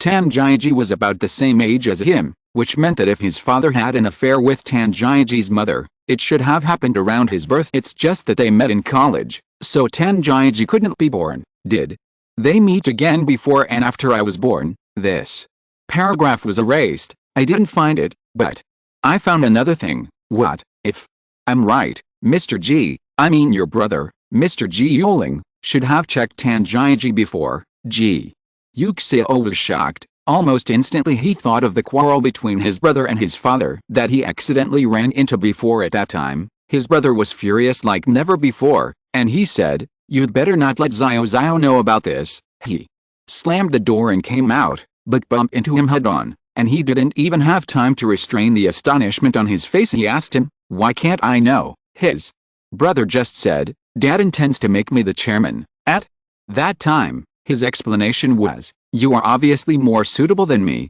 so you should take over the company. I have already rejected him once, and he still tried to persuade me. I was so angry that I yelled at him. At that time, he didn't think much, just believed it, and advised his brother that it wasn't worth getting angry about. But later, since his brother's death, since he found out that his father might not be what he thought, he said more than once, having doubted this sentence. Now, he finally has a more suitable explanation. If his brother knew of Tan Jiaji's existence before he did, then his anger could naturally be explained. Has my brother seen him? Chapter 186. I should have seen it. Tan Jiaji should have gone to see Mr. Ji Yuling once. Ji Yuxiao's eyes were cold. What did he want to do with his brother? Tell him, do you have a brother outside? How dare he? Exclamation mark. Ji Yuxiao was so angry that he gritted his teeth, wishing he could directly tear apart the opponent's bones. He asked, where was my brother before and after his accident? What was he doing? Why couldn't you find him before? Where did my dad hide him? The other party was silent for a while before answering him. Your father is a very cautious person. He was probably afraid that you would find him, so he left the country the day after the accident happened. After that, He stayed in a closed room. Nursing home, that's why I didn't find it. As for your elder brother, he was in China before the accident.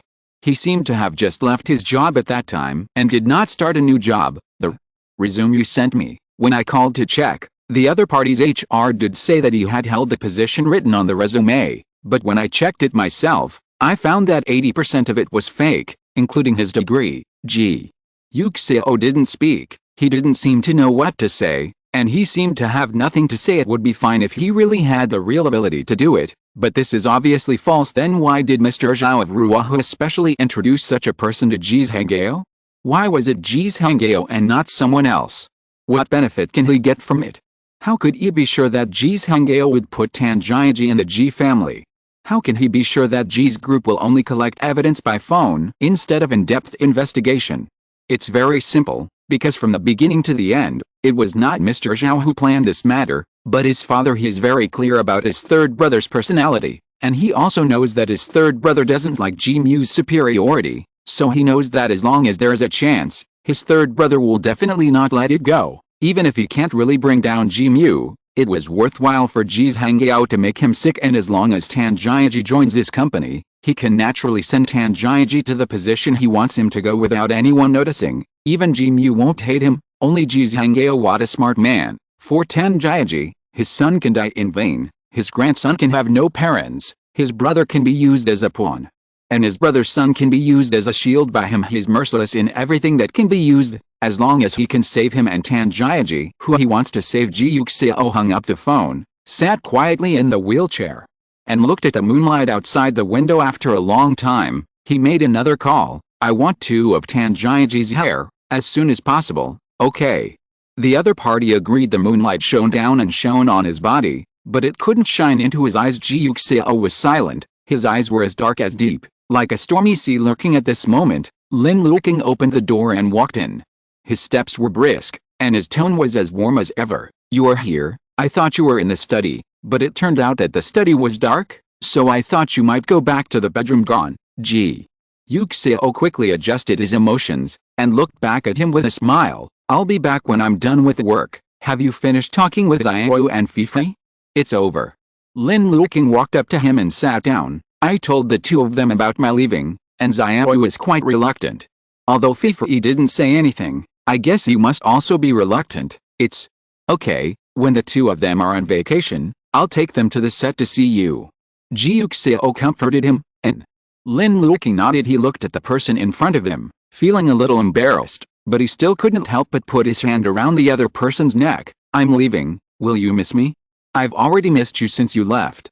Ji Yuxiao said seriously. Lin Luoqing laughed. Then tonight, while I'm still here, you can go to bed early. His last 3 words, go to bed early. The pronunciation of the words is soft, as if it contains sugar, sweet and sweet. Ji Yuxiao didn't hold back, raised his hand to hold the back of his head, and kissed his lips directly. Lin Luoqing smiled and kissed him, but Ji Yuxiao took the initiative after a while, and could only bear his kiss passively. The 2 kissed lingeringly and sweetly. Lin Luoqing pressed his forehead, and the water in his eyes sparkled, as if full of brilliance under the moonlight. Ji Yuxiao hugged him and kissed him again and again. It was destined to be a gentle and long night, and Lin Luoqing didn't wake up until the sun was high. At noon the next day, Ji Liu and Lin Fei have already gone to school.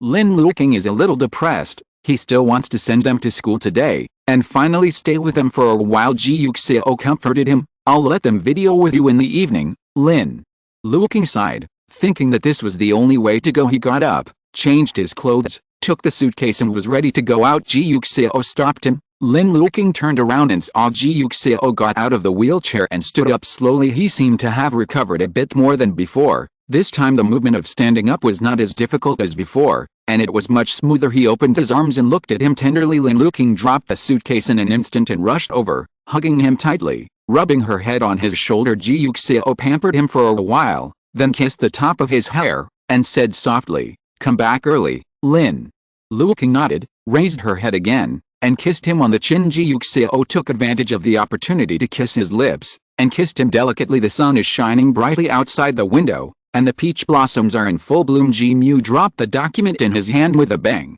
pacing back and forth in the office angrily. His father, Ji Yuxiao, poured a cup of tea, looked up at him, and asked, what's wrong? So angry? Is that Tanjiaji again? What do you think Uncle San is doing? Ji Mu didn't understand. How much does he dislike me? He insisted on inserting an outsider to disgust me. So, what? I don't look like Tanjiaji is capable. Don't worry, I'm not worried yet. Ji Mu pointed to the documents on the table. This is already the second contract he has negotiated this month. When the third uncle took care of him before, the uncle said that he should go to the sales department first.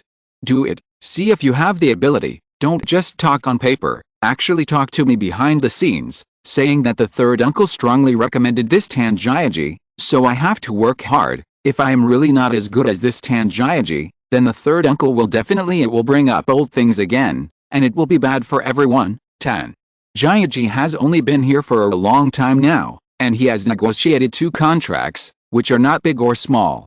Now, the third uncle must be more reasonable, and he can't raise his tail to the sky. Ji Yuxiao frowned. The third one is really nothing. He knows that Ji Yun is useless, and Ji Zhang is still young. He will definitely not get real power, so he doesn't want you to get real power. It's so cheap for me. This is the kind of person who didn't want me to manage the company when he was young, so he could support the boss because of this, and it's the same now when he's old. Ji Yuling and Ji Yuxiao can do it, but you can't. But you don't have to worry. Don't you understand that Tanjiaji is an outsider? If it wasn't for Ji Yuling's death, Ji Yuxiao wouldn't be able to rely on him. He would let you take care of the company? He let you take care of everything. After Ji Yuling and Ji Yuxiao, how could it be possible for that Tanjiaji to be the general manager? It's just an outsider, and your uncle wouldn't even think about it, aren't you dealing with AOIU recently? As long as you can negotiate AOIU's cooperation this time, it will be useless for Tanjiaji to sign any more contracts of this kind, so don't mess yourself up. Ji Mu sat on the sofa, restless. What annoyed him was not only Ji Zhangyao's support for Tanjiaji, but also that in his opinion, Tanjiaji should not have these achievements, but he quickly achieved them. This feeling is as if you never take the other party seriously, let alone think that the other party is qualified to compete with you, but suddenly, he not only has the qualifications, but also poses a threat to you. How could he have real talent? This unscientific Ji Mu couldn't accept it, but felt more and more irritable. Tanjiaji was in a good mood. He looked at his office and was full of ambition.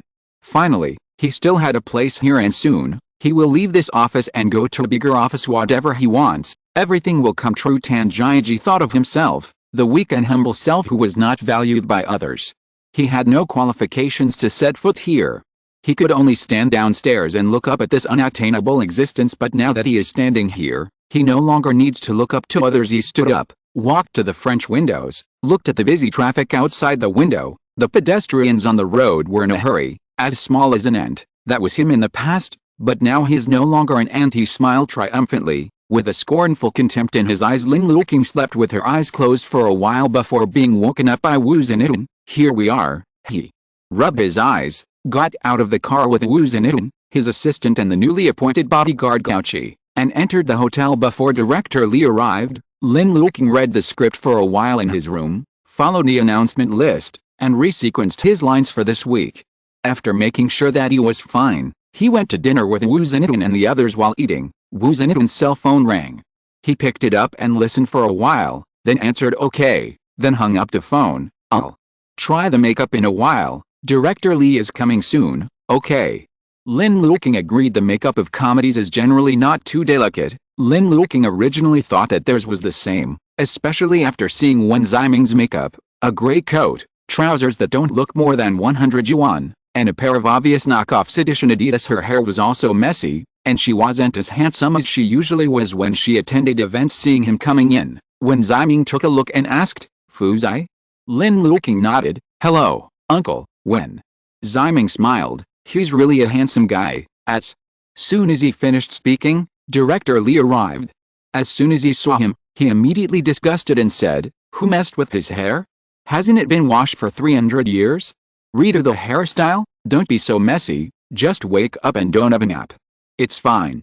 Also, cut it short, not so long. After he finished speaking, he looked at Lin Luoqing, who immediately turned cold and said nothing. Director Li nodded slightly. Sit down. Where's the stylist? Come over and do some styling for Fuzai. Lin Luoqing sat obediently, feeling the stylist moving back and forth on his hair. His hairstyle has not changed much.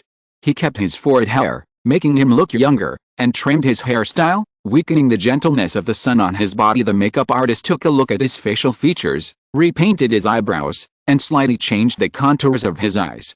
In an instant, the tenderness on his face was much less. Coupled with his expressionless face, he looked at salad color. Lin Luoqing was surprised. These are really magical hands. Director Li looked at it carefully for a while, and felt that it was not bad, so he didn't ask the makeup artist to make other changes for him. Lin Luoqing has appeared on the screen before, so naturally she doesn't care about this kind of half-plain makeup, so she followed the stylist to change her clothes, and reappeared in front of the public after changing. His clothes are far more exquisite than Wen Ximing's.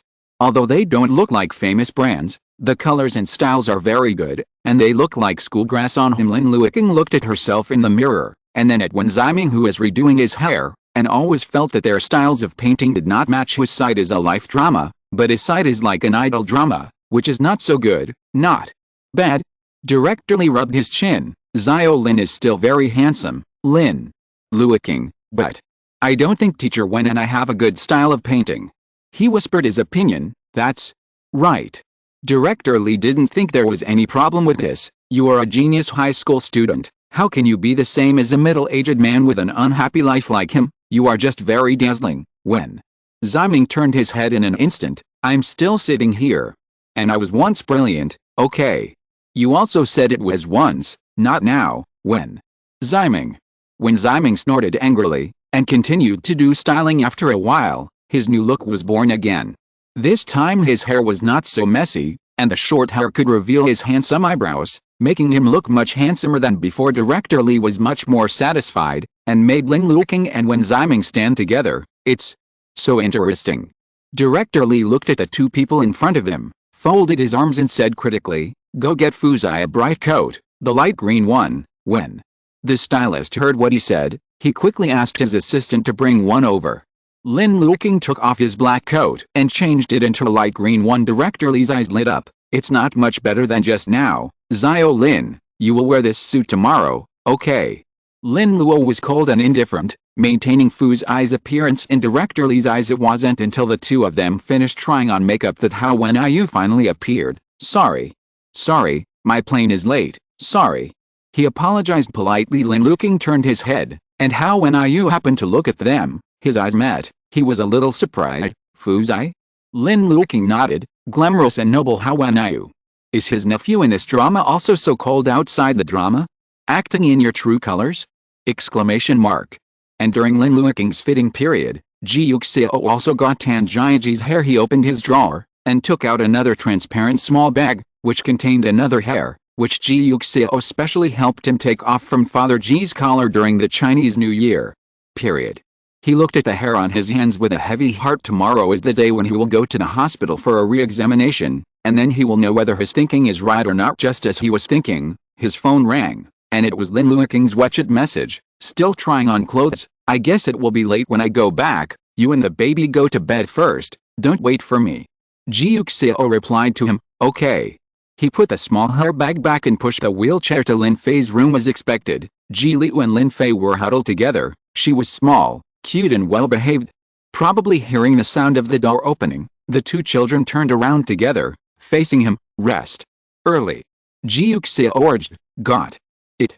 Ji Liu smiled sweetly. Looking at the smile on his face, Ji Yuxiao finally felt better, and he waved at Ji Liu. Ji Liu didn't know why, but still put down the book and ran to him. Ji Yuxiao hugged him and patted his head. Ji Liu also reached out to hug him, and kissed him on the face. Ji Yuxiao laughed, looking at him tenderly, full of cherishment in his heart. Fortunately, he is still alive. His brother's only child is still living healthy and happy by his side.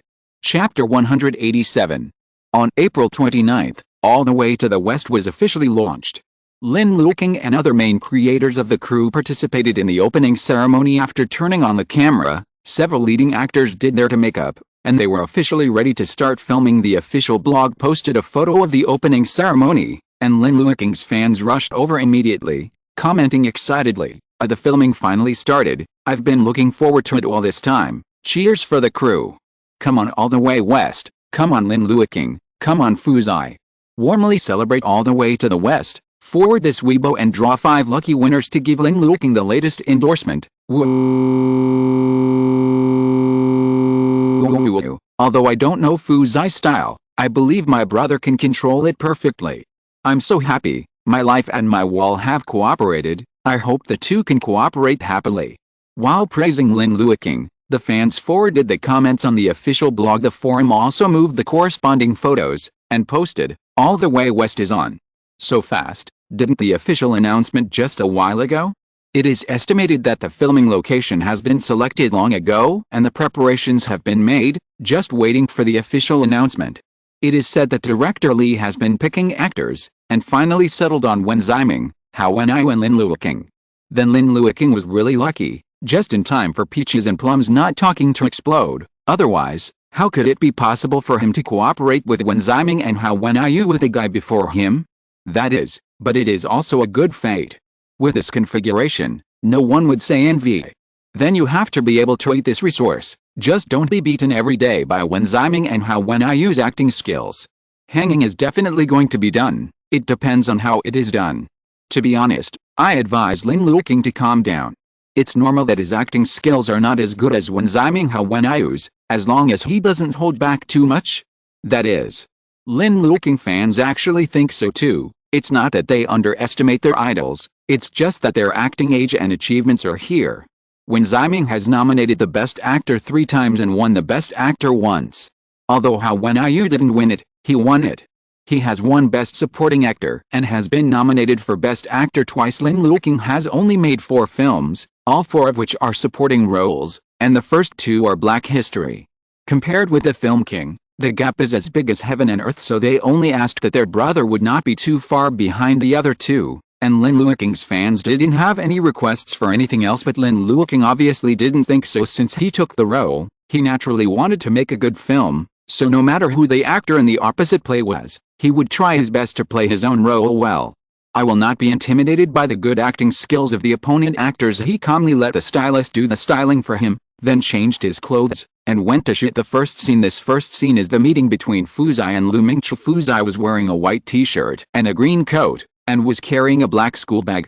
In the early morning sunlight, without warning, he appeared in front of Lu Ming, who was unkempt, still sleepy, and whose pajamas were obviously yellow. The eyes of the 2 people with completely different painting styles met each other, and Lu Ming asked suspiciously, "Who are you looking for?"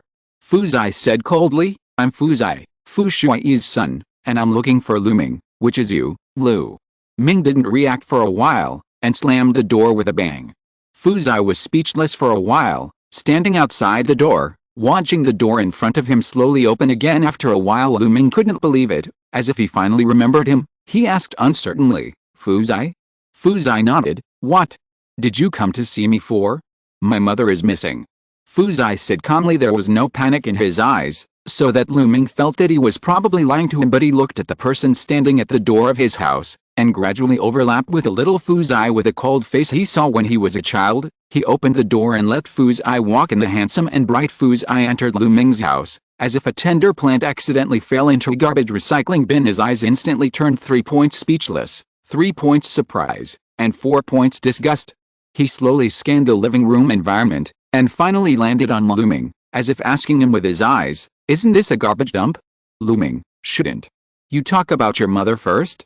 You are too calm," he complained. Only then did Fu Zai calmly speak about his mother. The plot of the first scene was filmed very smoothly, beyond director Li's expectation. Lin Luoqing's grasp of Fu Zai's character was much better than he imagined. He was worried before that because of Fu Zigao's cold and indifferent setting. He was not sure about his performance techniques, so he was always cold, but the eye scenes were quite rich, especially the speechless when the door was closed and seeing Lu Ming's house after that. Although he didn't say a word of disgust, it made people laugh. Director Li took another shot, and then let them shoot the second scene. The second scene didn't change the background, it was still Lu Ming's house.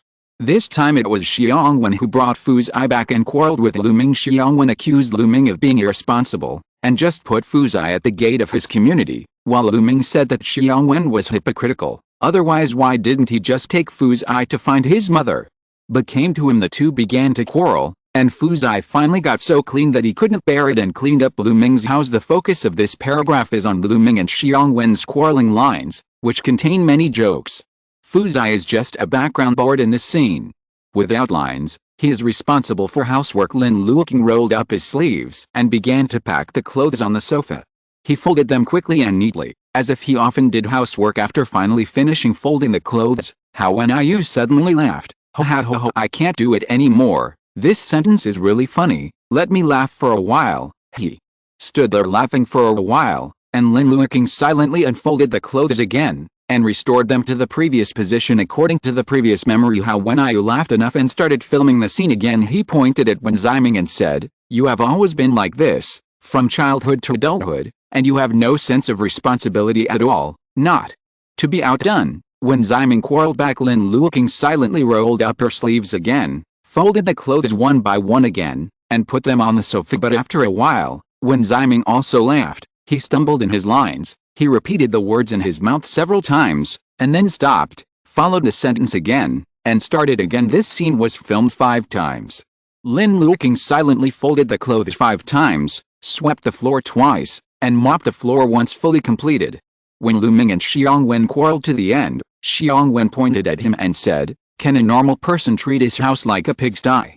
Then, when he turned around, he was astonished that the word circle was almost unspoken. Lin Luoqing stood in the bright living room without raising his head until Xiangwen called him Xiaoxi. He took the time to look at it in disgust, and said expressionlessly while mopping the floor, "Go on, Xiangwen." Lu Ming. Xiangwen was embarrassed, but Lu Ming was ecstatic. "Look at his room, his little nephew is really hard-working. Same as when I was a child." So he confidently grabbed Xiangwen and continued to quarrel. The focus of this episode is on Lu Ming and Xiangwen, but director Li couldn't help but silently look at Lin Luoqing every few minutes, not for anything else, but he is really a very role-conscious actor. What is role awareness? It is at this time that he will do things that suit the character according to the character of the character, instead of just standing still. If there is no specific writing in the script in this scene, Lin Luoqing's script has no lines, and his script only has the words "do housework." Many young actors would be very perfunctory in this situation. After all, the camera is not on him. He only occasionally cuts into the background board, so just show housework when the cut is made. But Lin Luoqing was not like this.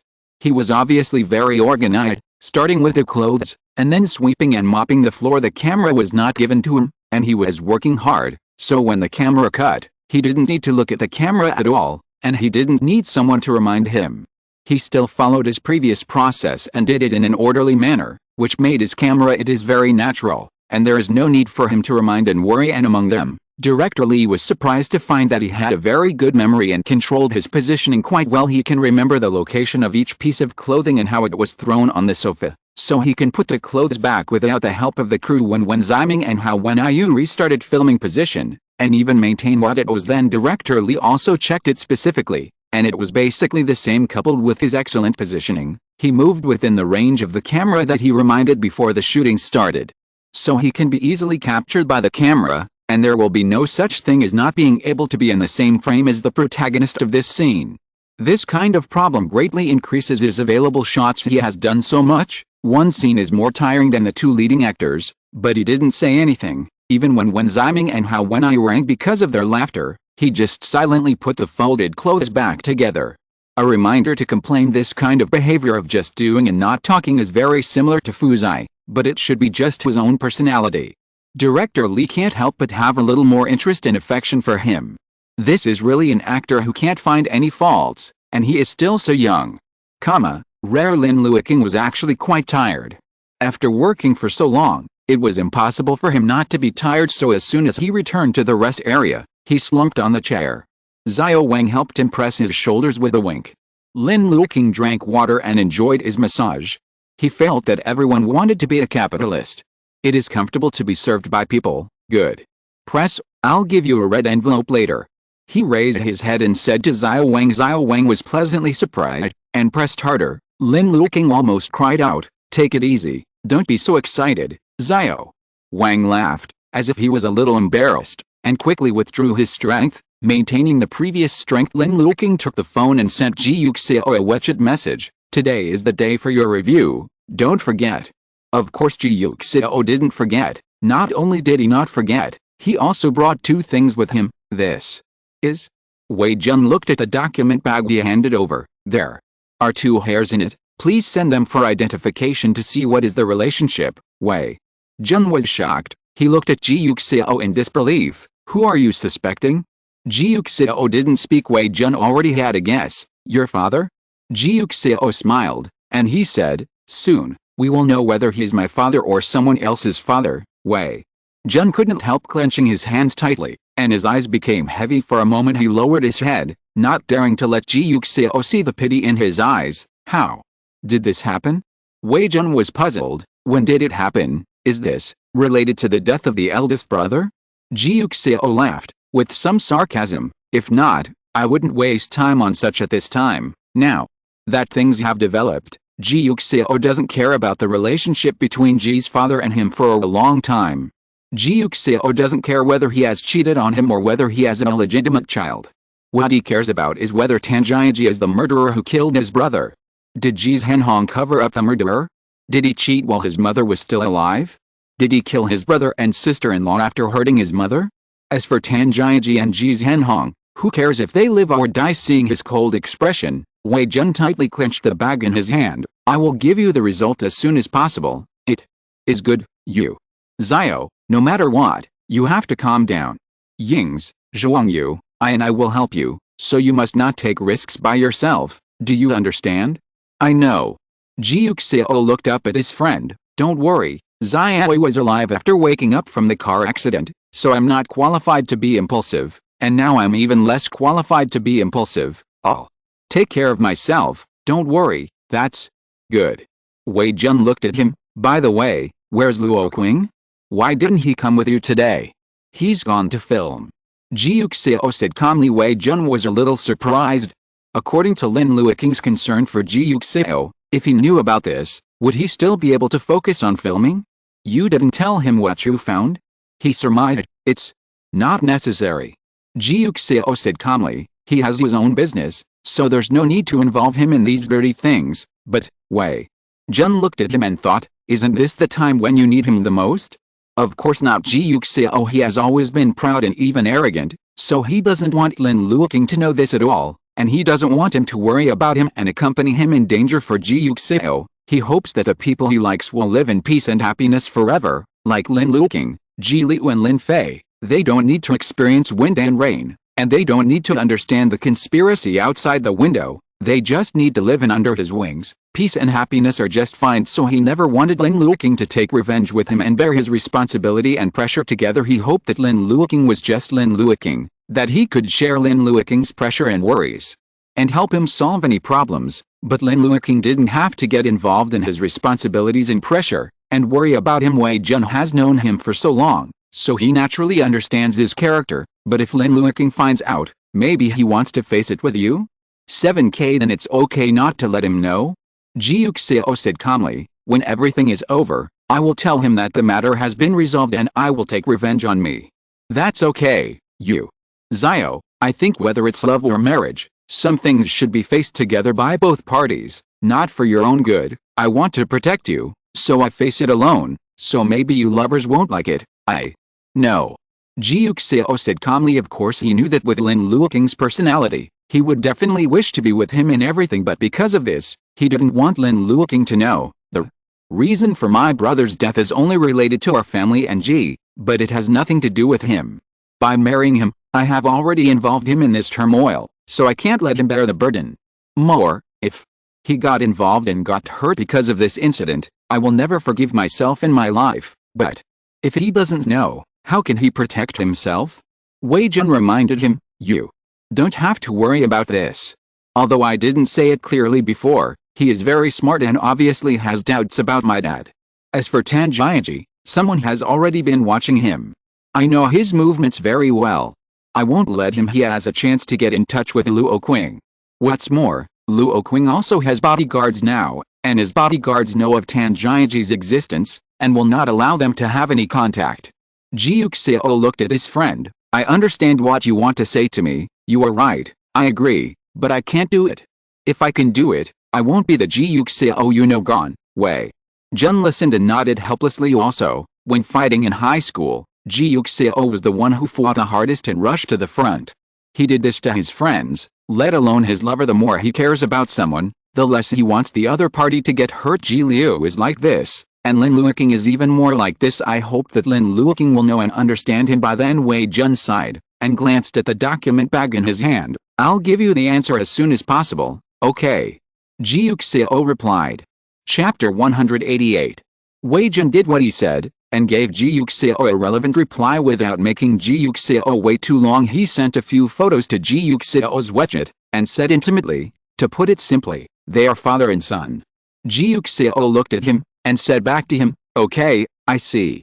Wei Jun stared at him for a long time at these 4 words, but still worriedly called him, Are you okay, yet? Ji Yuxiao said calmly. He looked at the photo sent by Wei Jun, and then at the photo of Tan Jiaji he had saved on the computer before, with a calm expression. Do you want me to visit you today? Wei Jun asked with concern. No need. Ji Yuxiao's voice didn't fluctuate, but things that have been guessed a long time ago are nothing to be surprised about, so don't worry about me. Ji Yuxiao explained. But guessing is different from being proven. Wei Jun thought, guessing is just guessing. It is proven that Ji's father had really cheated on him, and his illegitimate son may have really caused the car accident for the sake of his position. The one who killed was his father's illegitimate son, and the one who died was his own brother. Now his father let the illegitimate son join their company. How can Ji Yuxiao bear it? Wei Jun couldn't help scolding Father Ji and Tan Jiaji several times in his heart. Then, what? Did you find out the relationship between him and the driver at the time? Or the evidence of the transaction between them? Wei Jun asked. Ji Yuxiao's voice was faint. If I had these things, he wouldn't be alive and kicking in Ji's now. He should have gone in a long time ago, but it doesn't matter. Ji Yuxiao smiled. I can send him in even without these things. It's just the same goal by different routes. Then, is there anything I can do for you? Not. For the time being, you should be busy with your affairs. I will not be polite when I need your help. 7. Okay. Wei Jun nodded. Then I'll wait for you to speak anytime. After speaking, he sighed in his heart and hung up the phone. Ji Yuxiao looked at the photo in front of him, and the more he looked at it, the more disgusting he felt. Just because of such a bastard, his brother and sister-in-law had to die young? Did he deserve it? What the is he? He dares to attack his brother, and Ji's Henhong, for such a disgusting thing. He would rather his brother die in vain than his nephew lose his parents. Since then, he really deserves to be Tan Jiaji's good father and son. Ji Yuxiao silently clenched his fists, and various plans flashed through his mind. He tried his best to suppress those and violent thoughts, picked up his cell phone, and made a call. How did Ji Mu and Luoqing talk? He asked. It's okay. What's the matter, senior? Do you want to promise him? If so, I'll tell Luoqing. No. Ji Yuxiao glanced at the photo on the computer. You asked Luoqing to reject Ji Mu, and you will refuse within 2 days. Zhao Cheng was puzzled. Are you not cooperating with the Ji family? Cooperation, but not by Ji Mu to sign the contract. Who is that? Zhao Cheng didn't understand. Senior, what are you trying to do? You will know in 2 days. If after Luoqing rejects Ji Mu, no one else in the Ji family will approach Aoyu, then you can tell me again, but probably not. Aoyu is one of Jimu's key projects this year. He has talked for so long, but now the talk has collapsed, which will obviously affect his prestige in the hearts of the directors at this time. If Tan Jiaji can talk about success again, doesn't it mean that he is more capable than Ji Mu? It is naturally more suitable for Ji Mu's position. Ji's Henhong has already helped his son negotiate 2 cooperations, so it is impossible to give up such a good opportunity this time. He will definitely ask Tan Jiaji to take the initiative after Ji Mu fails, so just wait for Tan Jiaji to take the initiative to bite the hook. It is good. Do as I say. Okay. Zhao Cheng agreed. By the way, senior, I saw that my sister-in-law's new drama has started. Congratulations. This drama looks pretty good. It was only then that Ji Yuxiao gave a rare genuine smile. When it's released, please watch it, and then let the staff join us, just to let them take a break. Wow, then I can thank Mr. Ji on behalf of the company's employees. Work hard, you.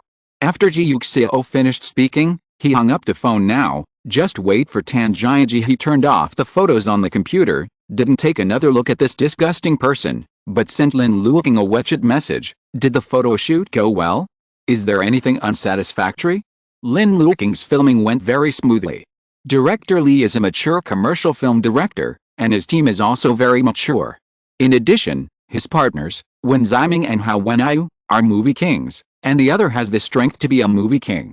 Their acting skills are already proficient. Lin Luoqing played with them, although it was inevitable to be Yang, but he also learned a lot from them. Coupled with director Li's guidance, it can be said that he became more and more proficient in acting. He launched a new movie here, and it was director Li's movie, coupled with the popularity accumulated before, so that within a few days of filming, a new brand approached Wu Zhenhun to talk about cooperation and endorsement. Wu Zhenhun was very strict about Lin Luoqing's endorsement, and only after a round of screening by himself did he show Lin Luoqing a look. Lin Luoqing watched and selected a few, and then heard the voice of Wechet, picked it up and saw that it was Ji Yuxiao, and replied, "It went well. There is nothing wrong with it." After he finished answering, he sent a video invitation to Ji Yuxiao. Ji Yuxiao picked it up, and saw the person he was missing. "I really have a heart, and I'm about to send you a video." Lin Luoqing smiled. "Have you been feeling better recently? What about Fei and Xianyu? Are they both fine recently?" "No." Ji Yuxiao replied with a smile. "What's the matter with the two of them? They're both so obedient." Lin Luoqing: "Well, it's true in front of you. What about you? Are you feeling better than before?" Lin Luoqing became happy again. "That's good." He was relatively busy these 2 days, and he didn't have time to talk to Ji Yuxiao. He had saved a lot of words at the moment, and said them all at once. "Teacher Wen is so amazing. When I read his lines, I felt that although some of his lines were designed to match his personality, they would be a bit annoying, but he didn't have that annoying feeling when he said it. It's pretty amazing, teacher. Hao is quite funny. He told me the other day that when he first saw me, he thought I was very cold, like Fuzai, so he didn't know how to talk to me at first. Haha. In fact, I just saw Director Li in front of me. That's how it behaved. Our Director Li is simply a genius. Every time he praised me and I thanked him with a happy smile, he immediately said, 'This is not good, you don't look like him now,' which made me laugh every time. When I saw him, I had to keep a cold face. At the beginning, Mr. Hao thought I was very brave, and he was serious about the director. Ji Yuxiao listened quietly, and her irritable mood subconsciously calmed down, as if the water surface stained by the setting sun had returned to the tranquility after sunset. Lin Luoqing talked for a while, only to realize that he was the one talking all the time, and said a little embarrassedly, "I only talked about mine, and I didn't let you talk about it. Tell me, I'll listen to you." "It's okay," Ji Yuxiao said softly. "I like to listen to you talking, and I can't go to your side now, so it's good to listen to you talk about the crew, and I won't think who you talk about next time." I feel strange. Hearing what he said, Lin Luoqing couldn't help laughing again. "Why are you so nice to me?" he whispered, acting like a baby. Ji Yuxiao smiled. "Otherwise? If I'm not good to you, who is it good to?" "That's true." Lin Luoqing nodded. "Then it's more appropriate for you to be nice to me." Ji Yuxiao was amused by his unabashed words. "Okay." He agreed. The two talked sweetly for more than an hour. Seeing that it was getting late, Ji Yuxiao was afraid that he would have to get up early tomorrow, so he said goodnight to him and asked him to go to bed early. Lin Luoqing obediently hung up the video, took a shower, and lay on the bed. However, Ji Yuxiao couldn't fall asleep anyway.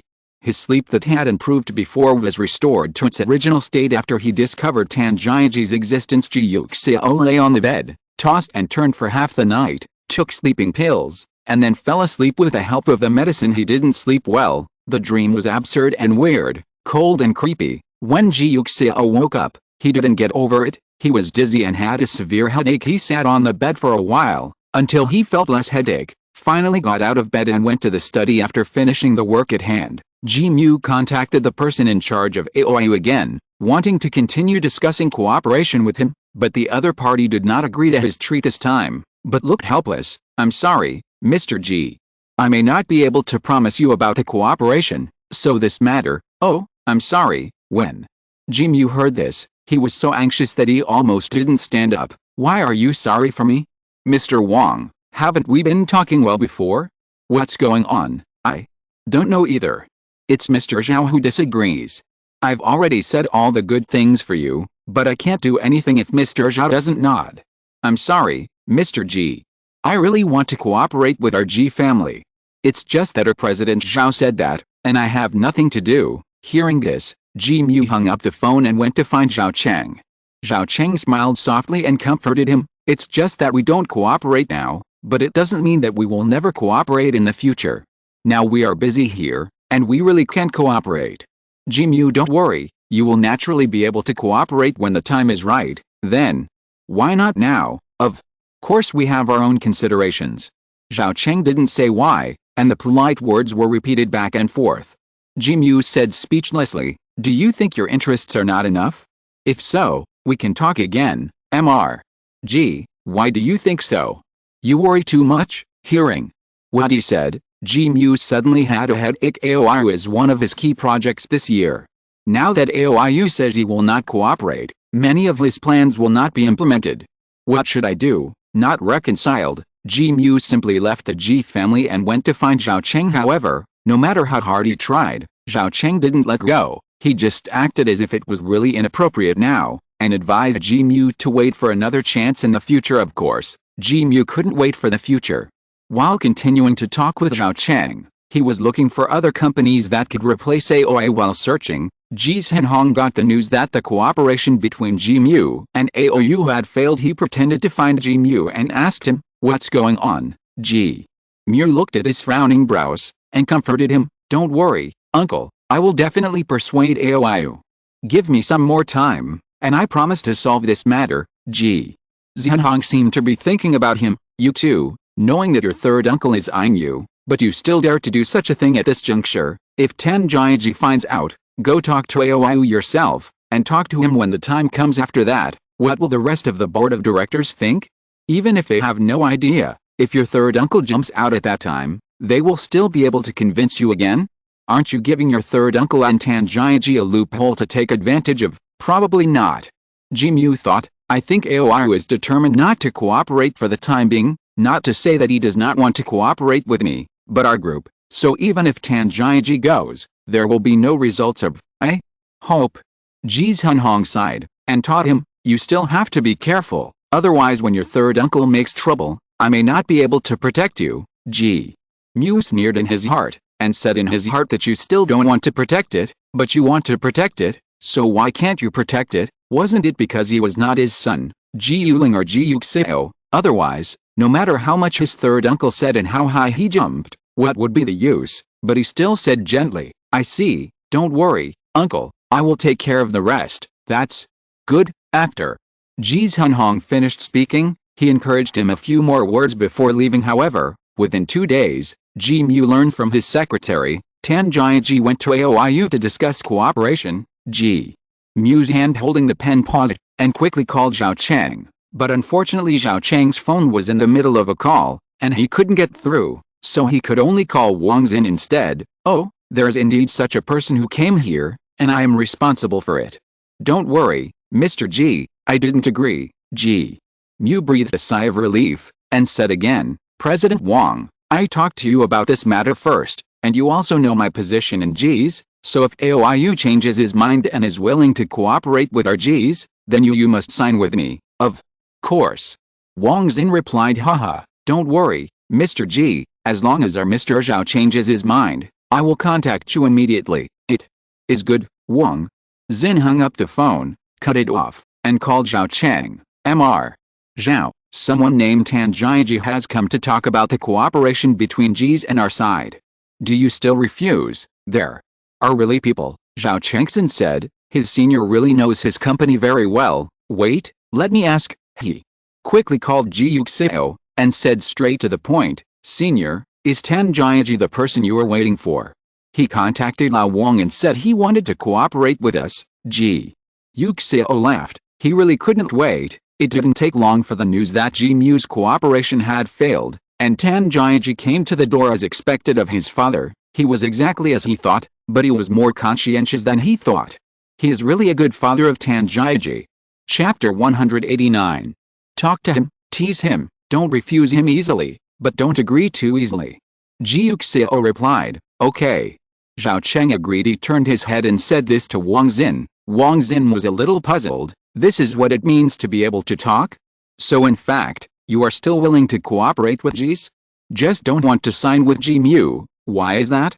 He tentatively asked Zhao Chang, but Zhao Chang only said, don't worry about it, just do it. Wang Xin didn't ask any more questions, and followed what Zhao Chang said. After talking for almost half a month, Tan Jiaji gave up all the benefits that could be offered, and gave all the benefits that could be given. Zhao Chang finally let go and was willing to sign a contract with him. Tan Jiaji was ecstatic, and said at the company's regular meeting the next day, I will speed up the communication with AOIU this week, and strive to reach a cooperation with AOI within this week. As soon as he said this, Ji Mu's face changed immediately. Ji Hongao laughed. It's amazing, Jiaji, you actually managed to get a client that our president Ji couldn't get. It's really a formidable young man. Tan Jiaji smiled and said, Mr. Ji is over the top. If you want me to say, Jiaji, you have this ability, and it's too inferior to be a deputy manager in the sales department.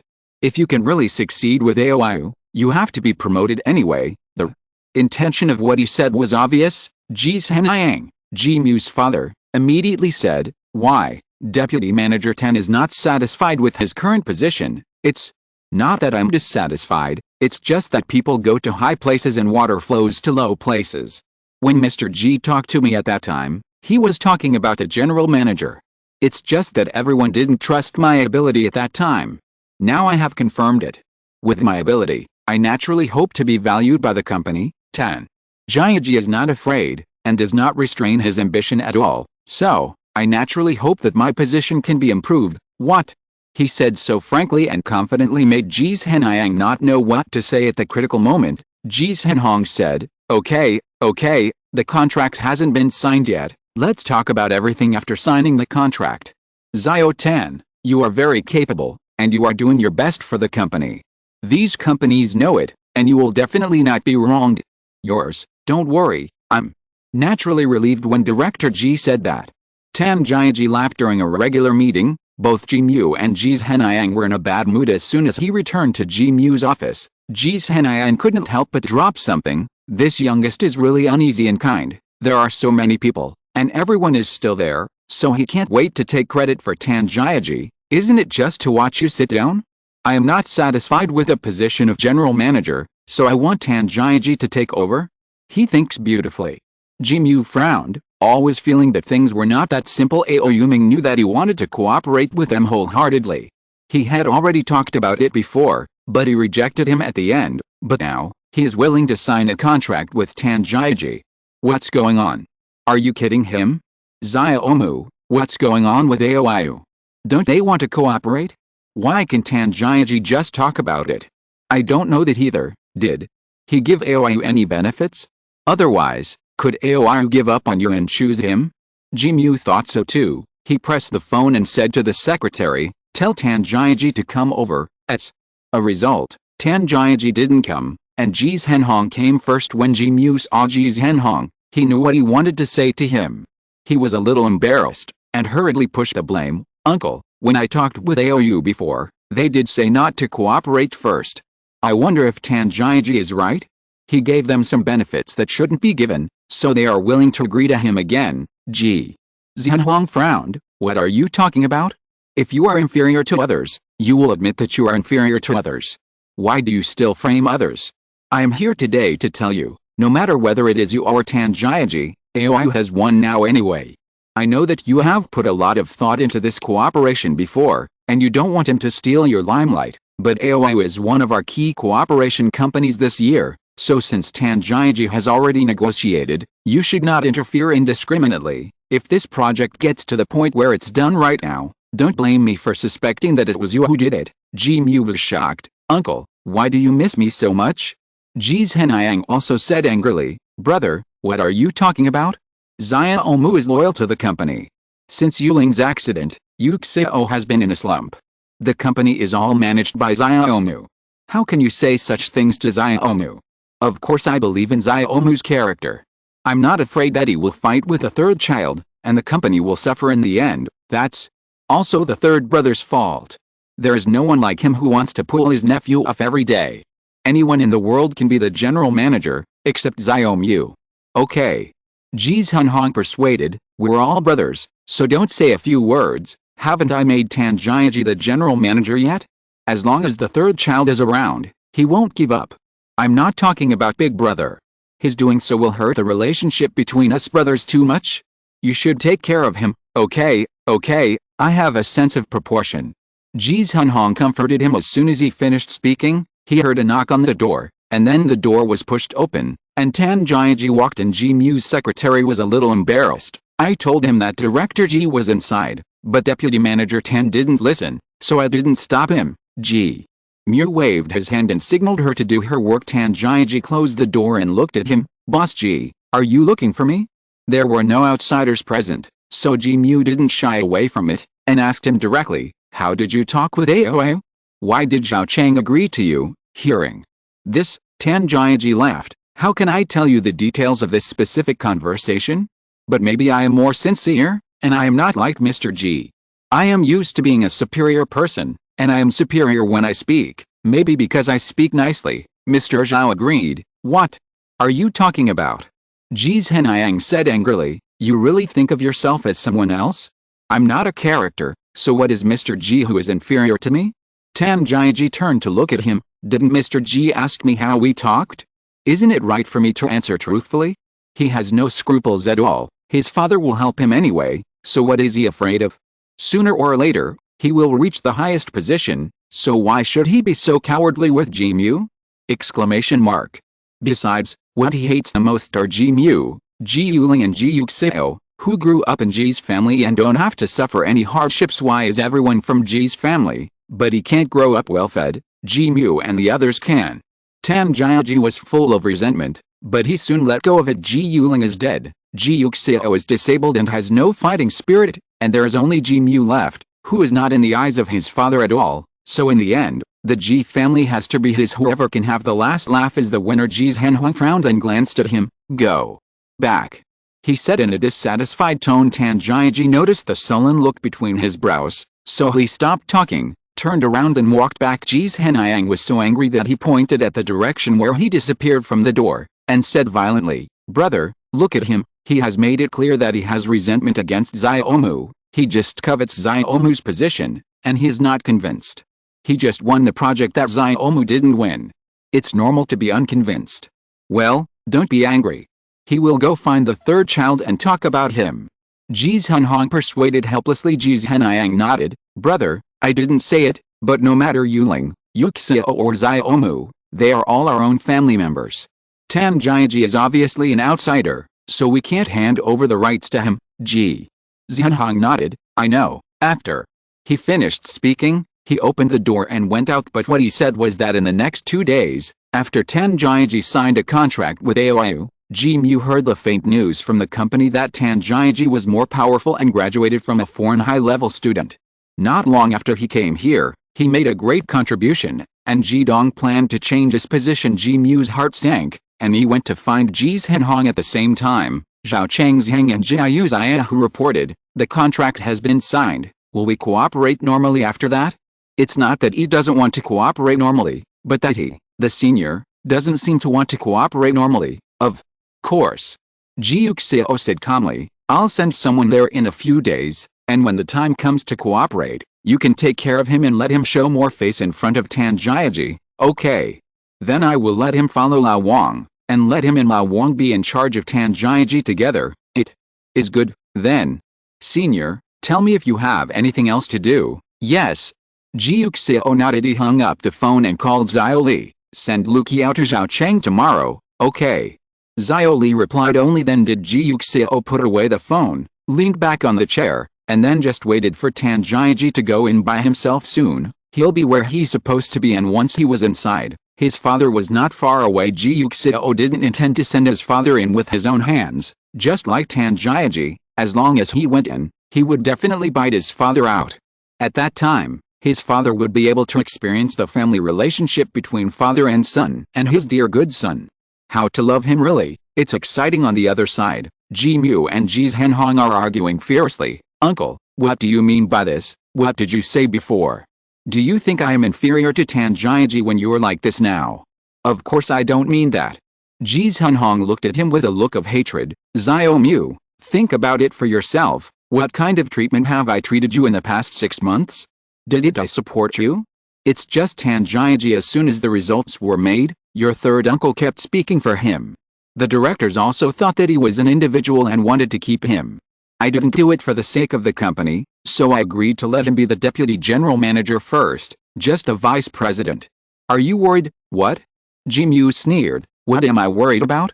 Uncle, what do you say I am worried about? He was promoted to vice president. Isn't this just a disguised slap in the face? What will people in the company think of me in the future? Don't you even listen to me? That's why you have to make achievements. Ji Yuxiao taught him a lesson. If you can't make achievements, it's not normal for other people to dissatisfy you. Shouldn't you take this as motivation and work hard to improve yourself? He looked at Ji Mu helplessly. Xiaomu, it's not that I'm partial to you. This company is yours. Now that so many people are watching, Tan Jiaji's business ability is better than yours, and your third uncle is protecting him. What can I do? If it was Ji Yuxiao, would you do the same? Ji Yuxiao was stunned for a moment, as if he didn't expect him to mention Ji Yuxiao. Of course he wouldn't if it was Ji Yuxiao. Ji Yuxiao is his own son, so he would naturally help him, but Ji Yuxiao didn't care about it at all. Otherwise he wouldn't let Tan Jiaji return to China so soon. Ji Yuxiao was startled when he thought of what happened to Tan Jiaji. He couldn't let Ji Yuxiao know Tan Jiaji's true identity, let alone what Tan Jiaji had done.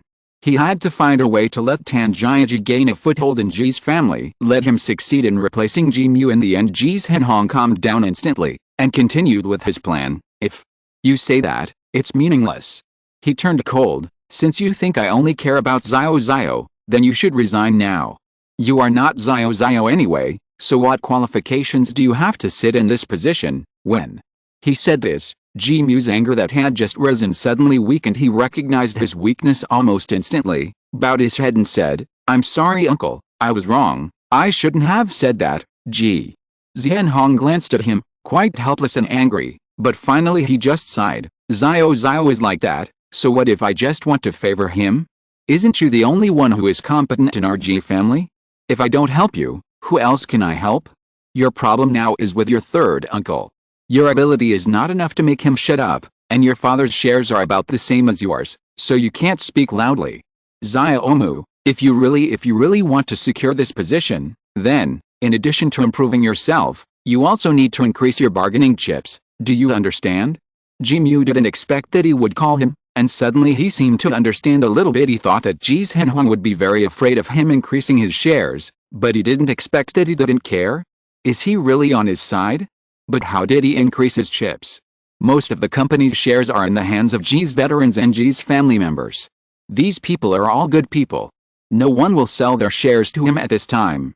Where will he increase his shares?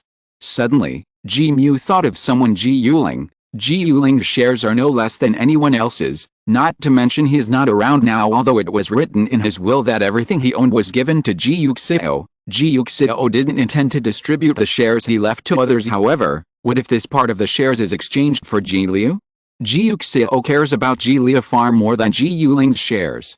As long as he can create a gap between Ji Liu and Ji Yuxiao, and Ji Liu likes him and is willing to live with him, then he can completely exchange the shares held by Ji Liu and Ji Yuxiao. Ji Mu still remembers that Ji Liu smiled very well every time he saw him, and was very close to him, so it doesn't hurt to give it a try anyway. If it fails, it will not be less than the current shares.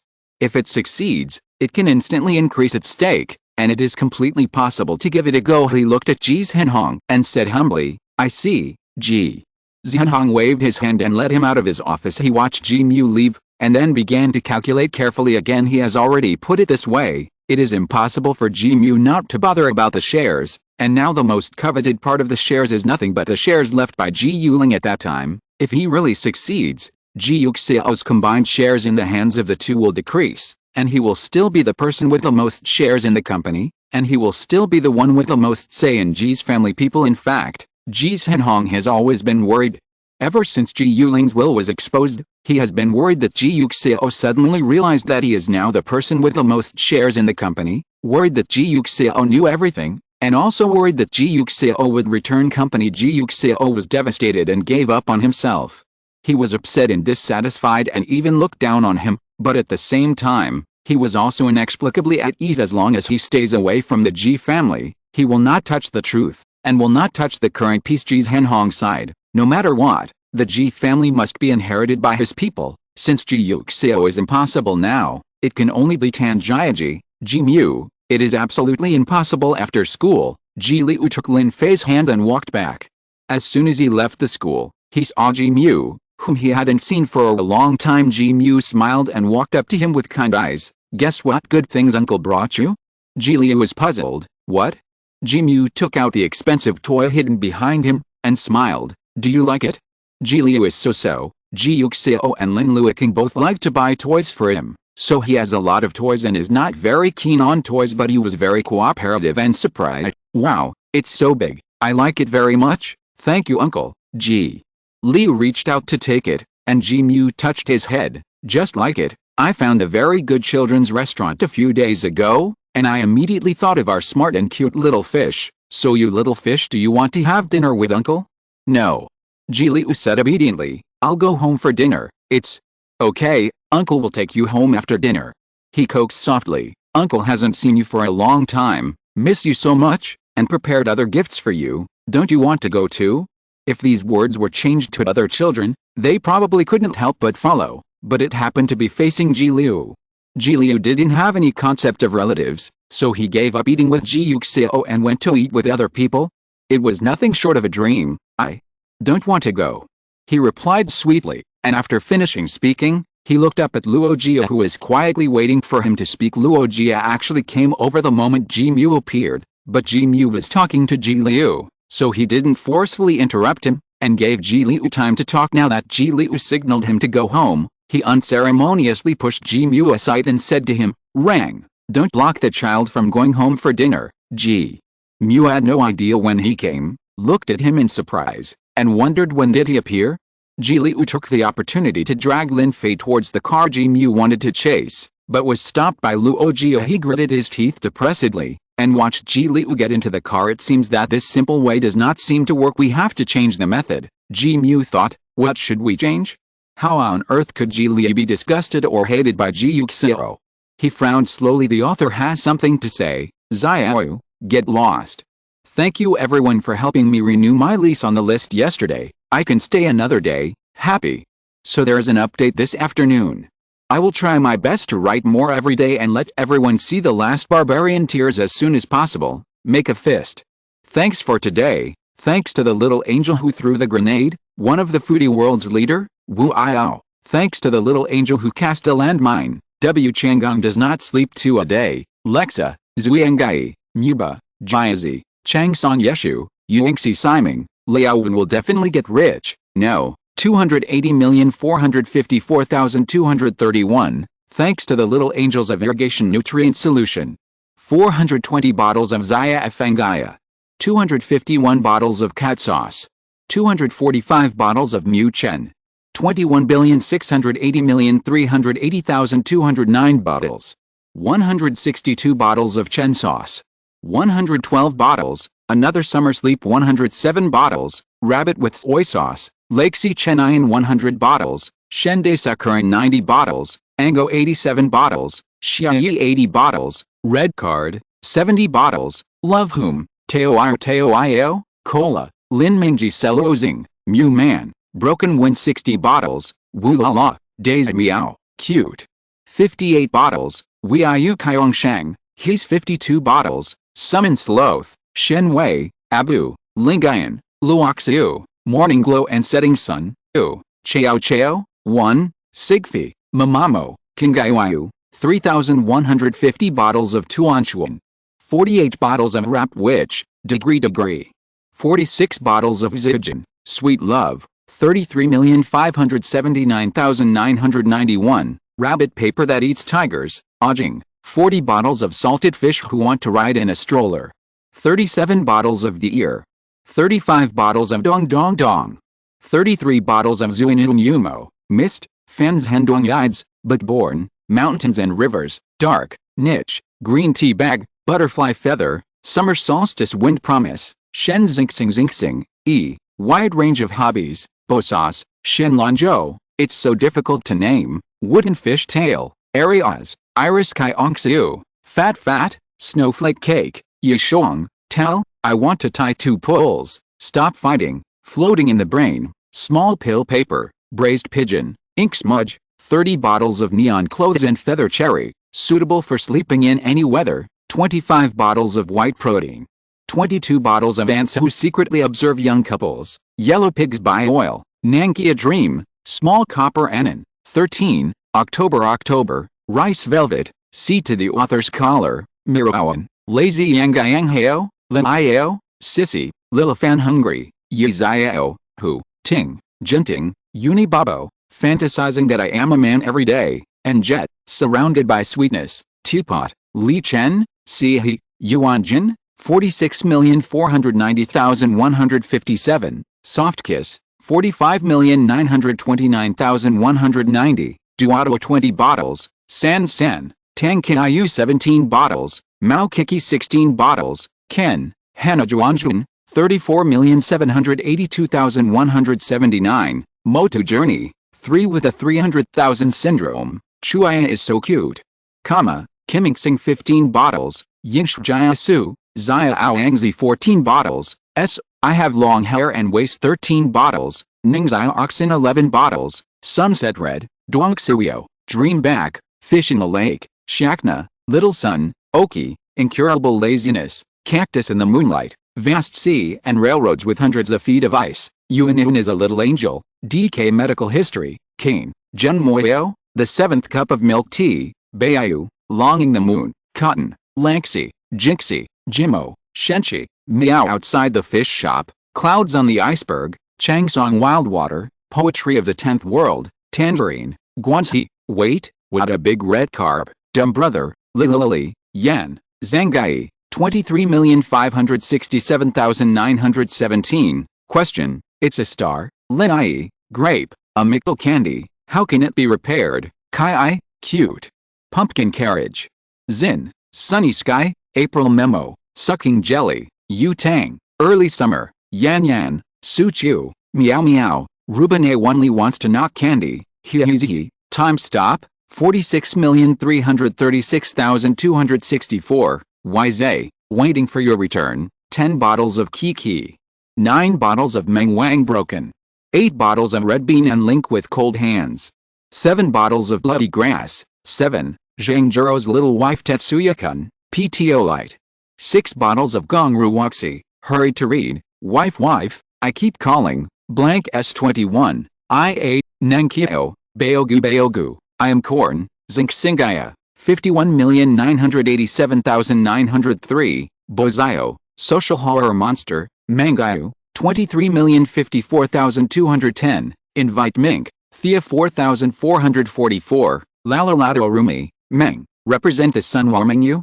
Comma, Kiki, Cookie Harvester, Sand Device, Lan Zixen, A Bottle of Evil, Xia Yi, Drunk, 54,904,869, I Have 3 Fat Cats, Coriander That Loves Radishes, 5 bottles Pretending to Have a Name, Kizi Ui's 4 bottles of Festival, Wind Rhinoceros, Zuzai Azu, I Love to Make Dim Sum, Free E, Sons, Porridge Sauce, Late Night, Jiajian, Changmian, Ozai, 51,618,691, Late Maple and Sunset, Chao Today Drink Wallo 3 bottles, Yingayao, 29,909,599, Hua Luoqi, Dudu Shuang, Corpse on the Bed, Nichio, Aiki, Yuhua, Brothers On, Brother Loves You, Humming Monster 2 bottles, Jilking, Alice, Bedes, 46,515,262, 41,824,269, Teaching Resources Must Pass, comma, Condensed Eyebrow, Tong Shuo, Mayo Chong Song and, Jinsens and, 1 bottle of Fenkin and Boiled Crane. Thank you very much for your support. I will continue to work hard. If you're listening to this novel on a channel other than Fanfic World, it means they downloaded and uploaded it without effort. We cordially invite you to visit our channel, Mundo Fanfic Novelis. There you'll find the original version of this story and you can explore many other novels of various genres. We're waiting for you to immerse yourself in a world of incredible novels. Chapter 190. Jimu got into the car, glanced at the students leaving the school, and told the driver, "Let's go." Suddenly, he seemed to think of something, his eyes lit up in an instant. Ji Liu would listen to Ji Yuxiao's words again, and he loved his biological father the most. So as long as he started with Ji Yuling, then he would definitely be with Ji Yuling. Ji Yuxiao has a gap, he thought silently, and the plan in his heart was gradually perfected. Lin Luoqing had been filming for more than half a month, and the crew planned to move the filming location to film the scene where Lu Ming, Xiangwen and Fu Zai went on the road together to find Fu Shui on this trip. Fu Zai had a fierce quarrel with Lu Ming because he was dissatisfied with Lu Ming's foolishness. In the end, the two reconciled under Xiangwen's mediation, and the three continued on their way when Ziming and Lin Luoqing confronted each other about the lines in this scene, but they always felt that they were wrong. Zio. Lin, what's wrong with you? Are you worried? This is not your usual level, are you feeling unwell? When Ziming asked concerned, Lin Luoqing shook her head. It's not that he's physically uncomfortable, but he always feels awkward and inappropriate when he reads this line. When Ziming thought that he was a restrained player who could accept acting but would not let it go, so he taught him, you have to release your emotions and express your anger and dissatisfaction. Is it because I am older than you? So are you embarrassed? It's okay, don't be afraid, just shoot at me as much as you want, I can bear it, but... Lin Luoqing looked at him. Would Fu Zai be so emotional, so angry and dissatisfied? When he said this, when Ziming couldn't help thinking that's right, the little nephew in his plane never speaks if he can express it with his eyes, and he doesn't bother to say the second sentence if he can say one sentence. Would he be so emotional and quarrel with himself so fiercely? Seeing that he frowned, Lin Luoqing also frowned silently. I just feel that this part of Fu Zai's character design has changed, and it's not quite right. So the acting has been very awkward, but this part is Fu Zai's climax, right? When Ziming said, it's a display of your acting skills. If this is changed, it will be bad for you, right? Lin Luoqing didn't care about this. He was acting as a character in the play, not himself. Acting was for the sake of playing a character in a story well, not for showing off skills, so there was no need to ruin characters just to add glory to himself. Teacher. Do you think I can talk to the editor and ask him to delete this paragraph? He asked when Ziming has no objections. As the first male lead, Lu Ming has too many highlights, so deleting such a scene has no effect on him, but it's not necessarily the case for Lin Luoqing. If you insist, then of course you can talk to the screenwriter Guo, but you have to think about it. The deletion of this scene is actually a disadvantage for you. Audiences always prefer explosive performances.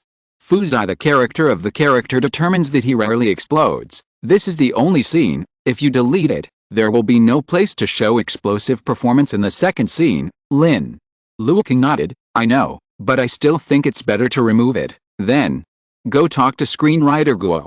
When Ziming supported Lin Luoqing gave a hum, and went to the chief screenwriter Guo Han. While the crew was busy setting up the scene at night before they had time to shoot, Guo Han has something to go out. And when he received a call from him, he asked him to go to a screenwriter named Ning Yu in the screenwriting group, talk to Xiaoning first, let Xiaoning write down the question, and read it when I come back. Okay, thank you for your hard work, you're welcome.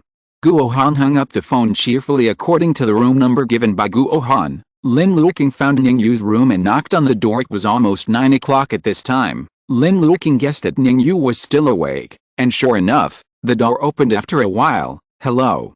Lin Luoqing said politely, you are teacher Xiaoning, right? I'm Lin Luoqing. There's a plot in the script, which I think is a little inappropriate. Screenwriter Guo is not here, so let me come to you. Ning Yu smiled. Her baby face looked very young, like a student who was still in college. Mr.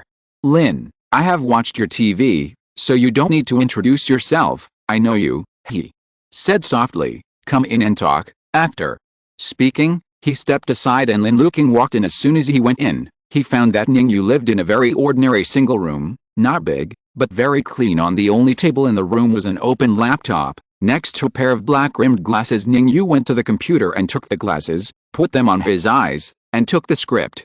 He looked back to see that Lin Luoqing was still standing, patted the bed, and said to him, there is no sofa here, Mr. Lin, just make up for it. Sit on the bed. It's okay, if you don't mind. I also like to sit directly on the bed. Lin Luoqing walked to him and sat down with him. Ning Yu picked up the script and immediately entered into a work transition. Mr. Lin, what do you think is the problem? That's right here. Lin Luoqing flipped through her script and pointed to him. I don't think the part where Fu Zai and Lu Ming are arguing is quite suitable for the characters. According to Fu Zai's character, he would not quarrel with Lu Ming. It won't be so loud. When Ningyu saw this paragraph, he felt a little helpless. I mentioned this to Mr. Guo before, but Mr. Guo felt that this was Fu Zai's climax and he couldn't move it. The other screenwriters didn't think there was any problem, so they kept this paragraph. That's it. Lin Luoqing looked at the text on the script, but I don't think it's appropriate. I want to delete this paragraph. Then, when Mr. Guo comes back, I'll help you convey it to him. Then you can talk to Mr. Guo. You are different from me. You are the leading actor and have more right to speak. You say Mr. Guo may listen, okay? Lin Luoqing said he originally thought that he would spend a lot of time on this matter, but he didn't expect that the other party had the same idea as him. He didn't need to explain. As soon as he said the beginning, he had already fast-forwarded to the end. Then, I won't bother you anymore, Mr. Ning. You can continue to work, and I will go back and continue reading the script. It is good, Ning. Yu stood up and sent him out at noon the next day. Guo Han found Lin Luoqing, and Ning Yu was with him. Xiao. Ning said that you want to delete the scene where Fu Zai and Lu Ming quarreled?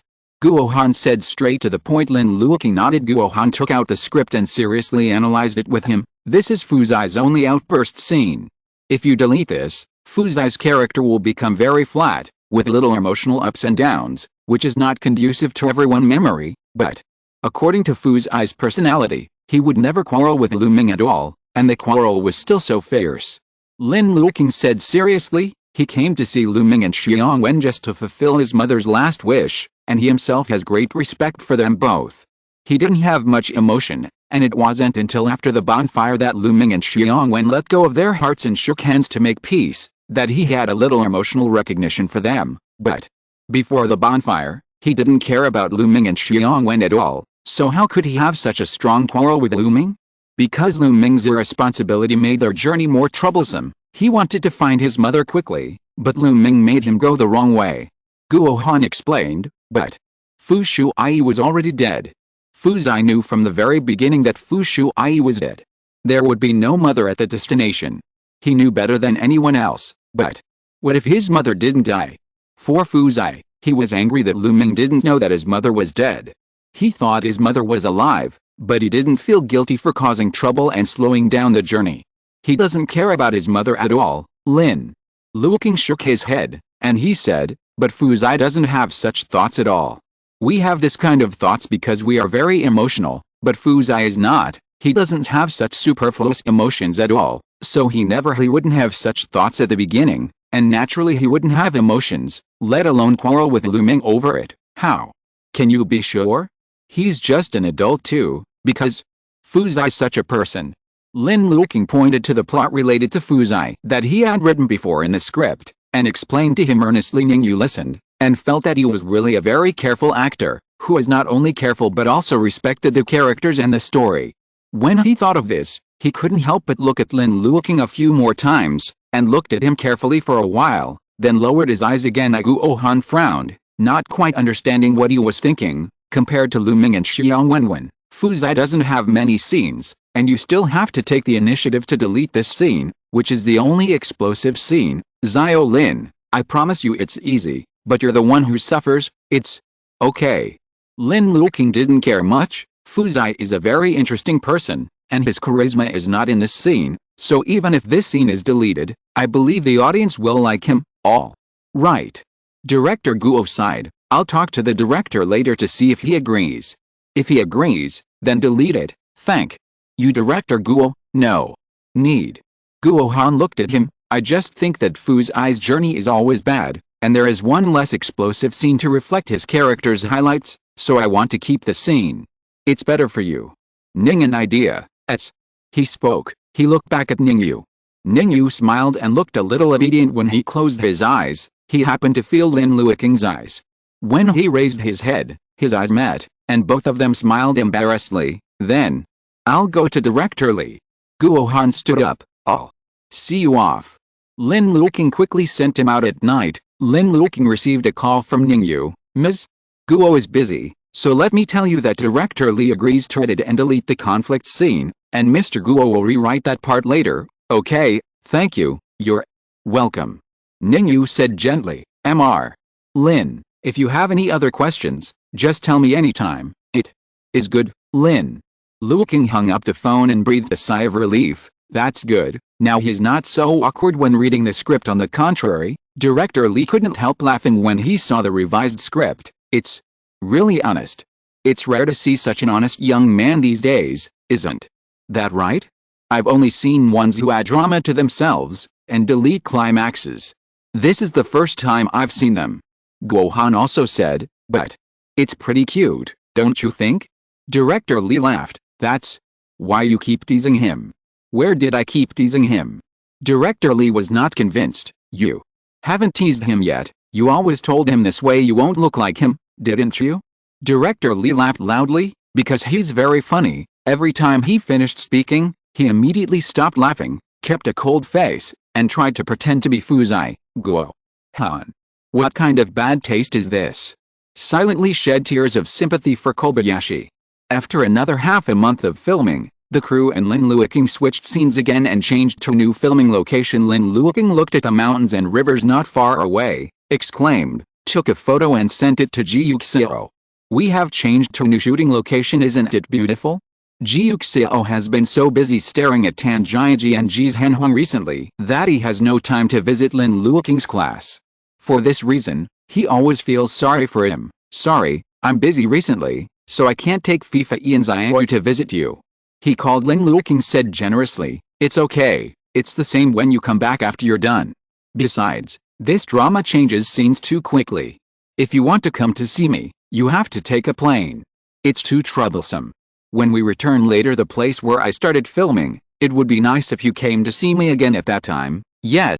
Ji Yuxiao counted the time. I'll definitely come to see you as soon as you're finished, okay?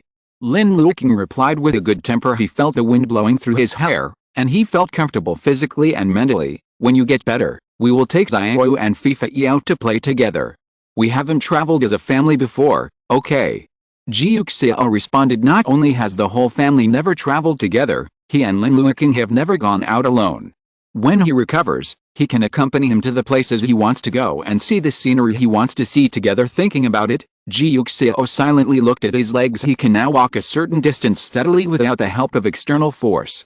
Although the pace is a bit slow, it is obvious that he is getting closer to recovery. When Tan Jiaji is resolved, he can stand in front of Lin Luoqing, approach him step by step, and walk in front of him. It was not far away. Ji Yuxiao remembered what Luoqiao had said to him this morning. Tan Jiaji had already stepped into the trap with one leg, and was only waiting for the other leg. I'll see you as soon as possible, he said softly. It doesn't have to be so fast. Your career is also very important. Take care of your career first, and then come to see me when you have time. We still have a long time, so don't worry, but I'm anxious. Ji Yuxiao smiled. I'm anxious every day if I don't see you. Lin Luoqing's face was burning instantly, and he felt a little joy in his heart, and he whispered, oh. The breeze came, and it blew into the valley with a smile on his face, blowing away the summer flowers. Ji Liu washed his hands and went out of the bathroom. Instead of going back to the classroom in a hurry, he walked to the side of the teaching building and leaned against the wall to look at the scenery not far away. He yawned lazily. A little sleepy. A passing classmate patted him and asked him if he wanted to play games together, but Ji Liu refused. Holding his hands together and looking at the trees not far away, he wanted to blow some air to wake him up, otherwise he would definitely fall asleep again in the next class, and Lin Fei would have to look at him with his disgusted eyes again. Thinking of this, Ji Liu puffed his cheeks silently. It's not that he wants to sleep. It's summer, and it's a good time to sleep. Plus their teacher's slow lectures, it's not even more hypnotic anyway. He knows those things, so why despise him? Exclamation mark, snort. Just as he was thinking, the cell phone in his pants pocket rang. Ji Liu took it out and found that it was Ji Mu's call, but he didn't answer it and pressed mute. Just waited until the next recess. Ji Mu called again. It's still the next class. Ji Liu was puzzled. What's the matter with him? Although he has no interest in Ji Mu, what if it has something to do with Ji Yuxiao? Ji Liu knows very well that he is too young, and Ji Yuxiao likes to protect him, so he will avoid him and not tell him about many things. At this time, he has to find out from others. So when Ji Mu called him for the third time, he picked it up. Hello. Looking at the scenery not far away, he said obediently, Uncle, are you looking for me? Yes, Xiao, I have something I want to tell you. What? Ji Liu asked. Ji Mu sighed, seemed a little helpless, and seemed angry at the same time. Hey, it has nothing to do with you, mainly because you Xiao really shouldn't be. How could you be so careless? He didn't treat you as a child at all. What's the matter? Ji Liu. Is he trying to provoke the relationship between him and his uncle? When we meet again next time, he can also roll down the stairs. He didn't speak. Ji Mu only thought that he didn't understand what he said, and continued to put on a look of concern for him. Xiao, you don't feel bad after hearing this. No matter how you Xiao treats you, the rest of the family is I love you, so do I. Do you understand?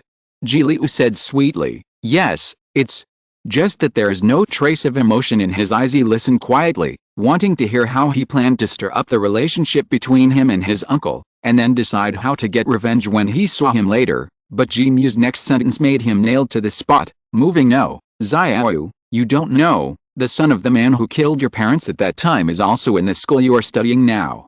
How could Ji Yuxiao let you go to the same school as him? What is he thinking? Even if he only has Lin Luoqing's son in his heart and wants to help him transfer to another school, he shouldn't let you go to this school with him. It's too inappropriate. Ji Liu was stunned, his hands clenched unconsciously. He heard himself asking, what grade and class is he in? What's his name? What does he look like? Class 3, grade 2. Ji Mu replied, don't worry too much, Xiao. Uncle can help you transfer schools.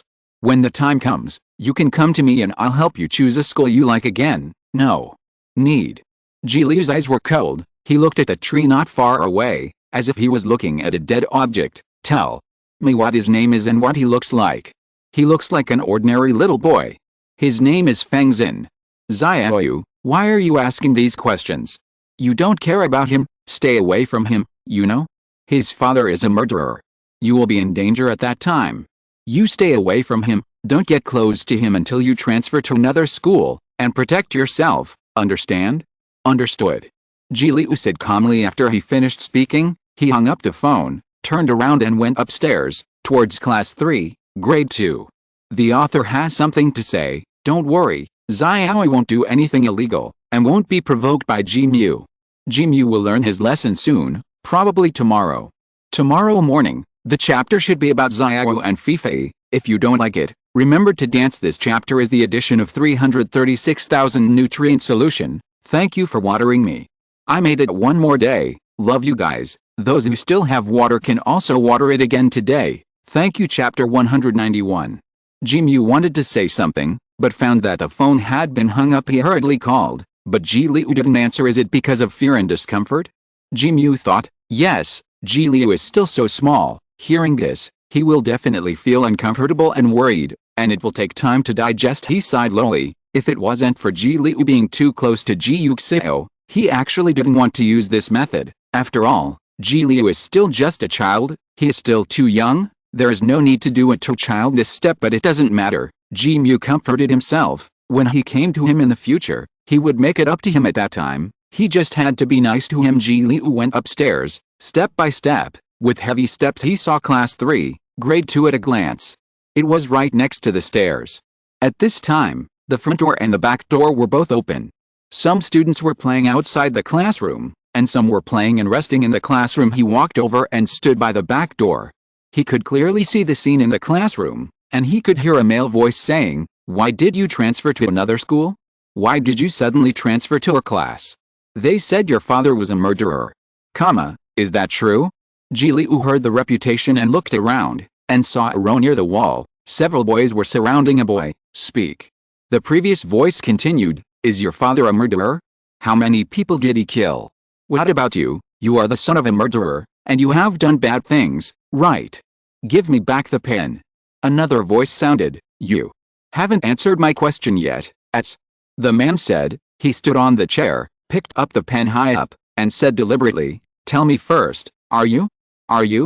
Ji Liu saw someone standing up, not too tall, about the same size as him. He looked very thin, with his back turned to him. He couldn't see his face clearly, and he was trying to grab his pen back. Is this Feng Xin, the son of the murderer who killed his parents? Ji Liu clenched his fists, and for a moment, he wanted to rush over and hit his head against the wall. Damn him, his father killed his parents and made his uncle unable to stand up, so he should die too. and he should never stand up again. How can he still be alive? Exclamation mark. Can you still sit here and attend class? Exclamation mark. Ji Liu was full of hatred in his heart. He watched those people tease Feng Xin, watched them push him to the ground and laughed. The beast in his heart kept roaring and roaring, as if it wanted to rush out of his chest and bite the person in front of him. Damn him. Damn him. His parents are all dead, and 2 people died in their family, so why does the murderer only need to pay for 1 life? He should also pay 2 lives. His son should die with him too. Ji Liu gritted her teeth, and stared fiercely at the person in front of her, wishing to tear his flesh and blood, and let him pay for his life too. Suddenly, the class bell rang, and the tinkling sound urged the students to return to the classroom. Someone bumped into him and asked in confusion, "Student, who are you looking for?" Ji Liu didn't speak, turned around and left the back door of class 3, grade 2, went downstairs, and walked to her class. He walked back to the classroom in silence, lay on the table without saying a word. Lin Fei glanced at him, saw him lying on his stomach, thought he was just lazy and didn't want to attend class, and ignored him. He never liked to study, and he didn't fall asleep once or twice in class. Lin Fei was used to it anyway. Ji Liu will teach him anything he doesn't know, so it doesn't matter if he listens to the lecture or not. Ji Liu closed his eyes, but did not sleep. The irritability and hatred that roared in his heart made him unable to calm down for a long time. His eyes seemed to resurface in front of his eyes with his parents closing their eyes, and Ji Yuxiao lying unconscious on the hospital bed. He looked at them, but he was powerless. He held his parents' hands, but they kept going. "I can't wake up either," he called Mom and Dad over and over again, but his parents could no longer look at him, hug him and call him baby when he just woke up from the accident and learned that his parents were gone. Ji Yuxiao was also in a coma on the hospital bed, and he didn't know when he would wake up. Ji Liu curled up next to Ji Yuxiao every night, afraid of him will be like his parents too. He lost 2 of his closest relatives overnight, and his world fell apart, all because of the driver who hit their car. He hated the other, hated to the point where he felt deserving and happy to learn that he committed suicide in prison. But now, he saw his son. The son of the man who killed his parents and made his uncle unable to stand up again. He is still alive and well, alive with healthy limbs. How could he live such a safe and healthy life? How can he still be alive? His father killed his parents, that was 2 lives, and he deserved 2 lives. If his life is not enough, his son should pay for it for him. Ji Liu was angry and resentful. He kept clenching his fists, and after hearing the bell, he left the classroom again. He went to the classroom door of class 3, grade 2 again. This time, he saw the familiar figure from the back. Before he got any closer, the people who snatched his pen before surrounded him, kept pushing him, and laughed at him. "Fight back! Why don't you fight back? Don't you dare? Isn't your father a murderer? Why don't you dare?" Feng Xin looked at them helplessly. Tears rolled in her eyes, but she couldn't speak. He just wanted to go to the bathroom, but they blocked him in the hallway. He pitifully begged the person in front of him, "I want to go to the toilet." The other party laughed loudly. "Why? You are afraid of peeing your pants? Let me see if you pee." Feng Xin felt even more aggrieved immediately. Is he going to cry? The person in the lead laughed. "What should I do? He seems to be going to cry." "You can't be a girl, you're still crying."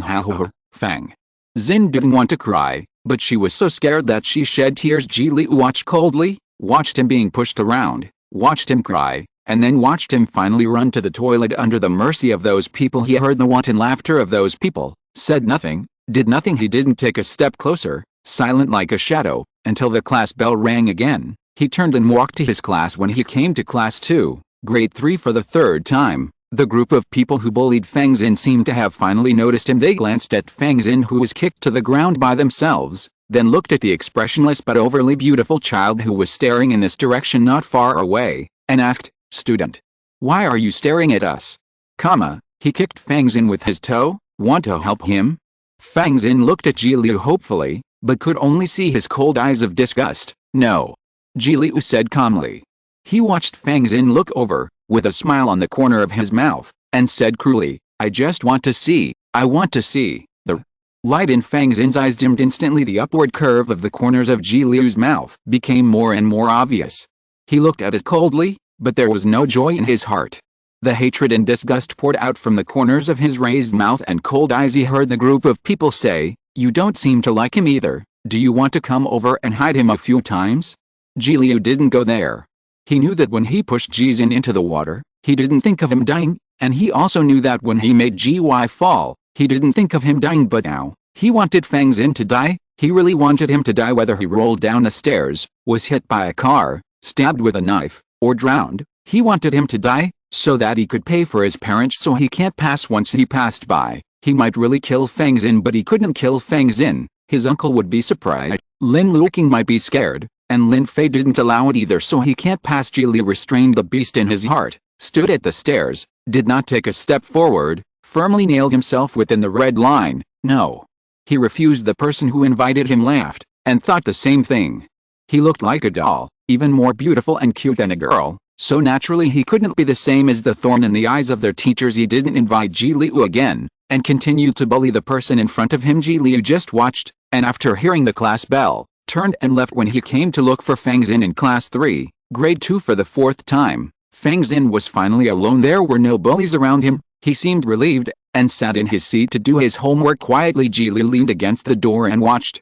Some students saw that he was good looking, so they leaned over and asked him, "Student, who are you looking for?"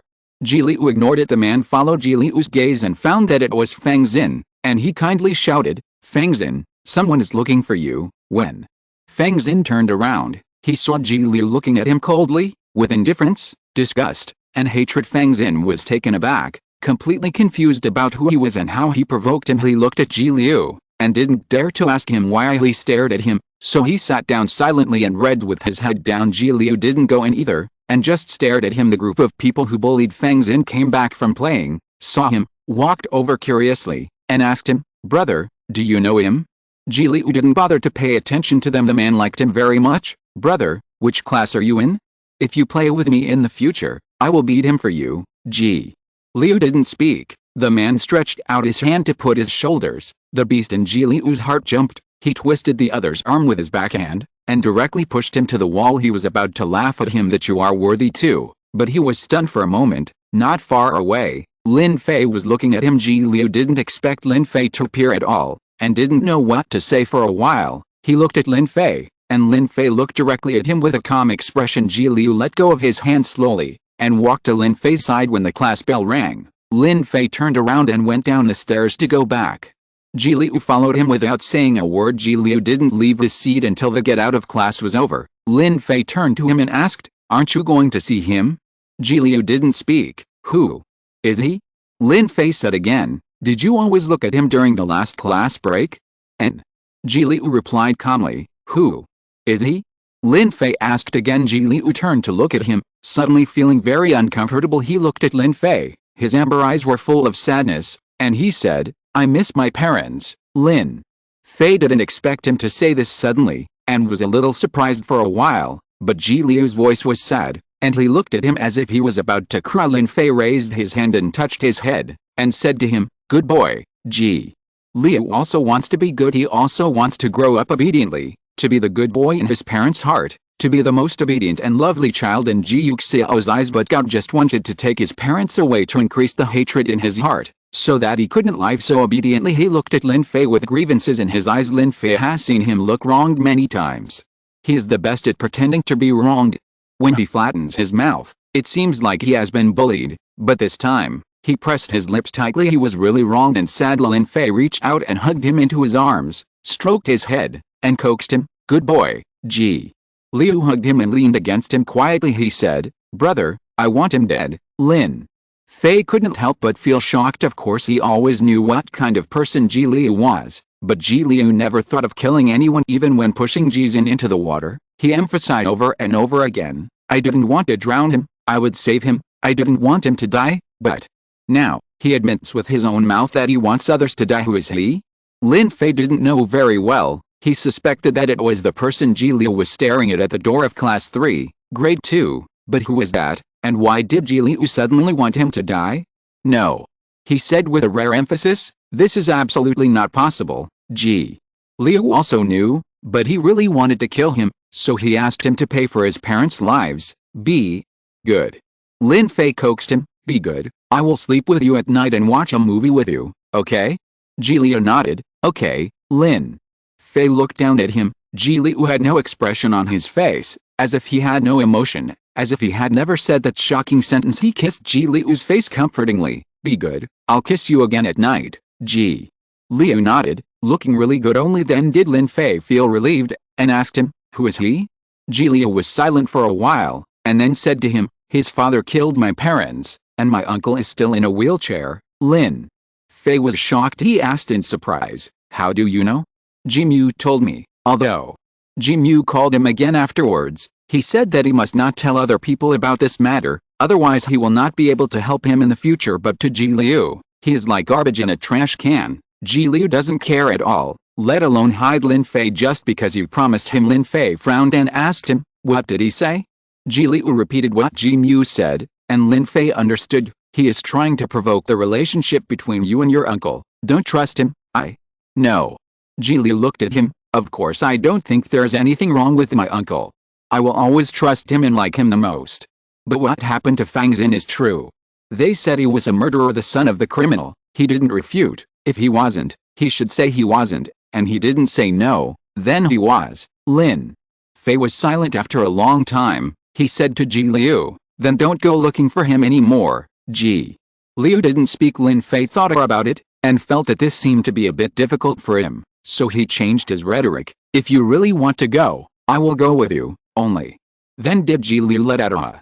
In fact, he was also at a loss. He couldn't get close to Fang Xin. He was afraid that if he got close, he would really kill him. But watching from a distance, he will not be happy either. Fang Xin will not be happy if he is beaten or bullied, and he will not be happy if he is not beaten or bullied. He didn't know what he wanted to do, and seemed afraid of what he was going to do. Ji Liu couldn't figure it out. His instinctive evil drives his anger and unwillingness, but in order not to scare Ji Yuxiao and Lin Luoqing, he can only restrain his malice. He stood hesitantly at the crossroads, confused and directionless when the school bell rang. Ji Liu and Lin Fei got into Luojia's car and went home together as usual. He was obviously not very energetic when he was in school, but when he saw Ji Yuxiao, he immediately laughed again. His eyes were crooked, and no one could see how many complicated and crowded emotions were piled up in his heart. Let me talk to Dad, Lin Fei said to him when he returned to the bedroom after dinner. The author has something to say. Well, Xiao has serious personality problems, especially when his parents and President Ji are involved, so he will indeed be extreme, but he is also being healed little by little, so he knows what he can do, what not to do. I hope everyone can understand. The nutrient solution has passed 340,000 too, so there will be an update this afternoon, but I'm not sure if Luoqing will come out. The two cubs in this book have two key plots respectively. Jizin fell into the water and the child who met the enemy this time, so this piece of Xiao and Fifei will have a relatively more role, so let me make it clear in advance, so that babies who don't want to watch this part can dance. Thanks for today. Thanks to the little angel who cast the landmines. W. Chang'an does not sleep 2 a day, thanks to the little angels of the irrigation nutrient solution. 335 bottles of Xiao. 260 bottles of Kamita Najito. 120 bottles of Shenhuiyan. 104 bottles of Lazy Yangang. 59 bottles of Kak. 56 bottles of Asqua. 54 bottles of Ice Abai, Confidant Tweechin, melons are delicious. 50 bottles of Malay. 47 bottles of Return. 42 bottles of Durda. 40 bottles, Phantom 35 bottles, Chensi Drizzle, Xiaoirane, Sugar-Free Mint, Barbariang, Antich 30 bottles, Boring People Are Coming 29 bottles, Orange-Flavored Potato 25 bottles, Moon Rixie 22 bottles, Rubber Yellow Duck, Niu, Yunnan Rabbit, Jilking, Daksha, Moai Reading, Zanzan Babo, Whale, Tall, 1,300,031,620 bottles. 15 bottles of Sophia. 14 bottles of PTO Light. 13 bottles of Molly, Mushrooms that Eat Mushrooms, Daddy Salted Fish, ZQ, Pigeons in the Rain, Begonia Blooming in Begonia, Meows Io Bay, Staying Up to Work, Fengen, Pigs on a Swing, Mimi, Jewer, Single Eyelid 10 bottles, Mosquitoes 8 bottles, Coconut Shell, Pray for High Score Landing, 7 bottles of Lanxi, Win, My Heart Liuli 6 bottles, Chen Kizio, Warm Wine Boil Me, Sardi, San 1415, Wonkson, I ate yellow peaches today, it's oranges, RBY, Favorite Little Sweet Text, Long Yu, Nirisaj, Elisrio, 2 to 5 bottles, Fei, 4 bottles, Jiajen, Duian Kalian, I love to make dim sum 3 bottles, The Bottle is Evil, Alice, 33,238,616, quiet, King, 56,510,411, Ike, Brothers on Loves You, Huan GK, Yuhua, Feng Juxia 2 bottles. Radish is gone, Yingao, White Peach Oolong Tea, Bedes, 27,748,295, Dongji Yui, Yaiwas, Fat Boy, and Teaching Resources Must Pass. Yumo, Lan 1 bottle, thank you very much for your support, I will continue to work hard. Chapter 192. It was impossible for Ji Liu to let Ji Yuxiao know this, he knew it very well, so he thought maybe he would be willing to let Lin Luoqing know, let him transfer, or we transfer, Ji. Liu shook his head. He didn't really want Lin Luoqing to know that he hadn't figured out what he wanted to do, and he didn't want Fang Xin to leave his sight. Let's talk about it later. Ji Liu said calmly, I want to think about it again. Lin Fei thought about it for a while, and felt that it was not impossible although Ji Liu wanted to kill Fang Xin, but he had promised him, then he would not really do such a thing and he will also look at him, so nothing will happen to Fang Xin. Then give him some more time. He touched Ji Liu's head. Good boy, Ji.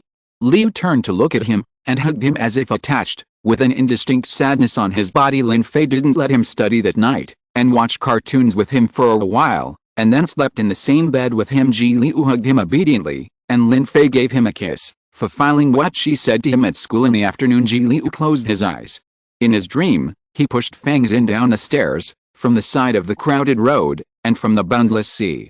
Then he sat in the car and drove towards Fang Xin. Bump away. His dream was pitch black, and he woke up with a start, his heart beating fast. Lin Fei was woken up by his movement, turned on the night light by the bed, and looked at his watch. It was only past 4 o'clock in the morning. He looked at Ji Liu, who was sitting up, and slowly sat up, but saw Ji Liu crying. His tears kept pouring out of his eyes, like broken beads. One by one Lin Fei touched his head and hugged him. Ji Liu leaned in his arms, tears kept falling. At the end of his dream, he drove towards Fang Xin, but the moment he was about to hide him, Fang Xin turned around and turned into Ji Yuxiao's appearance. He was terrified and wanted to stop the car, but couldn't. He woke up from the dream in fear, avoiding the dazzling bright red in the dream. What's wrong? Lin Fei hugged him and asked him, did you have a nightmare? Ji Liu nodded, feeling uncomfortable and wronged. Frightened and frightened, Lin Fei coaxed him in a low voice, it's okay, dreams are fake, don't be afraid, dreams are the opposite. Ji Liu grabbed his pajamas and didn't let go. Lin Fei coaxed him for a while before coaxing him well and lying on the bed again. He hugged Ji Liu and said nicely, go to sleep, I'll hug you. Ji Liu listened to his words and looked up at him. His eyes were still red, they had just been washed by tears, covered with thin waves, which made his eyes clear and moist. Will you always be with me? He asked. Lin Fei nodded, yes, will you always like me the most? Lin Fei thought for a while, and said honestly, except for Dad. Ji Liu smiled, the water in his eyes appeared like stars, his voice was small, I didn't say that I won't let you like Dad. Lin Fei gave a low hum and said softly, he likes you too, your uncle likes you too, everyone likes you. Ji Liu pursed her lips, and the corners of her lips curled up unconsciously. Lin Fei held him in the dim light. Let me tell you a story. Ji Liu hadn't heard him tell a story yet, so he asked curiously, what story do you want to tell? What do you want to hear? Ji Liu didn't know either. I'll listen to whatever you say. Lin Fei thought about it and told him a story about Aladdin's magic lamp. His voice was soft and soft. Ji Liu closed his eyes and listened, and fell asleep in a daze. In the dream, he also had a magic lamp, and the lamp asked him, what is your wish? Ji Liu said to him very seriously, I think my parents will live with me forever, as well as my uncle. I want my uncle's legs to get better soon. After he finished speaking, his parents appeared in front of him in an instant, and Ji Liu laughed with the innocence of a child on his face. Lin Fei watched his face slowly smile, and finally stopped his storytelling voice, and did not speak again. He has never seen Ji Liu like today, like a trapped little beast, irritable but helpless. He had to meet Fang Xin, he thought. If Ji Liu didn't want him to tell Lin Luoqing and Ji Yuxiao, then he had to find out by himself whether Fang Xin's father was the murderer who killed Ji Liu's parents. He has to make sure that he is, and then make the next step. Lin Fei made a decision, then turned off the lights and closed his eyes. The next morning, Lin Fei kept paying attention to Ji Liu. When he saw Ji Liu get up to go to the toilet, he silently put down the pen in his hand. I'll go with you, Ji Leyu. Ji Liu felt a little helpless. I won't go to him, Lin Fei. Oh, so. You don't have to stare at me like that. Ji Liu snorted. Don't follow me. After speaking, he walked towards the door of the classroom. Hearing what he said, Lin Fei didn't go with him. After thinking about it, he also left the classroom and went to class 3, grade 2. As soon as Fang Xin came out of the toilet, she lowered her head when she was stopped by someone. He stepped back in fear, raised his head in horror, but found that it was not Ma Shuai and the others. It was a boy he had never seen before, handsome, with no expression on his face, not fierce but cold, very cool. Is that Fang Xin? He heard the other party say, I have something to ask you. Fang Xin pursed her lips, wondering what he wanted to ask him, whether it was his father's business, or whether he wanted to bully him too. Did your father crash into a car in August last year? 2 people died in the car and 1 was injured. The dead were a man and a woman. The injured was a man with disabled legs. Fang Xin's face turned pale, and she looked at him in fear. How did he know? Why would he know? What does he want to do? Exclamation mark. Lin Fei looked at his pale face, widened his eyes, and repeated his question, is it? As soon as he finished speaking, he heard a male voice behind him. Oh, you are here. Who is this? The other party walked up to him and tilted his head to look at him. Lin Fei ignored him and just stared at Fang Xin. The man looked between the 2 of them, and asked Lin Fei suspiciously, friend? Lin Fei was too lazy to look at him, so he still looked at Fang Xin. Seeing that Lin Fei ignored him, Ma Shuai laughed and asked Fang Xin, your friend? Fang Xin shook his head. Then, you are talking here? Fang Xin lowered her head. I'll go back now. He was about to leave after speaking, but Lin Fei took a step and stopped him. Fang Xin looked up and looked at him beggingly. You just have to answer me, yes or no. Lin Fei said calmly. What is it? Ma Shuai put his hand on Fang Xin's shoulder and asked Fang Xin, what did he ask you? Fang Xin didn't speak. Lin Fei looked at him with his head down and was at a loss, and thought the same thing. With other people around, he would definitely not want to answer this kind of question. I have something to say to him. Please leave first, thank you. He said to Ma Shuai. Fang Xin was surprised. Ma Shuai was surprised. You ask me to leave? Ma Shuai pointed at himself, and laughed. Who are you? You say you want me to leave, so I will leave? Lin Fei didn't want to talk nonsense with him, so he glanced at Fang Xin. You come with me. He turned around and wanted to go to another place, but found that Fang Xin hadn't moved. Ma Shuai pressed his shoulder, and Fang Xin didn't dare to move at all. Lin Fei was in a hurry and walked over. Without giving Ma Shuai time to speak, he took his hand off Fang Xin's shoulder. Ma Shuai was stunned for a moment, and was so angry that he clenched his fists to hide him. Lin Fei directly grabbed his wrist, pulled forward, raised his knee and gave him a slap in the stomach. Ma Shuai immediately cried out in pain. Lin Fei let go, ignored him, and looked at Fang Xin again. Come here, Fang Xin looked at him in astonishment, but he didn't expect Ma Shuai to scream in pain in the blink of an eye. He has been bullied by Ma Shuai for the past few days. He can't beat him, but he dare not scold him. He is afraid every day. None of the classmates in the class help him, and this is the only one who volunteers to help him. Fang Xin followed him almost uncontrollably. Lin Fei stopped at a place with few people and asked him, is it? Fang Xin pursed her lips, not daring to answer, for fear that if he answered, he would look down on him and laugh at him. I just want to know if it's true. If you tell me, I won't come to you again. Fang Xin was stunned for a moment. What grade are you in? He asked. He wants to go to his class. You answer me first, yes or no. If you don't want to answer this question, just tell me that you don't want to. I have other things to do. Hearing what he said, Fang Xin unconsciously grasped the hem of her clothes again. Becoming nervous, Lin Fei stared at him without saying a word, waiting for his answer. If it wasn't about Ji Liu, he would have left by now. He hates Fang Xin's hesitant personality, and he doesn't have the patience to waste time on it. But now, he needs this answer. My father didn't do it on purpose. Fang Xin finally opened his mouth nervously. He thought that it was useless if he didn't admit it. Everyone in the class knew it, even the classmates in the former school knew it, and the neighbors nearby knew it too. They all knew it and stayed away from him, fearing that he would be like his father. He just doesn't admit it. As long as the other party asks his classmates, they will know. But he just helped him teach Ma Shuai a lesson. He seems to be very powerful, so he wants to be his friend and play with him, so that Ma Shuai will not bully him. My father is a good man. He has never done anything bad. He didn't do it on purpose. He anxiously defended his father. My grandma said that he is for her. He is a good son. Really, I don't lie to you, don't be afraid. As he spoke, he stretched out his hand unconsciously, like a drowning man trying to grab the last straw, but before he could touch Lin Fei, he heard a sound explode not far in front of him. Fang. Zin.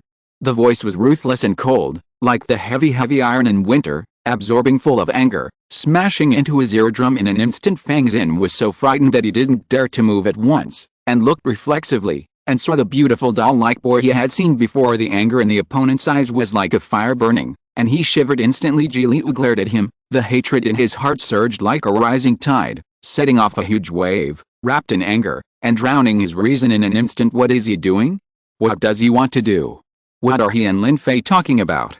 Did he just want to touch Lin Fei? His father has already taken his parents away, so now, does he want to take Lin Fei away too? How dare he? How is he worthy? Gritting her teeth, Ji Liu stepped up to the last step and walked towards him step by step. He shouldn't have hesitated at all. What can he hesitate about? He should have killed him. Kill him and make him pay for his parents. Why did his father take his parents away but only pay for one life? He should also lose 2 lives. He lost the person he cared about the most. Then the other party will naturally have a hard time. He should also lose the person he cares about the most. Lost his son. Let his son die with him. That's only fair. Ji Liu walked firmly, walking faster and faster. Fang Zin watched him walking towards her, trembling inexplicably. He couldn't stop backing up, as if he wanted to escape, and finally reached the wall. The two were fighting. Ji Liu approached step by step. His eyes were sharp like knives, gouging out Fang Zin's flesh and blood fiercely. He approached Fang Zin, clenched his fists, and let the surging hatred swallow his reason. Suddenly, someone blocked his sight, and he couldn't see Fang Zin leaning against the wall, but another person, Lin Fei. Ji Liu was stunned for a moment, and the next second, Lin Fei pressed him into his arms. He touched Ji Liu's head, and the hands around his waist were forced firmly. But the hands on his hair were gentle and careful. Be good. He coaxed him nicely. Be good, Ji. Liu was silent. The violence on his body instantly quieted down, as if the machine was powered off, or it seemed that the machine that had just been powered on had returned to normal. His rationality slowly returned, and the hatred that overflowed his rationality receded like an ebb, only to be replaced by grievances and dissatisfaction. He reached out to push Lin Fei, but was held tightly by Lin Fei, unable to break free. Ji Liu felt even more wronged. What are you doing? He looked at Lin Fei, who was sharp and fragile like a hedgehog with its thorns exploded. Why did you come to him? Why didn't you tell me? Why did you come to him while I was away? You didn't let me come, but you came here secretly. Is there anything I can know? Lin Fei, I didn't hide it from you, but you kept it from me.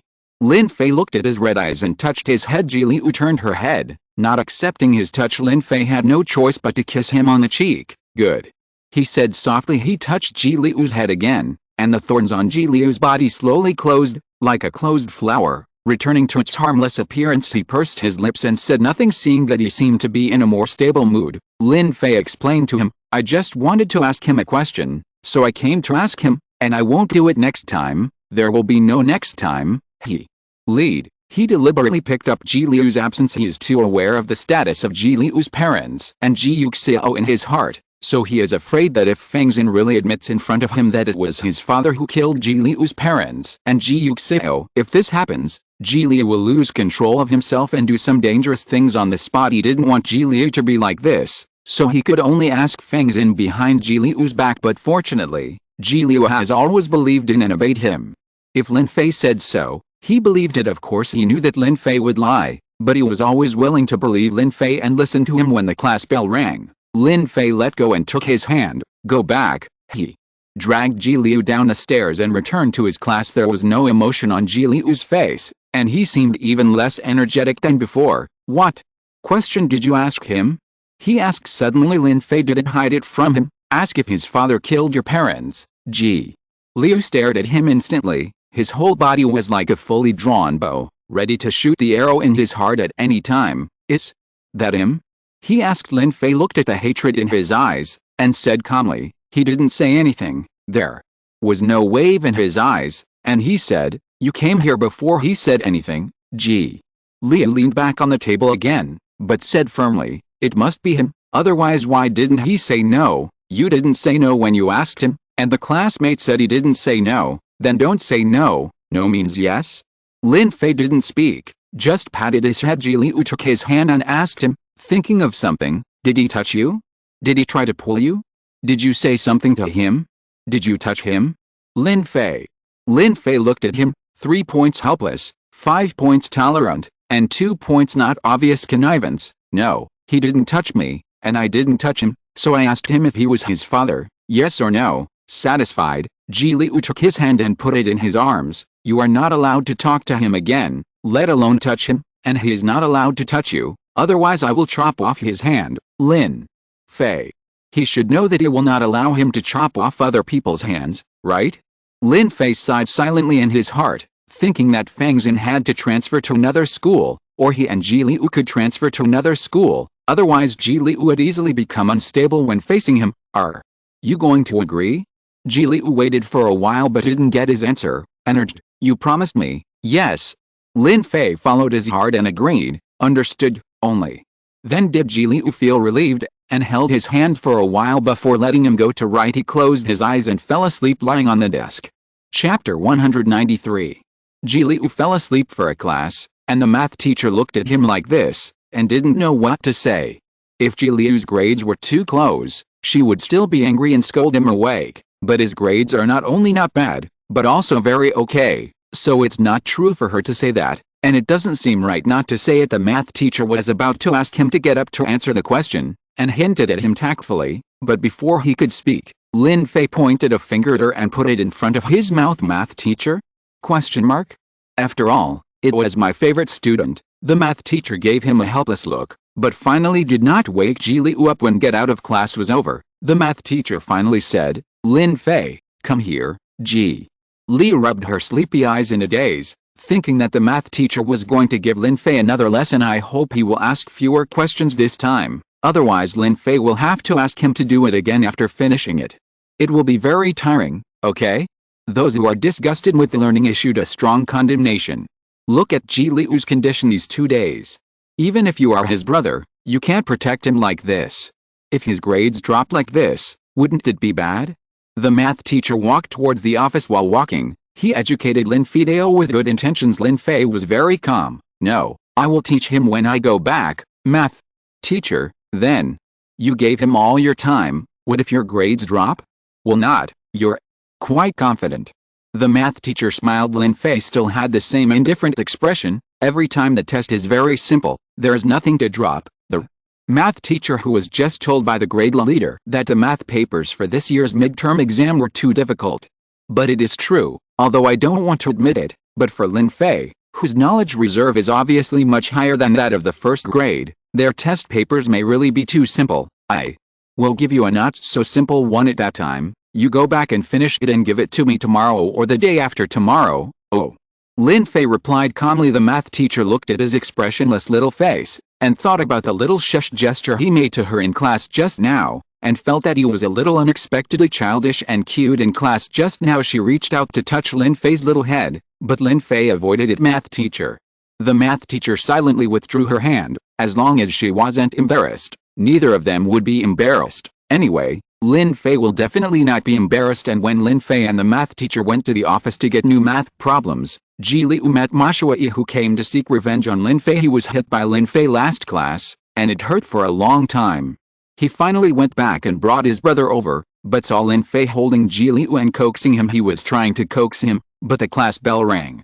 He watched Lin Fei and Ji Liu go downstairs, and after class was over, he hurried downstairs to look for Lin Fei, but Lin Fei couldn't find it, but ran into Ji Liu, who was blowing the air to wake him up. Ma Shuai saw that he was beautiful and cute before, and wanted to play with him, but now he can't. He deliberately stood not far from Ji Liu, hugged his brother, and said in a strange way, "Why did you come to him?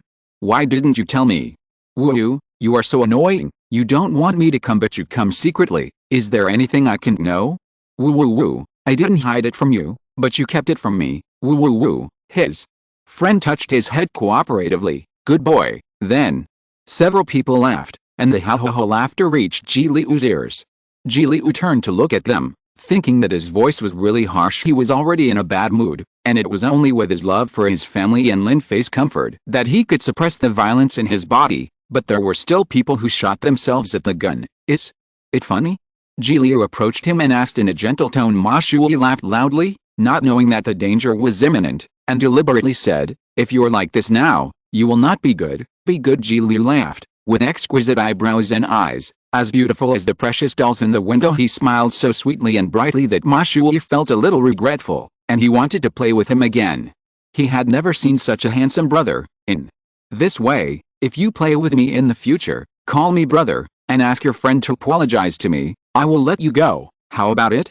Ji Liu smiled brighter. He raised his hand to tick him off.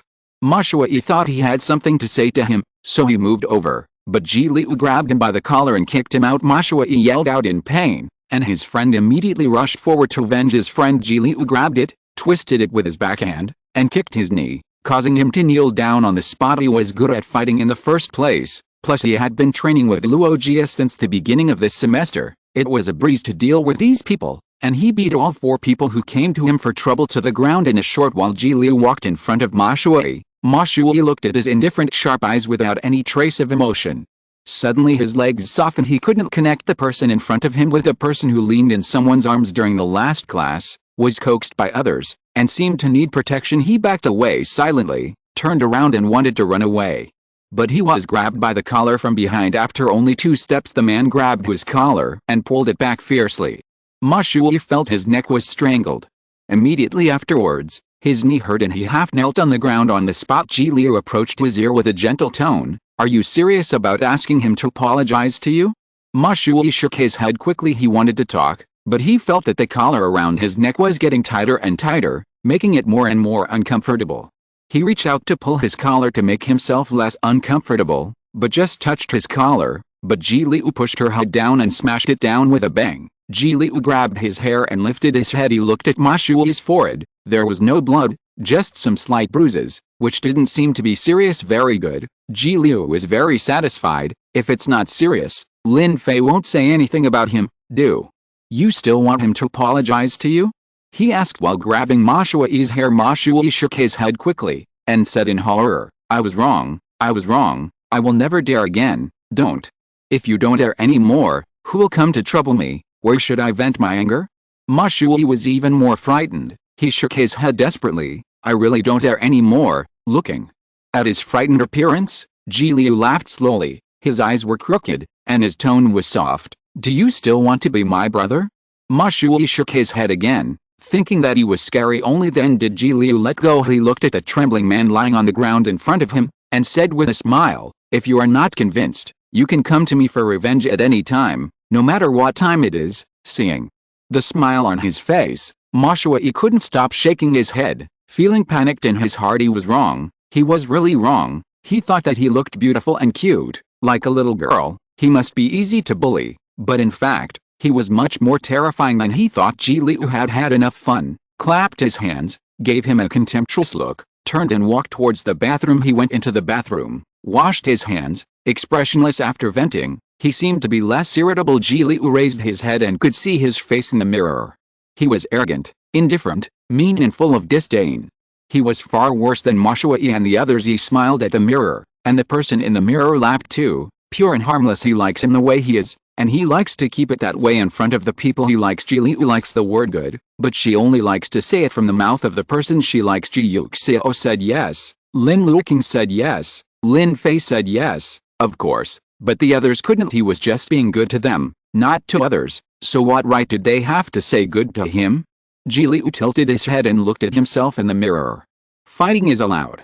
Lin Fei said it himself, so he won't be unhappy. He wiped his hands, threw the paper into the trash can, and went back to his class. Lin Fei had just returned to his seat, and before he sat down, he heard the squad leader say to him, Lin Fei, Ji Liu fought with others, but he is so powerful, none of them can beat him. Lin Fei. He went out for a while, and he started fighting with someone, as expected of him. Lin Fei nodded, indicating that he understood, but the teacher said you can't fight, so you should tell Ji Liu not to fight next time, or it will be miserable if the teacher calls him a parent. The class monitor enthusiastically said, and Lin Fei responded after the squad leader finished speaking, He fulfilled his duty as the squad leader and returned to his seat. Fights between boys are common, so the squad leader didn't think there was anything wrong with Ji Liu's fight this time. He just simply thought that he was the squad leader. Ji Liu was in their class, but the one fighting was from another class. At that time, if the outsiders sue and call the parents, it will be miserable. It was only then that I came here to talk to Lin Fei so that he could help Ji Liu. Lin Fei's grades are so good, teachers and parents like him. He will plead for Ji Liu. It will definitely be useful in due time. Ji Liu had no idea that Lin Fei knew about her fight. He returned to the classroom slowly, and saw that Lin Fei was already sitting in his seat. The math teacher gave you another question? He returned to his seat and sat down. Yes. Lin Fei said calmly. Ji Liu knew it would be like this. Alice, their math teacher, really liked to give Lin Fei questions. She gave Lin Fei questions. Lin Fei gave him questions, and in the end it was him who suffered the most. Ji Liu lay on the table, feeling even less energetic. Lin Fei raised his eyes to look at him, saw that he was listless, and comforted him. I won't let you do it today. You can do it in 2 days. Ji Liu was pleasantly surprised. Really? Lin Fei nodded. He looked at Ji Liu, tilted his head slightly, pressed his eyelids down, seemed to be squinting, but didn't seem to be squinting. His eyelashes were too long and dense. Ji Liu couldn't see clearly in his eyes. I just feel a little uncomfortable. What's wrong? Is there anything you want to tell me? Ji Liu. He won't see it again? Exclamation mark. Ji Liu was speechless. Why would he see it every time? Nothing can escape his eyes. I got into a fight. Ji Liu was confident. As you said, it's okay to fight, and besides, he mocked me first, and imitated me, asking you to apologize to him, and don't you think you deserve it? Lin Fei didn't speak. Ji Liu raised her eyebrows, her voice raised. You won't deny what you said, will you? Lin Fei laughed, and thought it was funny that he pretended to be calm even though he was obviously worried. Did I say anything to you? Then look at me that way. Lin Fei looked him up and down. No injury? Just them? Are they worthy? Ji Liu said proudly. Lin Fei nodded, thinking that it was good that he was not hurt, and turned his head away, seeing that he really didn't intend to pursue this matter. Ji Liu approached curiously. You don't want to ask anymore? Nothing to ask, then. You don't talk about me? I will never break my promise. Ji Liu breathed a sigh of relief. He was actually a little worried that Lin Fei would say something about him. After all, Lin Fei was very strict with him in this regard. It's okay. It seems that fighting is indeed possible. He lay down on the table, feeling better. Lin Fei looked at him calmly, feeling that he seemed to be in a better mood than when he was in class just now. Coax him again at noon. Maybe he will be happy again. He was used to Ji Liu's usual happy appearance, and he didn't want him to become unhappy because of Feng Xin's appearance. Ji Liu is different from him. He doesn't like to talk or laugh, but Ji Liu is so lively and loves to laugh, so it's better to smile more. After school at noon, Lin Fei and Ji Liu had dinner, and took him out of the dormitory for the lunch break. Why? Ji Liu didn't understand. Lin Fei pulled him into the store in front of the school, pointed to the dolls on the shelf and asked him, which one do you like? Ji Liu? Question mark? He looked up, and there were fluffy dolls sitting on the shelf, looking cute and naive. But, are you going to send me? He asked suspiciously. Lin Fei nodded. Ji Liu was curious. Why did you suddenly want to give me a gift? Today is not a holiday? And why is it a doll? Lin Fei just wanted to coax him and make him happy. He usually coaxes Ji Liu by patting his head, hugging and kissing at most, but he has already used these for the past 2 days. But Ji Liu still looks wilted, like a flower bud that cannot be illuminated by light. Lin Fei remembered that when others coaxed children on TV, they would give them gifts and dolls, so he wanted to give him one. Which one do you like? He asked Ji Liu. Do you like any of them? Ji Liu watched it again, and there was nothing he particularly liked. He has never been very interested in these dolls. If Lin Fei gave him this, he would be more interested in giving him a toy gun, bow and arrow, and a knife, but he said that Lin Fei probably wouldn't give it to him, especially the knife. He said that the knife was not acceptable. Ji Liu shook his head, seeing that he didn't like it. Lin Fei changed to another store. The two kept looking at 3 or 4 stores, and when they passed by the door of a store, Ji Liu suddenly saw a doll in the claw machine. It's a little shark. He said to Lin Fei, other shops are full of baby dolphins, but here is a baby shark. Lin Fei asked him, like it?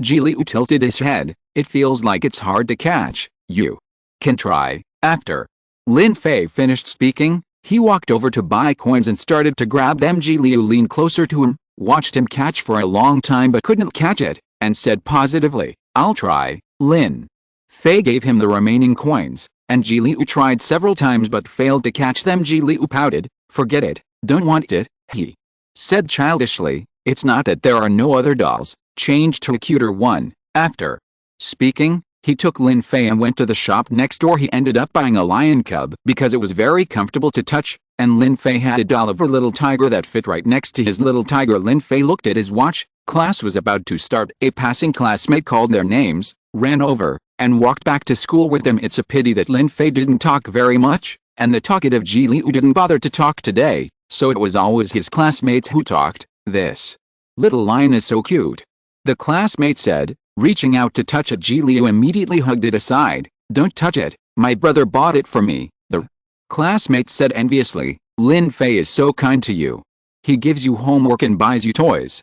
Unlike my brother, he only grabs my toys. Ji Liu laughed and said, yes, he also thinks that Lin Fei is very good, so Lin Fei wants to be with him forever, and no one can compete with him. The three of them entered the classroom together. Ji Liu put the little lion on his lap, and it was quite safe all afternoon. He didn't go to find Feng's Inn and didn't sleep when school was over in the afternoon. Lin Fei watched Ji Liu get into the car, and remembered something, and asked him, do you want ice cream? It's summer, and ice cream is on sale. Ji Liu nodded. I'll go and buy. I'll go with you. Ji Liu said. You wait there.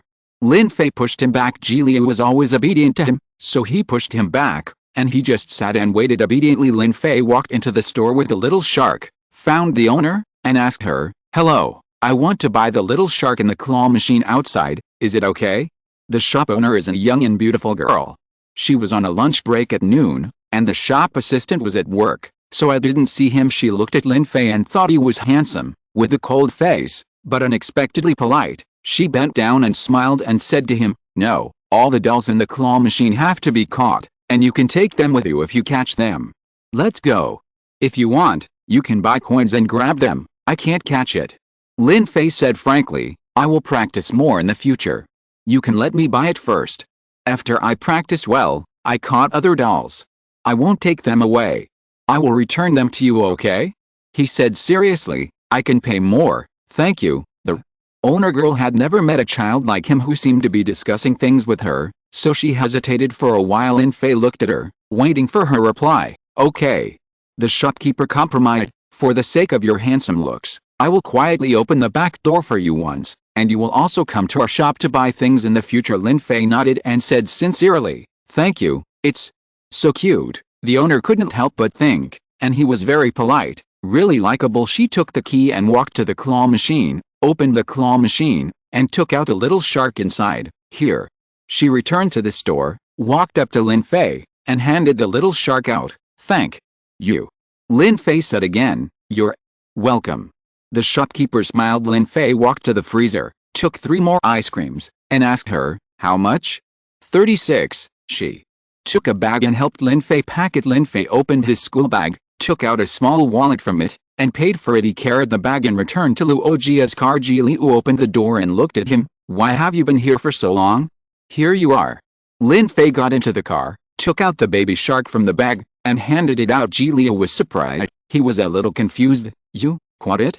Lin Fei shook his head. I bought it with the boss, he said. I will practice more in the future, and then I can catch whatever you want and give it to you. Ji Liu blinked. He still doesn't quite understand why Lin Fei gave him the doll. He looked down at the little shark in his arms, then looked at Lin Fei. His voice was soft. His amber eyes were clean and clear. Why did you give me these? Coax you. Lin Fei said calmly. Are you happier now? Chapter 194. Ji Liu was stunned for a moment, and in the next second, he suddenly threw the little shark in his hand and hugged Lin Fei tightly. Lin Fei didn't expect him to pounce on him suddenly, but he still patted his head habitually. Good boy. Ji Liu nodded and rubbed against his arms. He raised his head happily. His face was flushed. He looked at Lin Fei and smiled, like a rainbow hanging in the sky, with bright colors. Brother, how are you? Ji Liu hugged him, with a sweet voice. I'm happy now. Lin Fei nodded. As long as he is happy, finally be happy. He reached out and handed out the ice cream he bought for him, and then took another box and handed it to Luojia. Luojia was driving, and when he heard Lin Fei tell him to take a look at him, he saw the ice cream in his hand. You and Xianwu can eat it.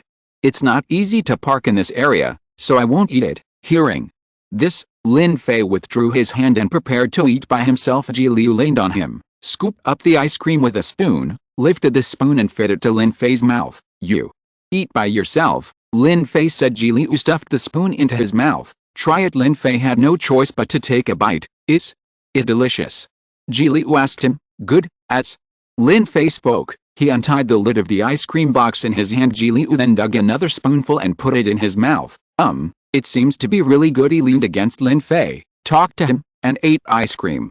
Occasionally, on a whim, he wanted to feed him, but Lin Fei held his hand and fed him the ice cream instead. Ji Liu was not annoyed either, and smiled. Why didn't you let me go with you just now? Because he wasn't sure if the boss would sell it to him. Lin Fei said if the boss is very persistent and won't give it to him if he can't catch it, then Ji Liu is unhappy in the first place. Wouldn't he be even more unhappy? He didn't want Ji Liu's bad mood to worsen, so he thought of trying it himself, but he never liked to talk about it, so he didn't say anything. He can think a lot, do a lot, but never say a lot. It's a disadvantage, but this is Lin Fei. Seeing that he didn't speak, Ji Liu already had his own answer. Do you want to surprise me? Lin Fei was a little puzzled. Is this a surprise? Ji Liu thought he had confirmed his guess, and asked him if he was surprised, and nodded like a chicken pecking rice. Yeah, I'm super surprised. He was no longer satisfied with relying on Lin Fei. He insisted on putting his hand through the inside of Lin Fei's arm,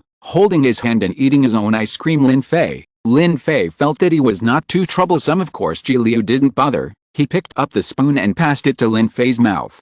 Lin Fei held his hand and fed the spoon back to his mouth. Ji Liu opened his mouth to eat it. His mouth was filled with the sweetness of chocolate. You are not allowed to give dolls to other people in the future, Lin Fei. Don't coax other people either, Lin Fei. Not to mention grabbing dolls for other people, Lin Fei. Don't eat other people's ice cream, Lin Fei. Why don't you put a piece of Ji Liu on Fei's body, so that others are not allowed to touch it? Luoqing teased him deliberately. Ji Liu bit the spoon. His eyes lit up. Is it okay, you think your brother is a baby in your arms? Luoqing laughed at him, thinking that he was really a child at heart. Ji Liu actually wanted to post it. Lin Fei was certainly not a doll in his arms, but compared to those dispensable dolls, he wanted Lin Fei to belong to him more. He turned to look at Lin Fei. You promised me, Lin Fei. Lin Fei stuffed the spoon in his mouth into his mouth, blocking his chattering mouth. He is really domineering and willful as always, and he never knows how to repent. Lin Fei didn't understand. How could he say this and that can't be done so confidently every time, completely as it should be? He likes to interfere with others and is too possessive. Lin Fei thought that his shortcoming could fill a whole page. He really deserves to be his unique brother. Ji Liu ate the ice cream in his spoon, staring at him eagerly. Well, promised me. He opened his beautiful eyes and raised his face, like a kitten begging for food. Looking at him like this, Lin Fei thought he was cute and silly. Why does he want to coax other people? The others have nothing to do with him. He dug another scoop of ice cream, looked at the silly kitten in front of him. Be good, I promise you. Ji Liu immediately raised her hand and said in a reassuring way, I'm super obedient. Yes. Lin Fei fed him the ice cream in the spoon. Ji Liu ate the ice cream, looked at him, and smiled sweetly. When they got off the car, the two of them finished sharing the 3 boxes of ice cream. Luoqing was a little worried. You two won't have a stomach ache for a while, then Ji Yuxiao should blame me. No. Lin Fei said calmly. His words are still very convincing to Luoqing, so Luoqing felt relieved and entered the villa with them. Lin Fei and Ji Liu followed Luoqing to finish boxing and kicking exercises, and went to the bathroom to take a shower together. He helped Ji Liu apply the shower gel, and then flushed him. Ji Liu played with him in a good mood. After playing enough, he rinsed off the foam, dried himself, changed into pajamas, and left the bathroom. He was lying on the bed in his pajamas. His legs were crossed, and his white and tender feet were dangling. Lin Fei didn't lie down with him, but sat at the desk and read the book. His homework had already been finished in the classroom, and most of the time when he came back was reading or self-studying courses of unknown grades. Ji Liu propped his face, looked at Lin Fei not far away, and slowly shook his little feet, once and for all, as if he was thinking about something. Suddenly, he put his feet down, pulled the little shark over the bed that he had just put on the bed, and sat up in his arms. The little shark is very soft and fluffy, and feels very comfortable to the touch.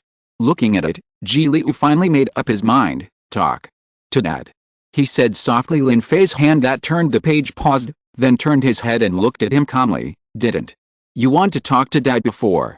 Ji Liu grabbed the little shark's tail, then you tell him to let Feng Xin transfer to another school. Are you willing? Ji Liu puffed his face, then grabbed the little shark's tail and nodded. He was actually not that willing, but since he was unhappy recently, Lin Fei had to worry about him and coax him. Of course he likes Lin Fei to coax him, and he also wants Lin Fei to coax him every day, but he also doesn't want Lin Fei to always worry about him anyway. Feng Xin is here now, he can't kill him, he can't do anything, so it's better to be out of sight and out of mind. Seeing his puffy face, Lin Fei stood up, walked to sit beside him, and patted his head. Ji Liu immediately threw the little shark and hugged him. He and Lin Fei have completely opposite personalities. Lin Fei never asks for credit, while Ji Liu is eager to pin his credit to the wall so that Lin Fei can know how good he is with him. I don't want you to worry about me all the time.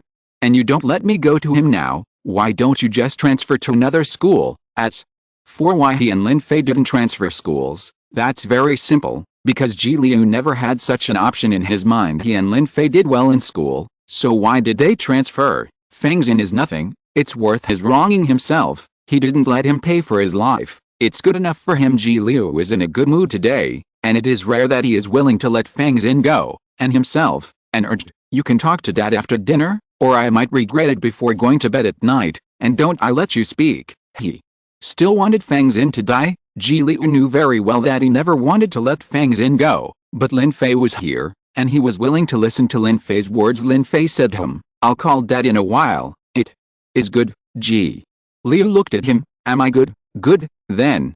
Give me a kiss. Lin Fei rewarded him with a kiss on the cheek. Ji Liu was happy, shook his arm and said coquettishly, touch. Lin Fei raised his hand and touched the fish. When Ji Liu went to the bathroom after dinner, Lin Fei immediately took advantage of this time to send an emoji to Lin Luoqing's WeChat to see if he was there. Lin Luoqing instantly responded with an expression of hugging and kissing each other, and then made a video call for him. Lin Fei picked it up and saw that Lin Luoqing seemed to be in the room. Do you miss me? Lin Luoqing smiled. Lin Fei arrogantly did not answer this question, and said to him, I have something to tell you. What? Lin Luoqing was curious. Can you help me transfer a classmate from the school? Huh? Lin Luoqing was surprised. Didn't you transfer to another school yourself, but a classmate? What is this saying? After that, Lin Luoqing suddenly remembered something and quickly changed his face. What's wrong? Why did you transfer to another school? Did he bully you? Are you okay? Stand up and let me see. Lin Fei could only comfort him and said, I'm fine, it's not my business. What's going on? Lin Luoqing was even more puzzled. Could it be that Xiao was bullied? He was surprised and said, impossible, that's Ji Liu. It's not bad for him to bully others. Who can bully him, especially now that he is still learning boxing from Luoqing every day? With Luoqing's skills, the children he brings out must be at the school bully level, right? Lin Fei glanced at the bathroom, but Ji Liu hadn't come out yet. Only then did he lower his voice. The son of the man who killed Xiaoyu's parents and made his uncle disabled is in the same school as us. His name is Feng Xin. Xiaoyu knows that he has been very unhappy these 2 days. Always I wanted to find him, although he didn't do anything, but I was afraid that he would feel uncomfortable. He had a nightmare last night and cried. Xiaoyu didn't want to transfer, so Feng Xin had to transfer. Lin Luoqing was shocked. Impossible. He said without hesitation, this school was chosen by your father, and you know how much he cares about Xiaoyu. How could he let Xiaoyu go to the same room as the child of the murderer who killed his parents? School? He wouldn't be so careless, but he is indeed there. Lin Fei said. How did Xiaoyu know? Lin Luoqing asked. Ji Mu told him. Lin Luoqing understood there was anger on his brows. He couldn't hide his anger. He really didn't expect that the Ji family would fight each other. Not only would they not let the children go, but they would be so ruthless. It is too cruel for a child like Ji Liu, who is still in the infancy stage of mental exploration, to face a child who kills his parents and enemies.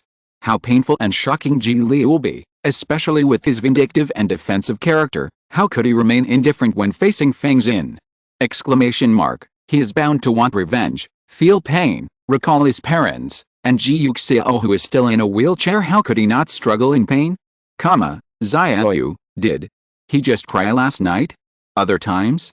Just unhappy. Lin Fei nodded. Of course he couldn't tell Lin Luoqing that Ji Liu wanted to kill Feng Xin, He could accept Ji Liu like this, but Ji Liu must not be like this in his father's eyes. He didn't want to scare Lin Luoqing, nor did he want Lin Luoqing to be afraid of and hate Ji Liu. Although Ji Liu has many shortcomings, Lin Fei still thinks he is very cute and likable. He hoped that Lin Luoqing could always like Ji Liu like he does now. He is very satisfied with the life of the current family of four, so he doesn't want to change the current state. He has no energy and looks listless, but it's okay, Lin Fei said. I've already coaxed him, so you don't have to worry, Dad. The author has something to say. Luoqing, as expected of you, my fault. We are amazing to have you in our family. Luoqing, don't worry so much. Why doesn't your father know?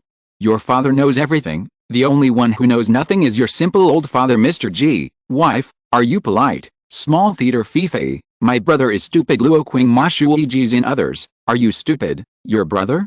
Do these three words have anything to do with him? Exclamation mark. I was wrong. I kneel myself. If President Ji doesn't slap Ji Mu in the face tomorrow, I'll slap myself in the face. I will never announce CAC indiscriminately again. This chapter is the edition of 348,000 nutrient solutions. It just arrived, and I just finished writing it. Today is Christmas. I wish you all a Merry Christmas. Can I have a delicious nutrient solution for Christmas? Zinc Singayan, please give me some more, please. Chapter 195. Hearing what he said, Lin Luoqing couldn't help laughing, feeling that he was really like a little grown-up. Okay, you are really good, but... After worrying about Ji Liu's psychology, Lin Luoqing began to worry about what Ji Liu would do to Fang Xin. It's not that he doesn't trust Ji Liu, but Ji Liu's character. How could he put Fang Xin in front of his eyes, but remain indifferent? He has always been able to afford to wait. In the book, in order to avenge the original owner's insult to Ji Yuxiao, he can find him more than 10 years later and make him pay for it, not to mention Fang Xin, the son of the murderer who killed his parents. However, he quickly overturned his own idea.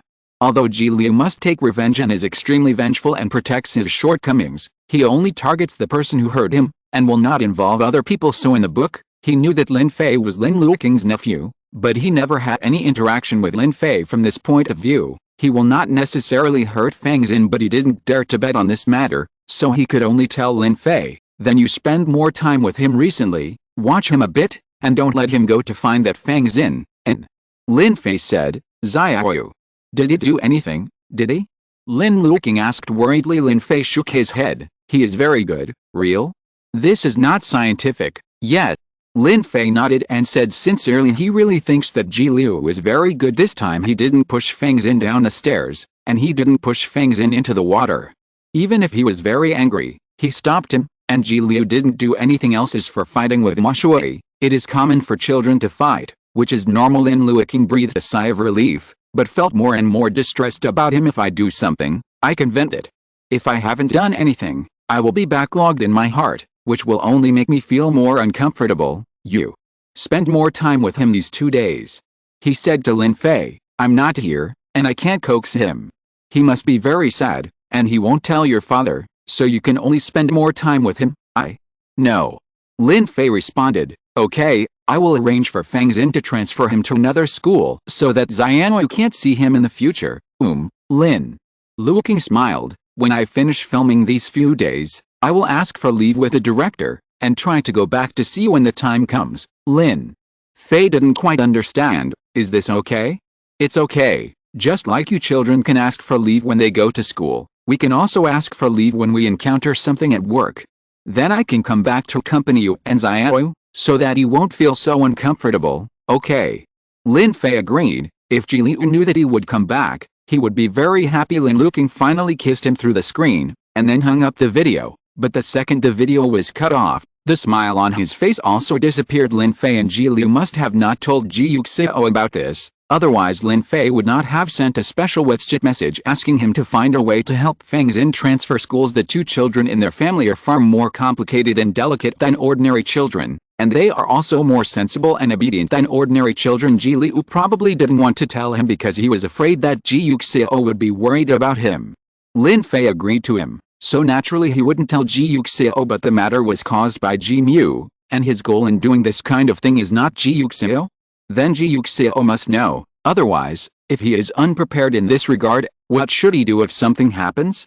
The 1-year period is getting closer and closer, And Ji Yuxiao has no physical problems now, so the only thing he needs to pay attention to is accidents. Lin Luoqing thought it over, and immediately made a video call to Ji Yuxiao. Ji Yuxiao thought he was missing him, clicked on the answer, and was about to tease him a few words, but saw his serious face. Ji Yuxiao asked sensitively, "What's wrong?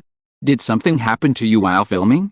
Lin Luoqing shook his head. If something happened to him while filming, he wouldn't be so angry and worried. He was worried about Ji Yuxiao and Ji Leyu, but he couldn't explain Ji Yuxiao's matter clearly to Ji Yuxiao, so he could only talk about Ji Leyu's. "I have something to tell you, but don't be too angry, just calm down a little." Ji Yuxiao was curious. "What's the matter?" "It's about the little fish. What's wrong with Xiao?" Ji Yuxiao immediately sat up straight. Lin Luoqing looked at the concern in his eyes, and after organizing the words in his mouth for a long time, he finally said reluctantly, "Xiao met Fang Xin at school. He is the child of the driver who killed your brother and sister-in-law. He is in the 2nd grade. The expression on Ji Yuxiao's face changed instantly. Someone did it on purpose. Of course he knew about Fang Xin's existence. Not only did he know, but he also knew that he was not on this elementary school before, but in another elementary school with very cheap tuition. But now, he's here, and he's in the same school as Ji Leyu without bias. Did this lead him to Ji Leyu on purpose? What else could it be? It's Ji Mu." Lin Luoqing said. Fei said that it was Ji Mu who called and told Xiao that Xiao knew about this person's existence. Ji Yuxiao listened. The expression on his face darkened. He thought it was Tan Jiaji's temptation. After all, just after Tan Jiaji came back, Ji Leyu met Fang Xin. It looked like Tan Jiaji's temptation and provocation unexpectedly. It turned out to be Ji Mu. However, he soon figured out the reason. His father was determined to help his illegitimate son to the top, and he had made Tan Jiaji the vice president. Ji Mu, who was sitting in the position of general manager, would naturally feel a sense of crisis. Naturally, I hope that I have more bargaining chips and more shares at this time. If Ji Leyu has separated from him, he can use Ji Leyu's banner to recover the shares left by his brother, or he can use Ji Leyu to make a deal with him and ask him to hand over the shares left by his brother. Shares under. It's a good idea, but it's a pity that he should never touch Ji Leyu. Ji Yuxiao felt very strange. Did he not speak clearly enough? Or he hasn't seen Ji Mu for too long, and Ji Mu has forgotten what kind of character he is? In this case, let him help him restore his memory. Otherwise, wouldn't it be a waste of his operation? "I see," he said calmly. Lin Luoqing looked at him like this, and became more and more worried. "Don't be impulsive. The reason why Xiao didn't tell you about this is because he was afraid that you would feel uncomfortable, so don't be too angry. Revenge on Ji Mu is okay, but don't be affected by Ji Mu. Don't worry." Ji Yuxiao laughed. "I have a measure. Real? I haven't avenged my brother and sister-in-law yet, so I have to be measured." Ji Yuxiao gave him a reason enough to make him feel at ease. Lin Luoqing was indeed relieved when he heard this. He also remembered it at this time. He also speculated before that in the book, Ji Yuxiao should have left after avenging his brother and sister-in-law, so he should not have anything to do with Ji Mu. That's good. Lin Luoqing said softly. He was really worried that he would do something irrational just now. After all, Ji Leyu is really important to Ji Yuxiao. That was his brother's only child, the only remaining blood. Ji Yuxiao would rather die by himself than allow him to be hurt, but Ji Mu was going to step on this bomb. Lin Luoqing was really worried that Ji Yuxiao's impulsiveness would make Ji Mu no longer able to pretend to be so clever. "After a few days, when I'm done with work, I'll ask for leave and go home to be with you." Lin Luoqing said. "No need," Ji Yuxiao said with a smile. "You film well. Don't worry about me. After a while I'm done, I'll go see you." He didn't want Lin Luoqing to come back so early, and he didn't want Lin Luoqing to see his cruel side. "Don't worry, I will visit you soon, okay?" Lin Luoqing could only agree to him first. However, he still planned to go home for a few days before the crew was settled down. When the filming location was transferred next time, he was worried about the cause of Ji Yuxiao's death, and he was also worried about Ji Leyu's state of mind at this time. He had to go back, see them with his own eyes, and spend a few days with them before he could feel at ease. "Oh, that's right," he reminded Ji Yuxiao. "Don't forget to ask Fang Xin to transfer. Xiao doesn't want to transfer, so he can only be transferred." And Ji Yuxiao responded of course he would let Fang Xin transfer to another school, and in this life, Fang Xin would never appear in front of Ji Leyu again. He leaned on the back of the chair, maintaining his gentleness, until the video call with Lin Luoqing ended. Before he let the shadows fill his eyes, Ji Yuxiao picked up his phone and sent Ji Mu a WeChat message. Tomorrow morning, come to my house. Ji Mu looked at the news on the phone and frowned in surprise. What does he mean? Does he know? Did Ji Liu quarrel with him? So he knew that Fang Xin had appeared in their school? He hurriedly called Ji Liu, but Ji Liu didn't answer. He hung up the phone and saw Ji Yuxiao's second WeChat message. 8 in the morning, don't be late, it's about your general manager position. Ji Mu looked at the second half of the sentence, and sent a message asking him, what's the matter? Let's talk about it tomorrow. Ji Yuxiao put down his cell phone and looked at the night outside the window. The night was thick, as if it was hiding layers of filth. Ji Yuxiao took out the small knife his brother gave him earlier in the drawer, and wiped it silently. The light of the knife is sharp, and the blade is cold. In the thick night, the light on the blade is like the light of the moon. This is a knife that has never seen blood. Ji Liu watched Ji Mu call him again, and was about to answer it, but Lin Fei took the phone away. Lin Fei didn't answer, and after Ji Mu hung up, he was put into the blacklist. Don't talk to him from now on, he said to Ji Liu, but he will tell me something about my uncle. Ji Liu explained, then don't answer his phone. If there is anything, he will come to you and say, and there is no need to call. Ji Liu pouted her little mouth. Lin Fei put the phone on his side. You continue to do your homework, good boy, Ji Liu. Ji Liu said reluctantly, and lowered her head to do her homework. When Ji Mu called again, he could only hear a familiar female voice saying, I'm sorry, the number you dialed is currently on the line. He slapped him twice more suspiciously, guessing that Ji Liu should have blocked him. How could he blackmail others as a child? 8 out of 10. It was Ji Yuxiao who did it. He must know what he did, and wants to cut off his connection with Ji Liu. Maybe Ji Liu told him during the quarrel that he was coming to find him. That's why Ji Yuxiao blocked him, so that he couldn't call Ji Liu. Ji Mu raised his hand and tapped the coffee table in front of him.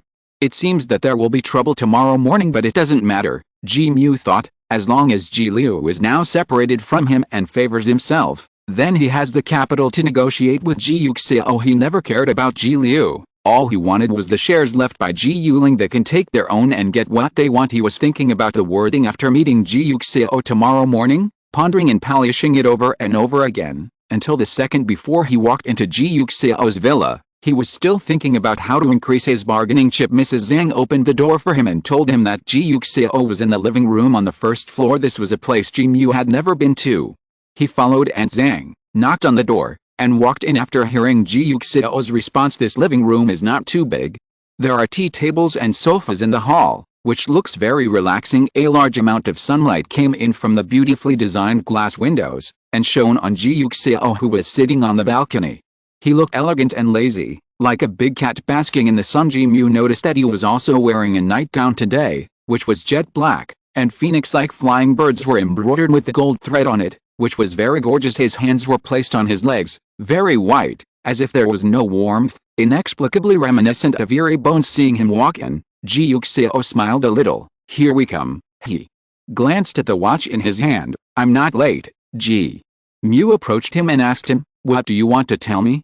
Ji Yuxiao tilted her head and seemed to move her neck. He sat up straight, looked at the person in front of him, and said softly, you are too tall, lower down, I don't want to bother. Ji Mu had no choice but to get closer to him, bent down, and was ready to listen to what he wanted to say. However, just as he bent down to approach him, he suddenly felt as if something had flashed by. The next second, he only felt a severe pain in his neck, and even his shoulders.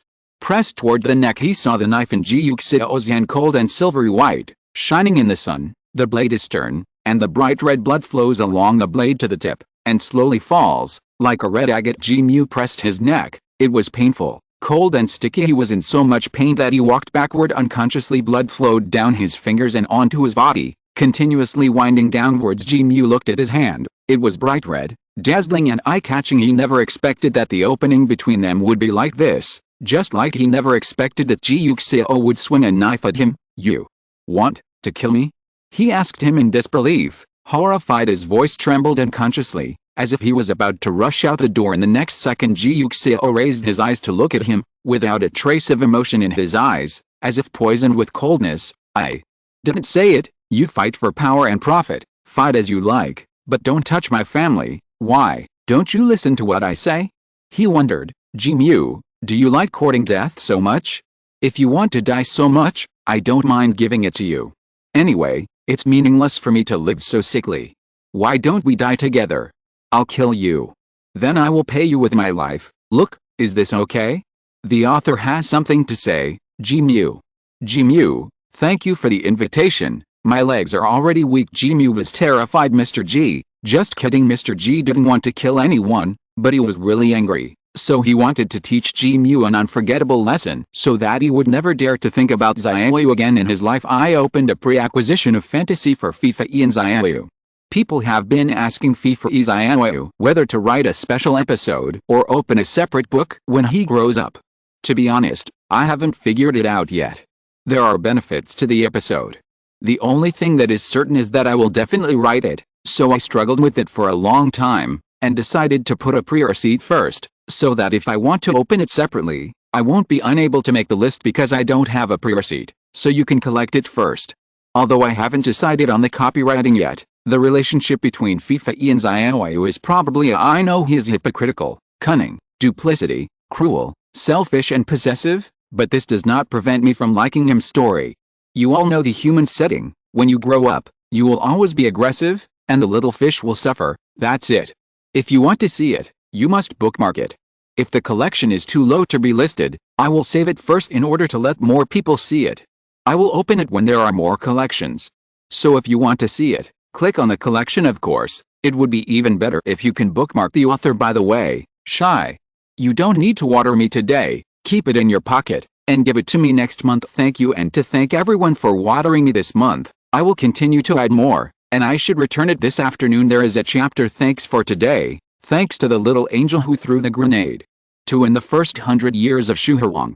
565,987,061. Thanks to the little angel who cast a landmine. W. Changguang doesn't sleep every day. How puffer fish should fight back. Zui Engai 2. Lao Wan will definitely get rich. Oh yeah. Muba. Empty city. 42,550,510. Wood ghost is not a ghost. Crystal. Lin Sang Shengluo. Honey princess. 52,738,796. 55,246,464. Chu. 56,714,595. One finger sand. Thanks to the little angels who irrigate the nutrient solution. Hey, there are 180 bottles of salted fish.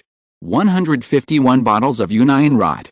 139 bottles of Oya. 70 bottles of Xiao. 61 bottles of VN. 60 bottles of Dias. 47 bottles. 40 bottles of small fish, orange-flavored potato. 39 bottles of Fate. 30 bottles of Li, Chuanbi stewed Sydney. Ruanjiang, rolling potatoes, want to be salted fish. 27 bottles of Dolly Miracle, hungry and sending meals. 25 bottles of Dear Yo-Yo. 21 bottles of Yaoyu. 48,058,470. Now, Yidin Fu Kian, Yibei, Jiuli. I struggle with what to call every day. Zujin, Moi screen, sand between fingers, tail exposed, rubber duck, Suchu, Yu Kinghan, Zio 20 bottles, Babo Zinc Sanaya, Zhank Sinki, W Changgang does not sleep 18 bottles a day, Meng Hu Huaxuayan, Mugen is not a ghost 17 bottles, Shen's Hisu, 42,550,510, Int, Kyushu, Tengs, Gu, Lu Jiu, 16,898,362, Ice Abai, Zio Ajiang, Yuki, Atian Bianya, Shiansi, 44,270,363, Amictal Candy, Captas Du Grass, La La La, Winter Solstice Battle, La La La Doremi, Present, the best in the whole kindergarten. Cute, Jingzai, Slow Talk, It's Madam, Fat Tassel, Little Curly Duck, Winong, 4,006,531, Waiting for Your Return, One in the Middle of the Water. Purple Rain Falling, TikTok, comma, Shen Wuchuan, Qi Mixing, XX, Chunan, Tutu, Yuan Zai Siming, Lazy Cat, 49,172,720, 10 bottles of NUO, Muba. 7, 9 bottles of Jess 2010 ZZ.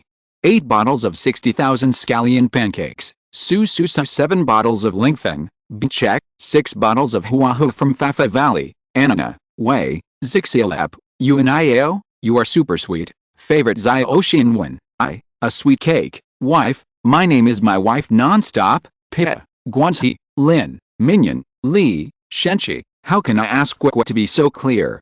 Comma, Zizu, Ningfen, Kiki, Youngxi, Mama Moyun, Hayoshi Peanut, Beimashubi, Examiner Luo Yiguo, 44,950,751, 5 bottles of Fengen, Drink Alone Under the Moon, 4 bottles of Yuhua, Mian Mian Tang, Phantom 41,120,852, 3 bottles of Late Maple and Evening Sun, Picking Apples Under the Bayberry Tree, Hua Luoqing, Brothers Hange Loves You, 29,058,880, Golden Bell Bear, Mozinayu, Dream Hope, Nichio, Huan GK 2 bottles, Dark Ming, XZ 53,719, Lan, Outsider, I Love to Make Dim Sum, 52,738,796, Bedes, Ji, Dongge, Wakson, Wen, 1 bottle of Soup Song in Kahuangdian. Thank you very much for your support, I will continue to work hard.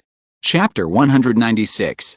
Ji Mu was stunned, he didn't expect him to say such a thing. Madman, he thought, Ji Yuxiao is a madman, he is simply a madman now. He turned around and walked out with fast steps, but he heard Ji Yuxiao's voice coming from behind him. I won't kill you this time, but there won't be a second time. Next time, if you dare to approach Xiaoyu again, I won't let you die. I will only make your life worse than death. Ji Mu looked back at him in horror. Ji Yuxiao was sitting in the sun was shining brightly, and his pale skin became colder and more terrifying. The knife in his hand hadn't been put down yet, the tip of the knife was dripping with blood, but what was more ruthless and colder than his knife was his eyes. Ji Mu suddenly thought of Ji Yuxiao in high school once. He and some friends went out to eat. Halfway through the meal, they talked about Ji Yuling. Out of face, he said a few words about Ji Yuling, and laughed at him a few times. In exchange for friends he was laughing, but he heard Ji Yuxiao's voice from behind. He said, "You scolded very well." In the next second, Ji Yuxiao had already walked in front of him, and before he had time to say anything, Ji Yuxiao directly lifted the table where they were eating. He didn't expect Ji Yuxiao to disrespect him so much. He was so angry that he scolded him for being unqualified on the spot, but what responded to him was Ji Yuxiao's kick. Without warning, he didn't say a word, just kicked him to the ground. Seeing that there was no trace of emotion in his eyes at the end of the day, Ji Yuxiao's friend held down his friend. Ji Yuxiao squatted down body, stared into his eyes and said word by word, "If I hear you say something wrong with my brother again, it's not as simple as beating you up." His eyes were cold, and the place where he was kicked just now was still in severe pain. He knew that what Ji Yuxiao said was true. Ji Mu has never been afraid of Ji Yuling, because Ji Yuling is willing to talk about the world, knows how to advance and retreat, knows how to measure, and will save face for others in front of outsiders. But Ji Yuxiao won't. He lives arrogantly and recklessly. He is completely different from Ji Yuling. He never cares about other people's face. He only gives face to those he wants to give, and he was never among the people he wanted to give, so he hates Ji Yuxiao, but he is also afraid of Ji Yuxiao. It's not that he hasn't fought with Ji Yuxiao before, but he has never beaten him. Ji Yuxiao never regarded him as an elder brother, just like he never regarded him as a younger brother. It's just that Ji Yuxiao has a better background than him, is more powerful than him, and is also less greedy and ambitious than him. He lives proudly and unrestrainedly, disdainful of the world. He doesn't fight for a fame or fortune, and he doesn't seem to care about anything except his family and friends. When Ji Yuling was alive, Ji Yuxiao didn't care about Ji Shi. Ji Yuling left, but he still didn't care about Ji Shi. He didn't seem to know how sought after he was, and he would rather see him in the top position than follow his father and enter the company that should belong to him. At this moment, Ji Mu suddenly realized that he has not changed at all, the same as before, the same as in high school, even because he has nothing.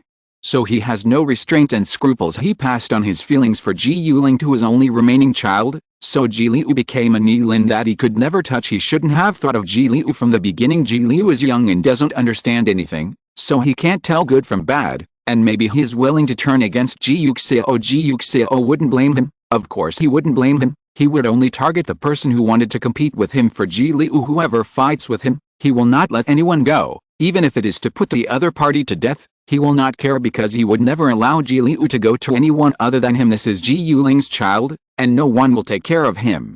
Ji Yuxiao won't be at ease, So he can only accept him to take care of Ji Liu, raise him, and watch him grow up step by step. He never hides this, let alone denies it. He should have seen it. From the first time he quarreled with his father and insisted on taking care of Ji Liu, he should have seen it. He just didn't expect that he would become so crazy. There won't be a next time.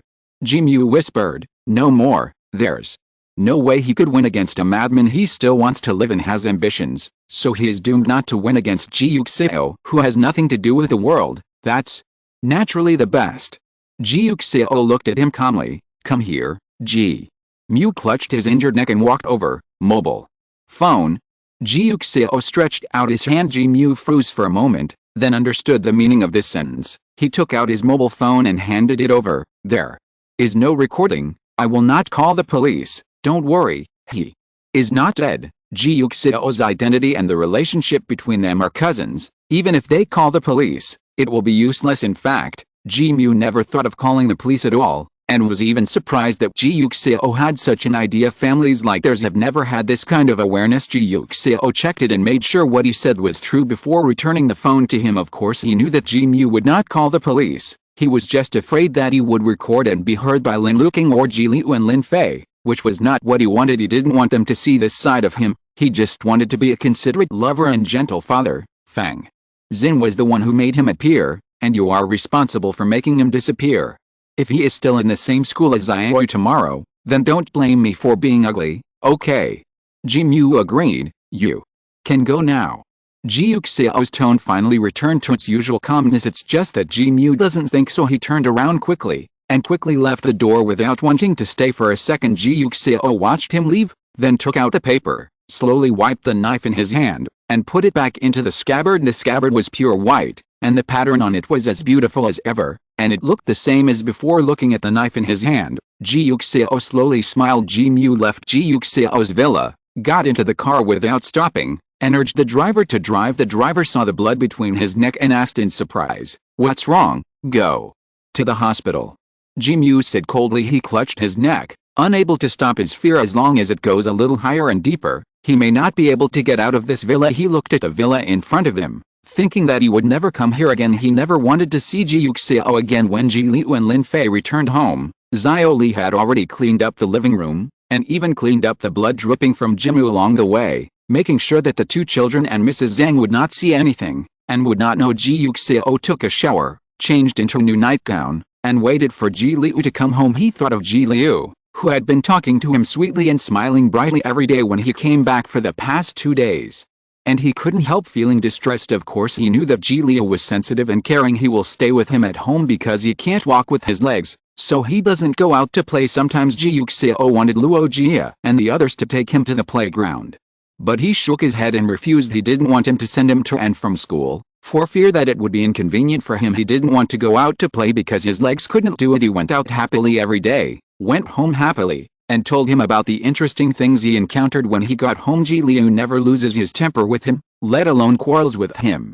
Even for such a big matter as his marriage, he only cares about whether he likes the other party and says yes to him. Children of the same age are still ignorant and self-willed, exercising their rights as children who are ignorant and self-conscious, but Ji Liu has already given up. He's as obedient as a cat without claws, leaning against him, only hoping that he will be happy. Even now, when Fang Xin appeared, he was suffering, but he was unwilling to tell him.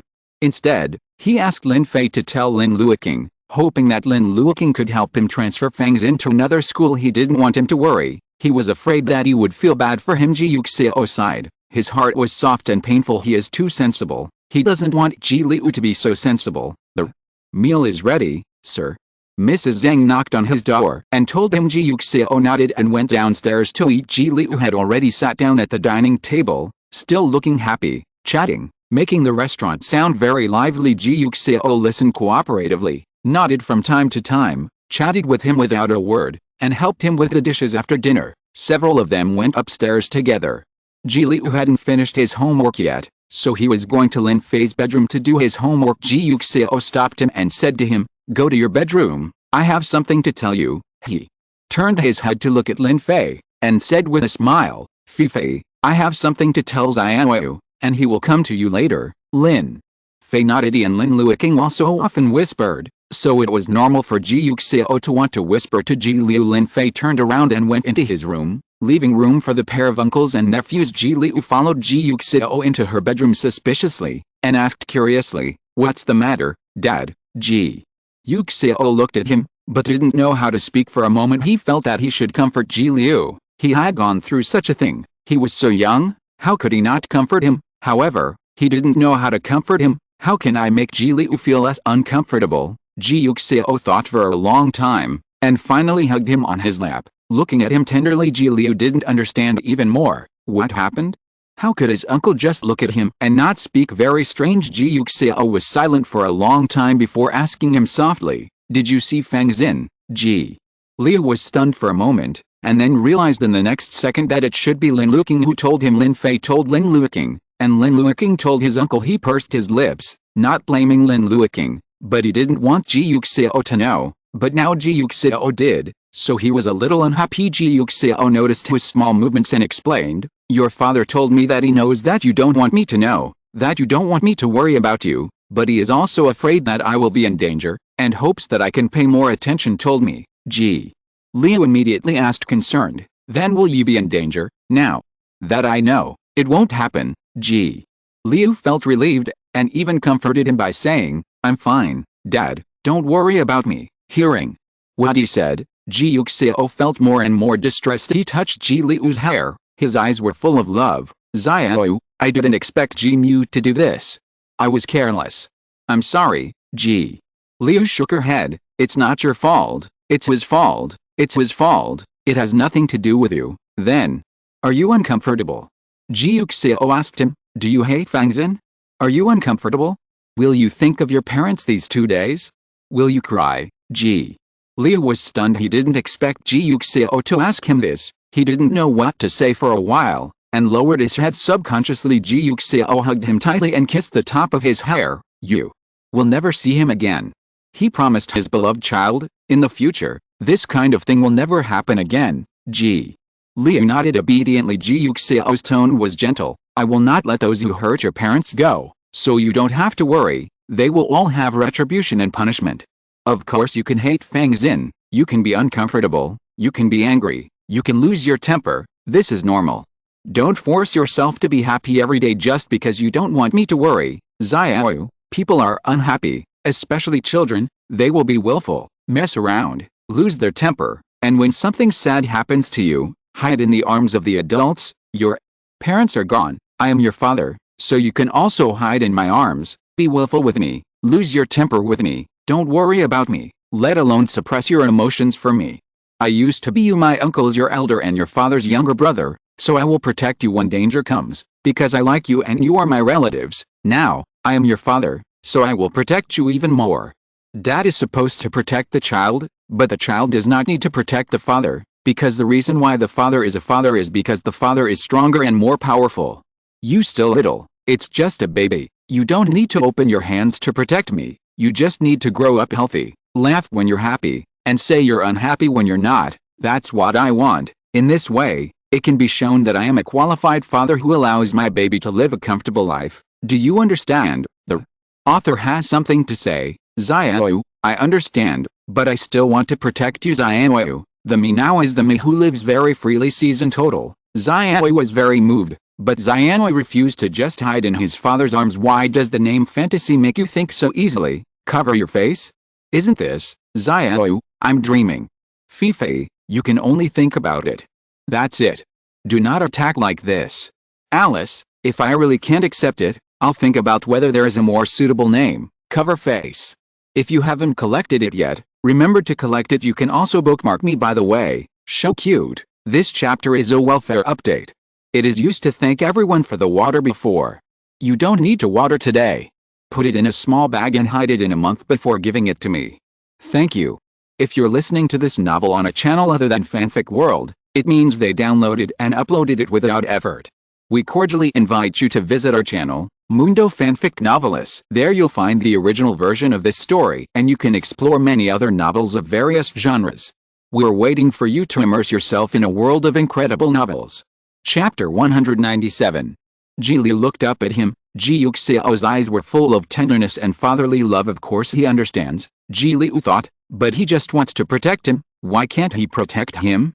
He also has his own strength. He just hopes that Ji Yuxiao will not have any troubles, that he will not be hurt, and that he will always be happy and safe. Then why can't he protect him? He has already protected himself. Why can't he change himself to protect him? Ji Liu nodded, and obediently agreed. Okay, he would never argue with Ji Yuxiao. Whatever Ji Yuxiao said, that was what he would agree to. He would only try to open his arms in places Ji Yuxiao couldn't see, trying to block the approaching wind and rain. For him, his hands are still immature, and his shoulders are not strong enough, but he tried his best to step on his feet and open his hands so that he can resist more wind and rain. He stood very firmly, and no one could shake him, so he became the strongest tree in the center of the storm. Small, but no wind and rain can destroy it. When it comes to protecting Ji Yuxiao, Ji Liu doesn't need anyone's support and affirmation. He himself is his most loyal supporter. No one can stop his determination to protect Ji Yuxiao. Including Ji Yuxiao. Ji Liu hugged Ji Yuxiao and leaned in his arms. His heart was full of dependence. He didn't want to be those willful children. He was him, and he just wanted to protect Ji Yuxiao. He can't lose Ji Yuxiao anymore. Absolutely not. Seeing him leaning against her arms, Ji Yuxiao kissed him. Then, can you tell Dad now that you are uncomfortable? What do you think these 2 days?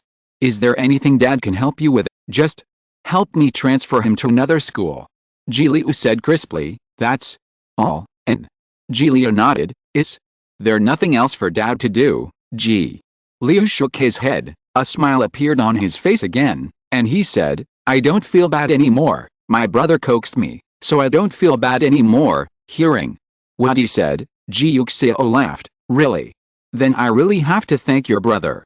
Thanks to him, I can make you feel better so soon. Ji Liu felt that there was nothing wrong with what he said. If Lin Fei hadn't been coaxing him, he would still be staring at Fang Xin, still hesitating whether to kill him. The smile on his face became more and more obvious. Ji Yuxiao watched silently, and his mood finally improved. He grew up with Ji Yuling since he was a child. He thinks Ji Yuling is very good, and he even has a good impression of the word brother. Now that Ji Liu has his elder brother will be like his father, caring for and protecting his younger brother, accompanying him through childhood and youth, and becoming his most solid support. That's fine, even lucky. It is a lucky thing for anyone to meet someone who can be relied on at any time. He is much older than Ji Liu. One day, he will leave Ji Liu first, but Lin Fei is different. Lin Fei is the same age as Ji Liu there, and he met Lin Luoqing, and Ji Liu met Lin Fei. This is probably the so-called surviving a catastrophe, and there must be future blessings. Ji Yuxiao and Ji Liu talked for a while, and seeing that he really didn't seem to have any haze, they let him go and asked him to go to Lin Fei to do his homework. He watched Ji Liu sit down next to Lin Fei, took out the book, wrote stroke by stroke, and gently closed the door for them before going to bed. When Lin Fei went downstairs to get dessert, Ji Yuxiao came out of the study and stopped him. Lin Fei turned his head, and Ji Yuxiao walked in front of him pushing the wheelchair. What are you going to do? Get some snacks. Lin Fei Chang said. Ji Yuxiao nodded, and suddenly thought of Lin Fei, who was very self-disciplined when he first came to their house. Although he didn't say anything about it at that time, he would not go downstairs to eat early, nor would he take the initiative to go downstairs to get snacks or fruits. He knew that this was someone else's territory, and he entered someone else's territory, polite and cautious but slowly. Lin Fei accepted him and Ji Liu, and finally regarded this place as his own territory. He would go downstairs to get fruit, would sit in front of the sofa and watch TV, and would tell the food he wanted to eat. When Mrs. Zhang asked him what he had for dinner today, he began to have his own preferences slowly, and he was willing to show his preferences. Just like now, he would go to get snacks at night. He is the person who likes desserts the most in their family. Ji Yuxiao thinks Lin Fei like this is very cute, very childish, and very lively, different from the usual little adult with a slumped face. At this time, he is just a simple child who loves desserts, so he always asks Mrs. Zhang to prepare some desserts so that Lin Fei can eat them when she wants to. Just right, I want to eat too, let's go together, he said. Lin Fei nodded and entered the elevator with him. The snacks are placed in the kitchen on the first floor. First, Lin Luoqing is afraid that he will be greedy, so he dare not put them too close to him. Second, if they are placed in his bedroom, he is afraid that Lin Fei and Ji Liu will be embarrassed to ask him for them. Third, put them away. With the 2 babies, he was embarrassed to ask for food with the 2 babies, so he specially bought a freezer for desserts. Anyone who wants to eat can go to the first floor to pick them up. And when he is lazy, he can restrain himself from eating desserts. Lin Fei took the plate and the tongs, and asked Ji Yuxiao what he wanted to eat. Ji Yuxiao smiled and pointed to the butterfly cakes. Lin Fei helped him put them on the plate and handed them to him. He took mochi, puffs, and a few cranberry biscuits for himself before putting down the clip. Ji Yuxiao looked at his young and immature profile, and said softly, "Thank you, Fei." Lin Fei turned his head and saw, why did he say thank you again? "Thank you for helping me take care of Xiaoyu," Ji Yuxiao said earnestly. "Feng Xin's appearance was my negligence. Fortunately, with you here, he can be less painful these days. Fei, he is very lucky to meet you, so I am very grateful to you. You have done a good job, even better than the average brother. You are really a very good boy." Lin Fei tilted his head. He felt that his father seemed to have forgotten the previous agreement. Although he could turn a blind eye and pretend he didn't hear it, he couldn't always say that. "You told me before that there is no need to say thank you between us." He reminded Ji Yuxiao didn't expect him to say this, so he couldn't help laughing. "Well, you are right. There is really no need to talk about these things between us." Lin Fei closed one eye. Yes, Ji Yuxiao was a little puzzled. He vaguely remembered that Lin Fei also did this gesture on Lin Luoqing's birthday. At that time, he thought it was a K, which was very cute, but now in this scene, why does Lin Fei want a K to him? He reacted belatedly. What if this is not a K? Then Ji Yuxiao suddenly thought of a word. Is he turning a blind eye? Because they agreed that no one would say thank you, but he did. So Lin Fei turned a blind eye and didn't care about him. Ji Yuxiao laughed instantly. Thinking he was really cute, he reached out and touched Lin Fei's head. "You are too cute, Lin Fei?" Ji Yuxiao kissed him. "It's so cute. Don't say thank you. Can you just say that you like you? I like you so much, Fei." Lin Fei's ears were a little hot, and he let out a note to show that he knew. Ji Yuxiao looked at him with a smile, and gave him a few butterfly cakes on the plate. "Here you are, Lin Fei." Lin Fei picked up his own cranberry biscuits and put them on his plate. Reciprocating courtesy, the father and son went back to the second floor together. Ji Yuxiao couldn't wait to share with Lin Luoqing the discovery of open one eye and close one eye. Lin Luoqing was heartbroken by the cuteness. "I want to see it too. I want to see it too. When I go back, I want to try too." "When you said thank you to him before, didn't he do that?" "I forgot whether I said thank you to him, but he really didn't do this action for me. I'm so curious. I really want to see it." "Then you can see it next time you come back." "Yes." Lin Luoqing couldn't help but nodded, thinking that he could go back soon. He has already made an agreement with the director. The next time he changes the scene, he will go home first. He will come back when everything is set up for the crew, and the director has agreed. Now we just need to wait for them to finish filming the scene in this place. Lin Luoqing took this shot in late June. Lin Fei and Ji Li were about to take their final exams. Feng Xin had already transferred to another school. Ji Yuxiao and Ji Liu didn't ask about Ji Mujing's hand. Everything returned to calm. Ji Yuxiao calculated the time, and it was time to close the net. If it drags on, Lin Fei and Ji Liu will finish their exams. The two children definitely want to see Lin Luoqing. It is impossible for him to delay the wishes of the two children for Tan Jiaji. He sat in the study, took out the short knife again, and watched quietly under the moonlight. This knife has seen blood once, for the son of the man who once bought it, and soon, it will see blood for the second time, for the person who bought it and his lover to avenge his brother-in-law. Of course, use something related to his brother-in-law. The law restrained the violence in Ji Yuxiao's heart, but he knew very well that his hatred for the other party could not be resolved by sending him to prison. He must see the blood and the pained expression of the other party, so that he can calm down the hatred in his heart if possible. Ji Yuxiao would like to cut off the opponent's flesh one by one and drain his blood, so that he would know what price he would have to pay for hurting his family. But after all, he lives in a society ruled by law, and those cruel methods are not acceptable. So he can only let him see blood. Ji Yuxiao leaned back in the chair, thinking. This day, he finally arrived. A regular meeting of Ji's group is held every Wednesday morning.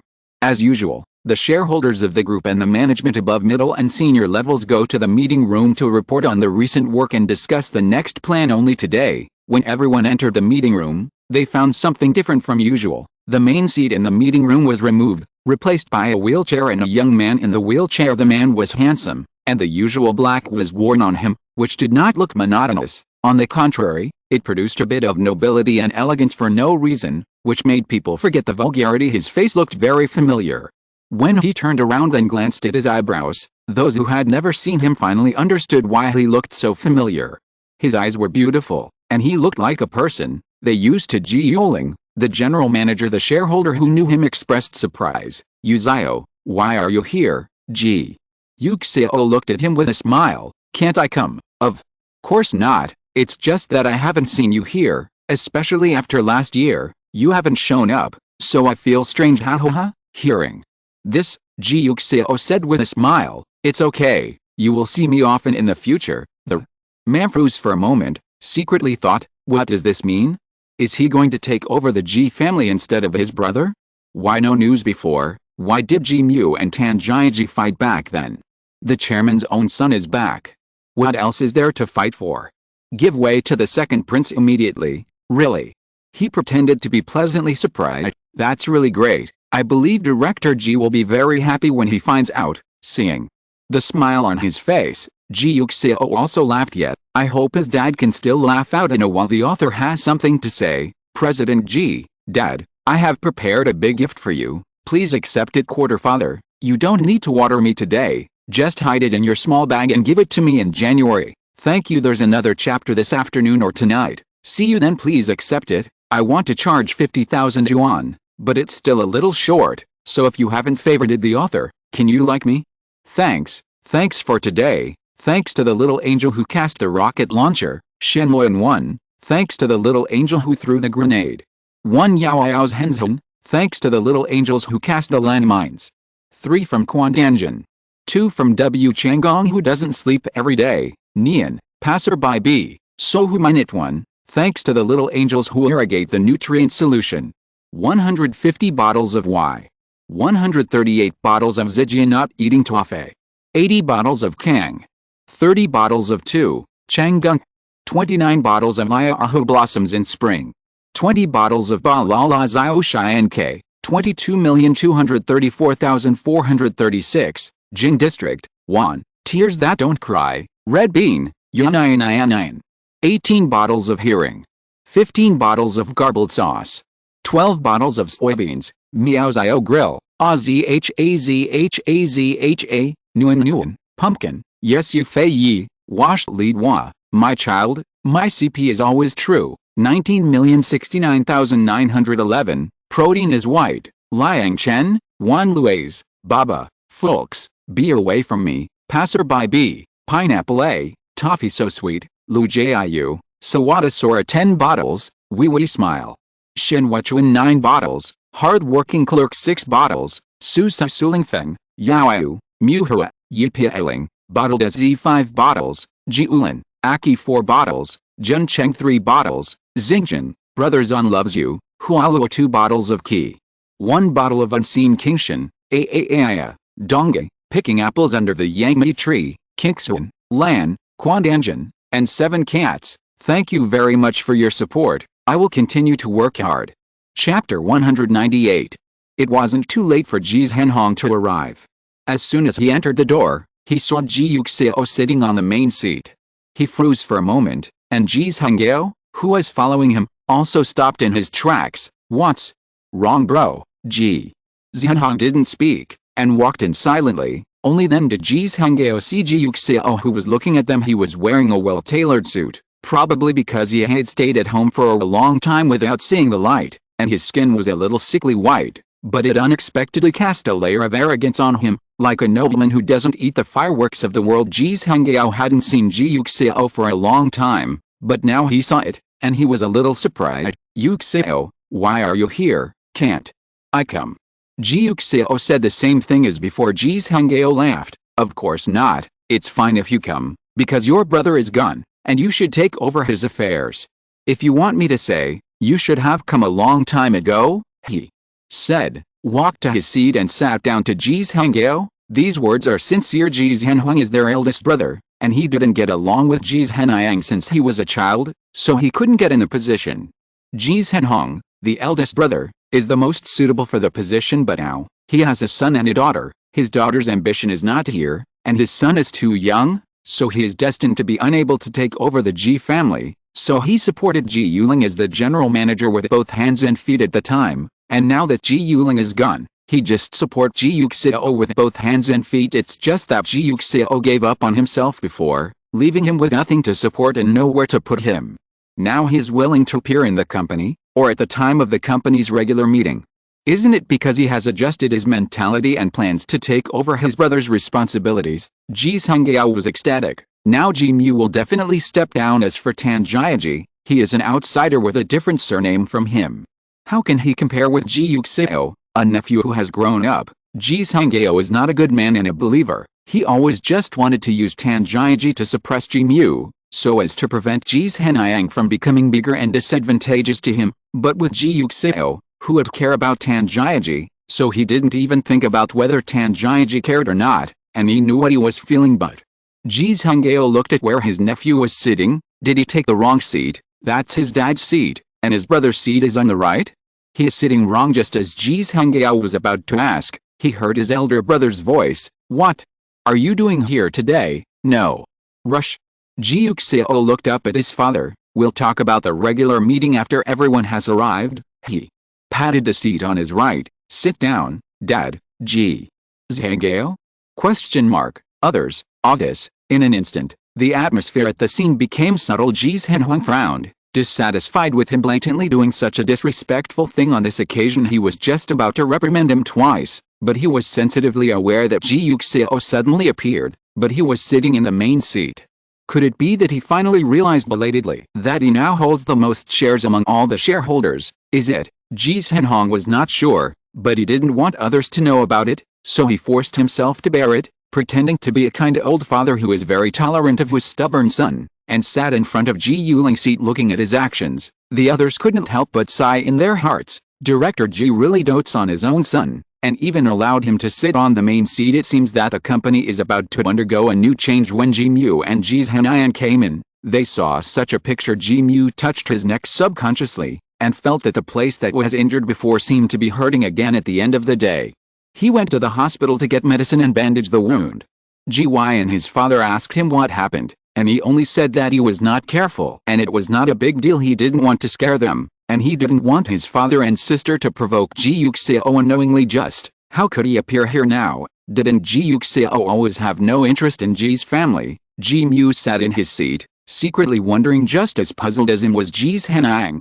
He silently glanced at his elder brother, only to find that his elder brother looked heavy, as if he was thinking about something. How strange. Tan Jiaji came late, but fortunately he was not late. As soon as he entered the door, he looked towards the main seat inertially, and the smile froze on his face instantly. How could Ji Yuxiao be here? Exclamation mark. Shouldn't he give up on himself at home at this time? Exclamation mark.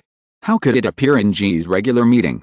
Exclamation mark. Is he planning to cheer up and take over his brother's previous position? Exclamation mark. Tan Jiaji immediately regretted it. He had wanted Ji Yuxiao to die in that car accident before, but who would have thought that Ji Yuxiao would be so lucky that he only lost 2 legs, but he didn't die later. After he returned to China, he also thought about killing Ji Yuxiao again, but he was repeatedly warned and stopped by Ji Yuxiao, saying that he had already given up on himself and would not fight with him. Tan Jiaji observed for a while, and saw that he seemed to have been staying at home all the time, and the rest of the Ji family also looked like they hated iron when they mentioned him, so they felt relieved. Ji's father was already very angry when he killed Ji Yuling before. So it was best for him to be like Ji Yuxiao. There is no need to make Ji's father angry and take risks to create new accidents, and he can get the power and money he wants, the best of both worlds. Why not do it? But now, Tan Jiaji looked at Ji Yuxiao sitting upright on the main seat in the conference room, and thought, he should kill him only after he dies, the property of the Ji family, and the Ji family will completely belong to him if he is not dead. He will always be a hidden danger. He regrets it. Ji Yuxiao felt Tan Jiaji's gaze, disdainful, and didn't even give him a glimpse of it. It seems that if you look at him more than once, you will dirty your eyes. He touched the knife in his trousers pocket to calm himself down a little. After another 5 minutes, everyone arrived, and Ji Yuxiao's assistant whispered something to him. Ready to start this week's regular meeting? Ji Yuxiao looked at Ji Mu. Then let's report from Xiao Mu first, okay? Just as Ji Mu finished speaking, he heard Ji Yuxiao's voice. Wait a minute. His voice was gentle and low, not in a hurry, and there was a faint sense of alienation and indifference that no stranger should enter, which was very pleasant to hear. Ji Mu looked up at him. Ji Yuxiao turned his eyes, and his eyes met. Ji Mu lowered his head subconsciously. His neck ached again. Before today's regular meeting starts, I have two things to say. Ji Yuxiao said lightly. When the others heard this, they couldn't help but look at him. When Ji Yuxiao saw Ji Mu's words, he interrupted. He guessed that it was probably related to Ji Mu, and immediately supported him. Okay, Xiao, tell me, he is the director of the company and Ji's family member. And when he said this, everyone else could only listen. Ji Yuxiao looked at Ji Mu again, and Ji Mu suddenly became nervous. Then he heard Ji Yuxiao's unhurried but unquestionable words. From October last year to now, the company's profit has dropped by 10% year-on-year. Based on this, Ji Mu, you should go back to your own marketing department and continue to be the marketing director. When Ji Yuxiao heard the words, he patted the table and stood up angrily. Why do you? You don't have the place to speak here. Ji Mu didn't expect that he would care about the company's affairs, and stared at him blankly. What did he want to do? Does he want to take his brother's place? So why didn't he take over directly before? He chose this time to come back and tell him this because of Ji Leyu, or he has other ideas. Ji Yuxiao ignored the doubt in Ji Mu's eyes, but looked at Ji Yuxiao. Ji Yuxiao was staring at him, glaring, his face full of anger. Ji Yuxiao felt that he was really out of his mind, and he said calmly and indifferently, since I own the most shares and account for the most weight, I am the company's largest shareholder. Is that okay? As soon as these words came out, some middle and high-level executives of the company, and even other directors who didn't know the inside story, couldn't help but looked at him in shock, and then looked at Ji Yuxiao cautiously. It was only now that they finally understood why Ji Yuxiao was sitting in the main seat. It turned out to be like this. Did Ji Yuxiao sit next to him without saying anything, because he knew it well and accepted it? Everyone may not be clear. Ji Yuxiao leaned back in his chair with a clear voice. My brother wrote a suicide note before the accident, transferring all his shares to me, so his shares, plus the shares I originally had, and now, the person who holds the most shares in the company is not my father, but me. In this way, I should be able to have a say in the appointment and removal of personnel, right? Everyone's thoughts suddenly became alive. No one thought that such a thing would happen at the company's regular meeting today. Before that, the company's first shareholder had always been Ji Yuxiao, and the chairman had always been him. But now Ji Yuxiao suddenly said that the proportion of shares in his hand was even higher. The careful directors did a rough calculation and found that it was true. Then the chairman, Ji Yuxiao, may not be able to sit still as long as Ji Yuxiao is willing. He can completely ask for the re-election of the chairman.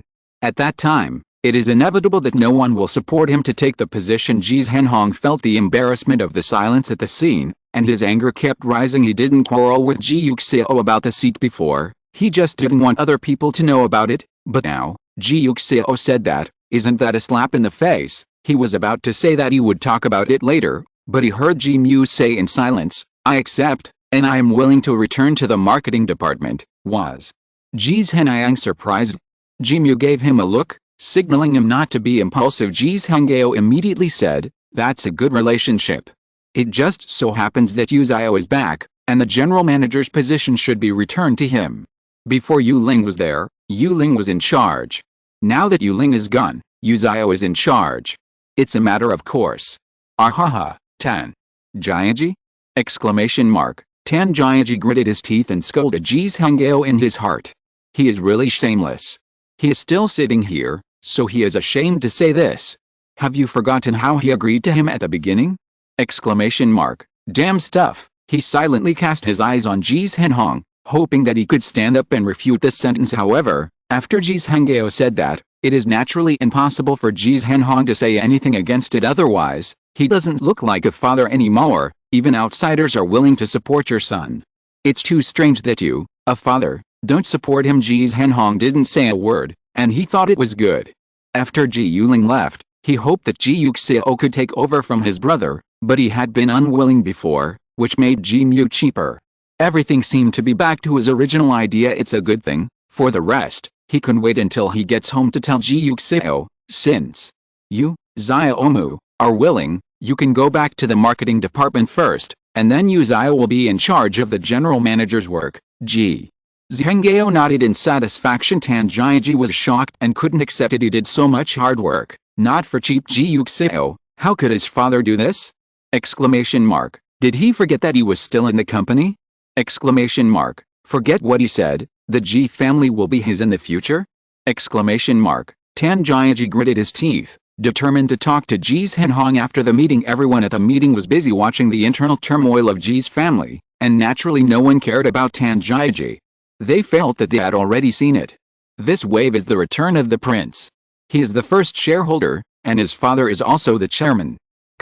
Is not a logical future heir of the company, so there is no hesitation. Ji Mu himself has surrendered, and they just follow suit. The directors said a few nice words. Ji Yuxiao listened, and said with a smile, the first matter is settled, now, it can be said to be the second matter. After he finished speaking, he finally opened his eyes and looked at Tan Jiaji. Tan Jiaji instantly rang the alarm. He was still scolding Ji Yuxiao in his heart just now, but now, when Ji Yuxiao finally looked at him, he felt that something was wrong, and his heart beat faster. Tan Jiaji, as the vice president of the company, is not worthy of virtue, abuses his power, and uses power for personal gain.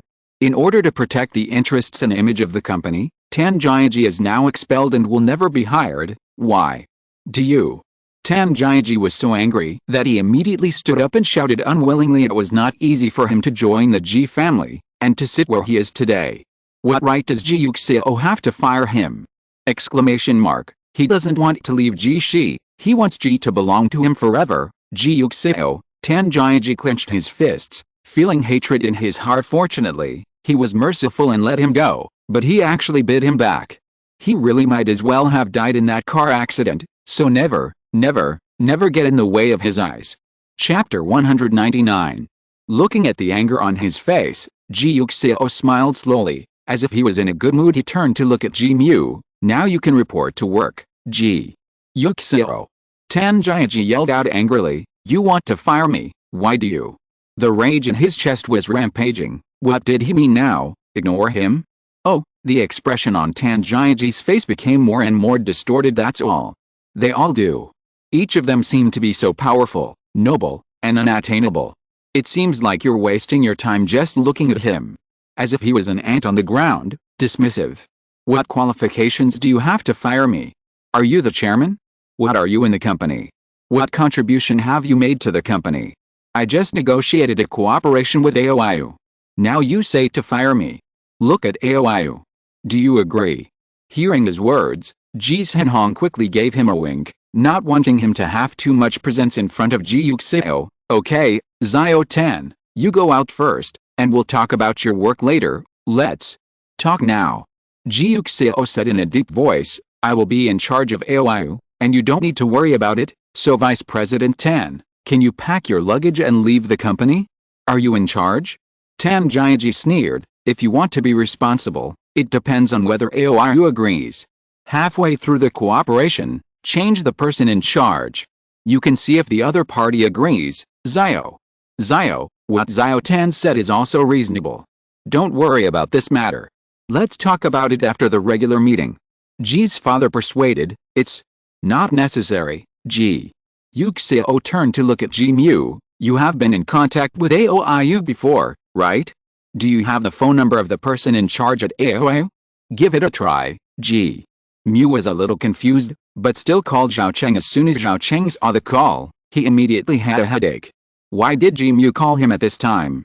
But after all, it was a cooperative company, so he had to pick it up. So he picked it up and said politely, Mr. Ji, what do you have to do? Ji Mu glanced at Ji Yuxiao, and Ji Yuxiao said calmly, turn on the speakerphone. Ji Mu. What is he going to do? Ji Mu had no choice but to turn on the speakerphone. Zhao Cheng, it's me. I'm back to Ji's. Ji Yuxiao looked in his direction, without changing his tone. I took over the cooperation between AOIU and Ji's. Zhao Cheng. Fuck, when did he go back? Exclamation mark. Then is he coming back to them soon? Exclamation mark. Zhao Cheng immediately nodded and said, okay, then senior, you can contact me anytime if you have anything to do. After Ji Yuxiao finished speaking, she looked up at Tan Jiaji, do you have anything else to say? Tame Jiaji couldn't believe it. He looked at Ji Yuxiao and shook his head subconsciously. Impossible. This is impossible. How could it be so easy? So easy. This is impossible. He walked over, picked up the phone and said, "Mr. Zhao, it's me. Ji Yuxiao just came back and doesn't know anything. I have been following the progress of the project before. It is more convenient for me to continue to be in charge now, so that random substitutions are not a good thing for the cooperation between the two parties." Zhao Cheng didn't bother to talk to him. "It's okay, I trust Mr. Ji, but he doesn't understand such a project at all, nor does he understand AOIU, Zhao Cheng. Do you know how AOIU is born? That's okay. Ji is always my idol in my student days. As long as I can cooperate with Mr. Ji, I can do anything. Mr. Ji doesn't understand, so I can explain it to Mr. Ji in person. As long as Mr. Ji has time, I will pass it on. Follow me," Zhao Cheng said very eloquently. Ji Mu. Ji's Han Hong. Rest of the board. Kaki Tam. Is this still the tough Boneo? This is simply licking the dog. This is too outrageous. Tame Jiaji is unbelievable again. It was Ji's Hangeo who laughed. Ha ha ha, Zio, you still have this relationship with AOIU's Mr. Zhao. You should have said it earlier, so our general manager Ji Mu wouldn't have fallen so badly at AOIU's. Big somersault. Oh no, it's Director Ji Mu now, isn't it Director Ji? Ji Mu. Ji Mu took his mobile phone, glanced at Ji Yuxiao calmly, and thought, what exactly does he want to do? When Ji's Henayang saw that he was getting into trouble now, he immediately remembered Tame Jiaji, who had been against Ji Mu for a long time, and immediately said, yes, since Yu Zhao and Mr. Zhao have such a relationship, Mr. Zhao also said that this project is handed over to Yu Zhao, so if you think about it, there will be no business for Vice President Tan. Shouldn't Vice President Tan also pack up and prepare to leave? Tame Jiaji glared at him, then turned to glare at Ji's Henhuang. Hearing what his second brother said, Ji's Hangeo deliberately said, okay, I don't care. Anyway, now that Yu Zhao is back, and Yu Zhao said to fire Zhao Tan, then fire Zhao Tan. Who made Yu Zhao the new general manager? I listened to Yu Zhao, Ji Zhenayang, Ji's Henhong. Tame Jiaji once again scolded Ji's Hangeo in his heart. Both Ji's Henayang and Ji's Hangeo expressed their support for Ji Yuxiao's decision. Ji's Henhong, a father, objected at this time, simply telling everyone that my son and I were at odds, so Ji's Henhong could only take advantage of the situation and say, then Ziatan, you just go back to your office first, Tame Jiaji? Exclamation mark. Tame Jiaji couldn't believe it. He looked at Ji's Henhong and almost called out his father, but he received Ji's Henhong's eyes and gritted his teeth to hold back. Ji's Henhong watched him angrily turn around and leave the office, thinking that this is good. Ji Yuxiao is back. Tame Jiaji is not suitable to stay here anymore, otherwise, if Ji Yuxiao finds out something that shouldn't be discovered, it will be bad. Do you have anything else to say? Ji's Henhong turned to look at his son. No more. Ji Yuxiao said, you can start your regular meeting now. Looking at his calm and relaxed appearance, Ji's Henhong felt helpless and inexplicably relieved. As soon as Ji Yuxiao came back, he made such a big commotion. He fired Tame Jiaji, demoted Ji Mu, and became the general manager himself. He felt that he didn't take him seriously, that he didn't have him as a father in his heart. Period. But at the same time, I feel that he is indeed very powerful. From Tame Jiaji's return to China to the present, in order to make Tame Jiaji the vice president, he has helped him overtly and secretly, and even when discussing cooperation with AOIU, he gave up a few points, but Ji Yuxiao solved AOIU with one sentence, which is not at all need his help. He is obviously more capable than Tame Jiaji, and is more suitable for the Ji family, and it is indeed more suitable for the Ji family to entrust him. It would be great if he could have a better temper. Ji's Henhong glanced at the assistant and signaled him to continue presiding over the regular meeting. After a regular meeting, both the other directors and the management basically confirmed that Ji Yuxiao should be the future leader of the Ji family. Ji Mu and Tame Jiaji fought for so many months, but in the end someone else fell from the sky. Funny and wonderful. Everyone ate melons, had a meeting, and returned to their jobs again. Ji's Hangao was in a good mood, smiled and said to Ji Yuxiao, it's been a long time, let's go. Zia Yuxiao, third uncle treats you to dinner, it's a celebration of your appointment, okay. Ji Yuxiao responded. Ji's Henayang snorted coldly, turned and left. Ji Mu glanced at him, as if he wanted to ask something, but didn't say anything, and left with Ji Zhenhang. Ji Zhenghao didn't want to see them at first, and he didn't care. He looked at Ji Zhenhang and said, "Let's go, big brother, you come too? I still have something to do. You and Xiao Xiao can go." Ji Zhenghao was puzzled. What is more important than having dinner with Xiao Xiao? Hearing this, Ji Zhenhang thought about it. He really hasn't had dinner with Ji Yuxiao for a long time. It's rare for father and son to get together, so it's not impossible to have a meal. Then, let's go, he said. Xiao Li pushed Ji Yuxiao and followed them out. When Tan Jiaji returned to the office, he smashed the things on the table angrily. He sat on the sofa, waiting for Ji Zhenhang to come to him. When Ji Zhenhang and Ji Mu passed by, they heard the sound of him smashing things. Ji Zhenhang was on fire in his heart, and he couldn't really fight Ji Zhenghao, so he deliberately pushed open Tan Jiaji's door, and said in a strange way, "Oh, this is not our deputy Tan. Anyway, haven't you left yet? You can't be here waiting for my third brother who promised you, right?" Ji Zhenhang sneered. He went to dinner with Ji Zhenhang and his son a long time ago, and Ji Yuxiao came back. That is Ji Zhenhang's own son. What, you still expect Ji Zhenghao to continue to protect you? If you don't see him, you can't wait to get rid of it. Have you lost your relationship with Ji Yuxiao? What are you? I really thought Ji Zhenghao took you seriously. What a joke. Tan Jiaji copied something by hand and threw it at it. Ji Zhenhang easily avoided it, and said sarcastically, "The lost dog, get out early." After he finished speaking, he turned and walked forward. Tan Jiaji sat on the sofa, his chest rising and falling with anger. Fortunately, he is still here waiting for his father's arrival. But where is his father? He had already had dinner with his beloved son. As long as there are two brothers, Ji Yuling and Ji Yuxiao, he will never be seen by his father, and he will never see the light.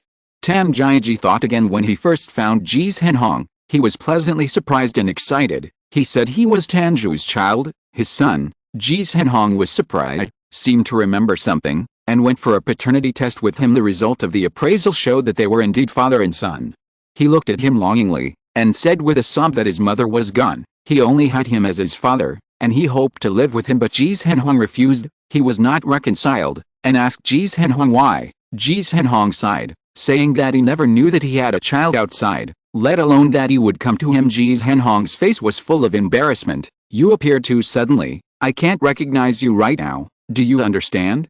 Of course Tan Jiaji didn't understand. He only knew that Ji Zhenhang was the chairman of Ji's group, a pie from heaven, so he eagerly said, "Then let me work in Ji's, Dad. I don't want to leave you again." Ji Zhenhang looked hesitant and didn't directly agree to him. He transferred money to him, and bought him a house, let him live in it first, and stay well. Tan Jiaji lives in a big house that he has never enjoyed before. Looking at the huge extra wealth in his bank card, he just feels that life is so beautiful. He wants to go back to Ji's family more and more, wants to enter Ji's family, wants to get more money and power, wants to make himself outstanding in the second half of his life, and no longer be like ordinary people. But before he returned to Ji's house, he waited for Ji Yuling first. Ji Yuling also accidentally discovered that his father seemed to be busy recently. After a little research, he found his father's transfer records and found out the new luxury house his father bought. Ji Yuling looked over and saw Tan Jiaji, who was about the same age as Ji Yuxiao at that time. Tan Jiaji was not called Tan Jiaji, but Tan Jiaji. He looked at the person who appeared suddenly, and almost immediately matched him with a Ji family who Ji Zhenhang had given him a popular science. It was Ji Yuling, his father's eldest son, and now the general manager of Ji's group. He remembered that his father said that Ji Yuling had a gentle temper, was easy to talk, was the most reasonable, and loved his younger brother very much, so he called brother very politely, led him into the house, and helped him fetch water. Of course, Ji Yuling would not think that his father's old house was on fire and he had taken care of a young man. He looked at the face of the other party and his father, and asked tentatively, "Are you my father's other son?" Tan Jiaji was pleasantly surprised. "Brother, do you know me?" Ji Yuling laughed, and said, "Now, I know." His face turned cold almost instantly. He looked around, and felt that his father treated the illegitimate child pretty well. "How old are you?" Tan Jiaji hesitated to say his age, which was about the same age as Ji Yuxiao. Only then did the fire in Ji Yuling's heart slowly ignite. After Ji Yuxiao was born, he and his mother took care of him most of the time. His father was very busy, so he understood very well and never complained. Later, his mother was sick and passed away, and it became him to take care of Ji Yuxiao alone, and Ji Yuling didn't have any complaints. That was his younger brother, his relatives, and it was only natural that he took care of him. Besides, he has always liked his younger brother very much. He took good care of his younger brother and sympathized with his father's hard work, but in the end his father might not be working, but was having trouble with other women. He has time to have a child about the same age as his brother with another woman, but has no time to take care of his brother's growth. Ji Yuling finds it ridiculous and chilling he cheated on his mother behind his back, and left behind a product of the cheating.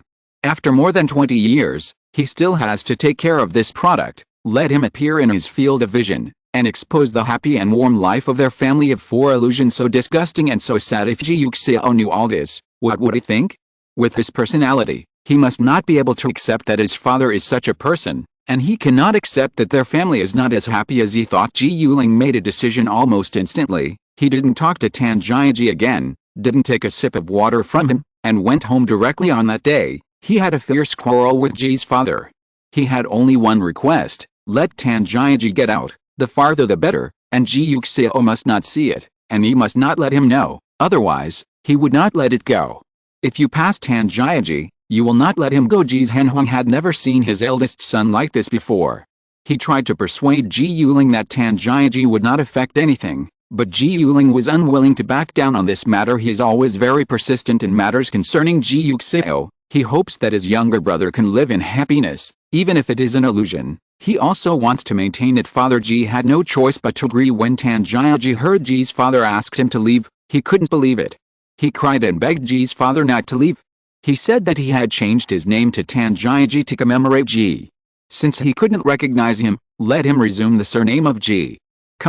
Then he used this word to commemorate their father-son relationship. Ji's father softened instantly. After all, he also loved Tan Jiaji's mother, otherwise he couldn't get out with her after marriage, and he couldn't just give him money and a house to make up for him. After meeting Tan Jiaji, he softened and hesitated. Tan Jiaji went to find Ji Yuling while he was away. His father said that all the conflicts are with Ji Yuling, so as long as Ji Yuling can let go, then he doesn't have to leave. Maybe he can return to Ji's house. Tan Jiaji imagined that Ji Yuling might be able to agree to his request for his poor sake, and he even thought about the lines that would be miserable, how he would cry and how he would speak.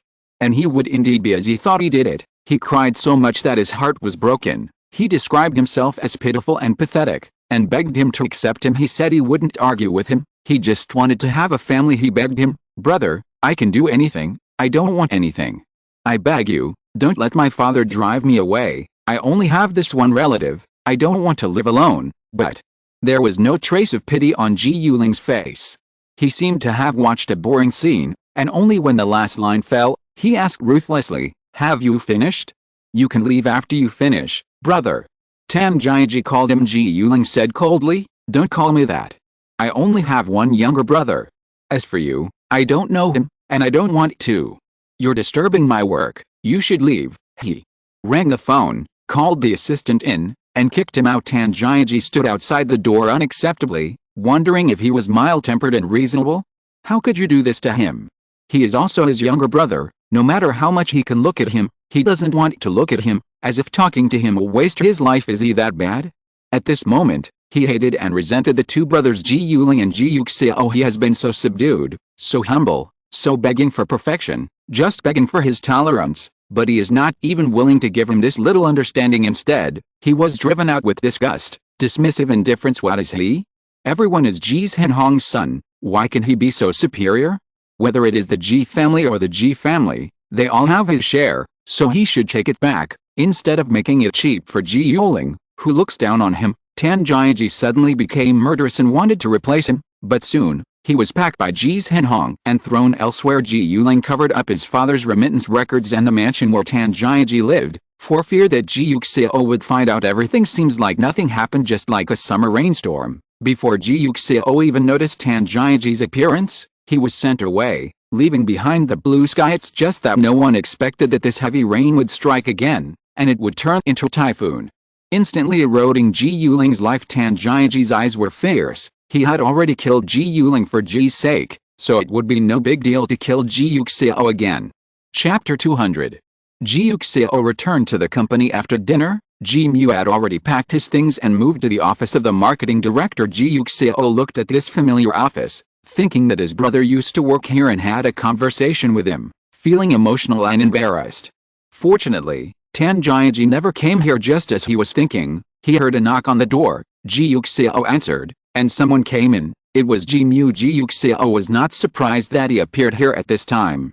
If he had to say surprise, he was even more surprised that at the regular meeting this morning, Ji Mu would take the initiative to bow his head, saying that he was willing to be demoted to the marketing department after so many years. He finally had a brain, which was so rare that even Ji Yuxiao at that time couldn't help but take a second look at him. Ji Mu entered his very familiar office. Before the morning meeting, he was still the owner of this office, but now, he has left here. He didn't understand why Ji Yuxiao came back. Why come back at this time? Is he really planning to take this seat instead of his brother and become Ji's new general manager? Ji Mu looked at him, his mind full of thoughts. What do you want to do? He asked. Ji Yuxiao, if you want to be the general manager, you can sit here after your brother leaves. Why did you wait until this time? Why did you let me sit here for so long? It's because Ji Leyu? Because I let Fang Xin appear in front of Ji Leyu last time? So, are you taking revenge on my mother? Is that all you can imagine? Ji Yuxiao laughed. Ji Mu frowned. If not, then why? Ji Yuxiao didn't intend to let him know his revenge plan. The two of them had no friendship at all, and he didn't like to talk about his thoughts with unrelated people. You don't need to know. It has nothing to do with you. Ji Mu, over the years, your smartest time was the performance in today's regular meeting. In many cases, knowing is not necessarily good, and not knowing is also a kind of happiness. Ji Mu became more and more confused. He looked at the person in front of him, full of doubts. I really don't understand you at all. You don't need to understand. For the sake of your smartness in the regular meeting, I can tell you the truth. As long as you are not like last time, I will not target you.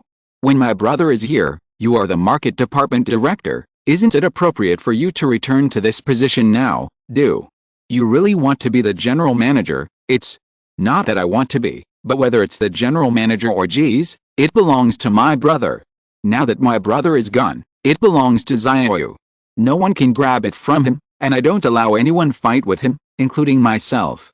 Now Xiaoyu is still young and can't sit here, so I will sit here and protect his things for him. When he grows up, I will complete everything about his father. Return it to him in its entirety. I've never been interested in Ji's, but I won't let my brother's things fall into other people's hands. Do you understand? Ji Mu understood. He didn't say anything more. He already knew what kind of status Ji Leyu had in Ji Yuxiao's heart, so it was impossible for him to have the Ji family in his life when Ji Yuxiao was not interested in the Ji family. As Ji's Hanyang's son, as Ji's family member, he was eligible to fight for it. But when Ji Yuxiao said that the Ji family was going to be settled, he even entered the arena. Coupons are gone. Ji's Henhong would not choose his own son instead of choosing him, so his dream came to an end. So, you fired Tan Jiaji because he coveted the position of general manager. Ji Yuxiao smiled. He didn't speak. Ji Mu just took it as his acquiescence. He wiped out all those who had thoughts about Ji's rights, and no one would try to compete with him in the future. Ji Mu sighed in his heart, turned and walked out. Just took 2 steps, but heard Ji Yuxiao say to him, take a message to the HR manager for me. Just say that Tan Jiaji's dismissal letter is not in a hurry. Ji Mu wondered, what does this mean? You will know soon. Ji Yuxiao said softly. Just when Ji Mu came to find Ji Yuxiao, Ji's Henhong finally went to Tan Jiaji. As soon as Tan Jiaji saw him, he immediately stood up anxiously, walked to him quickly, and pretended to be pitiful. Dad, why did this happen? He took Ji's Henhong's arm, eyes aggrieved. I don't want to leave the Ji family. I still have a lot of things to do. Dad, I don't want to leave. Hearing what he said, Ji's Henhong made up his mind to let him leave. First he patted Tan Jiaji's hand and comforted him. It's okay. You leave the company for a while, and I'll find a way to get you back when I have the chance later. Tan Jiaji couldn't believe it. In the future? When is the future? When will there be a chance? Dad, you didn't say it. When I come back this time, as long as I am obedient and listen to you, is the company mine? Why are you now? You want me to go? Why do I have to leave as soon as Ji Yuxiao appears? I am also your son. Ji Zhenhuang frowned. Aren't I doing this for your own good? If you continue to stay in the company, What if Yuxiao becomes suspicious and suspects you, and then finds out what you did before? But haven't you already erased all traces from me? After so long, he hasn't found out, and he won't find out. That's because he didn't even know you existed before. Ji Yuxiao looked at him, speaking earnestly. He didn't know you existed, so naturally he wouldn't think too much about it, and he wouldn't investigate too much. If he finds out that you are also my son, and found out that you have met Yu Ling, then he will inevitably not think too much, and will not do anything. He patted Tan Jiaji on the shoulder and persuaded him. Yuxiao has a bad temper and has a good relationship with his brother since he was a child. If you let him know that you designed the accident, the driver you found, when the time comes, he will definitely make you pay for his brother's life. Thinking of this, Ji Yuxiao felt upset and sad. He never thought that Tan Jiaji would find someone to intentionally create an accident to kill Ji Yuling. He seemed to have returned to that day again. He had just heard the news of Ji Yuling's car accident, and when he got home at night, he received a call from Tan Jiaji. Tan Jiaji cried and said that he was wrong, that he regretted it, and that he didn't know that everything would become like this. He told him that he had asked someone to hit Ji Yuling's car, and he said he was just angry that he could have a father and live with him, but he would not allow himself to live with him, so he wanted to teach Ji Yuling a lesson. He didn't think he would die, he just wanted him to get hurt, and wanted him to have no time to take care of his affairs, but he never thought that such a serious car accident would happen. He regretted it, he was wrong. And he dared not do it again. He cried and said that he didn't want to go to jail, that he just wanted to live with his father, that he had no father since he was a child, and that when other children were bullied, his father would protect him, but he could only hide and cry alone. He just wanted a home with a dad. He never thought it would turn out like this. Tan Jiaji cried pitifully and moved his words, playing the emotional card while telling his fear. Ji Yuxiao was so shocked that he almost couldn't hold his mobile phone, and it took him a while to finally accept that his youngest son killed his eldest son. He seemed to be exploding in an instant, and the anger in his heart was soaring into the sky, and he scolded him furiously for more than an hour before he finally dared to think about it. As he thought, he listened to Tan Jiaji's cry. Tan Jiaji cried so painfully that he was so heartbroken that in the end he said that he was sorry for his mother, and that he would never be able to visit her grave anymore. He wanted to go, and when it was over, he felt pity and pain unconsciously. He had already lost one son, and he couldn't lose another. Even if Tan Jiaji did something wrong, even if he deserved to die, he was still his own son, and all he did was because he was not by his side since he was a child. He yearned for fatherly love, and he wanted to live with him. Of course he was wrong, but he didn't want to lose his son again at this time, so he asked Tan Jiaji to go abroad overnight, and hired someone to help him erase the traces of Tan Jiaji. In this matter, he arranged Tan Jiaji in a remote closed nursing home abroad, and forbade him to contact anyone in the country, allowing him to repent and accept punishment here immediately afterwards. He quickly found the driver who caused the accident, sent him in, and warned him that no matter who asked him anything later, he could not mention Tan Jiaji. He had done all this, waiting anxiously and sadly for Ji Yuxiao to wake up. He was afraid that Ji Yuxiao would suspect that this was not an accident, and that he would investigate. He kept praying that Ji Yuxiao would not be so sensitive in this matter.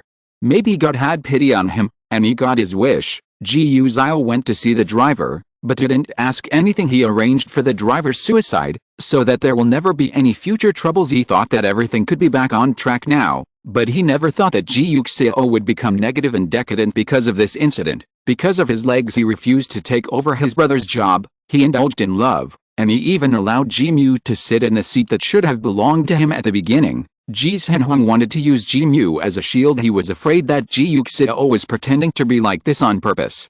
And it happened that Ji Mu jumped out at that time and wanted to take over as the general manager. He pushed the boat along the way, making him the person who benefited the most from the car accident, trying to make Ji Yuxiao turn his attention to Ji Mu. But day by day, month by month, even a year is coming, Ji Yuxiao still stays at home in a decadent and self-defeating manner. He even gave the starlight to Lin Luoqing, a little star, living without meaning and pursuit. He saw that Ji Mu's reputation in the company was getting higher and higher, and Ji Yuxiao only knew how to degenerate and flatter Lin Luoqing.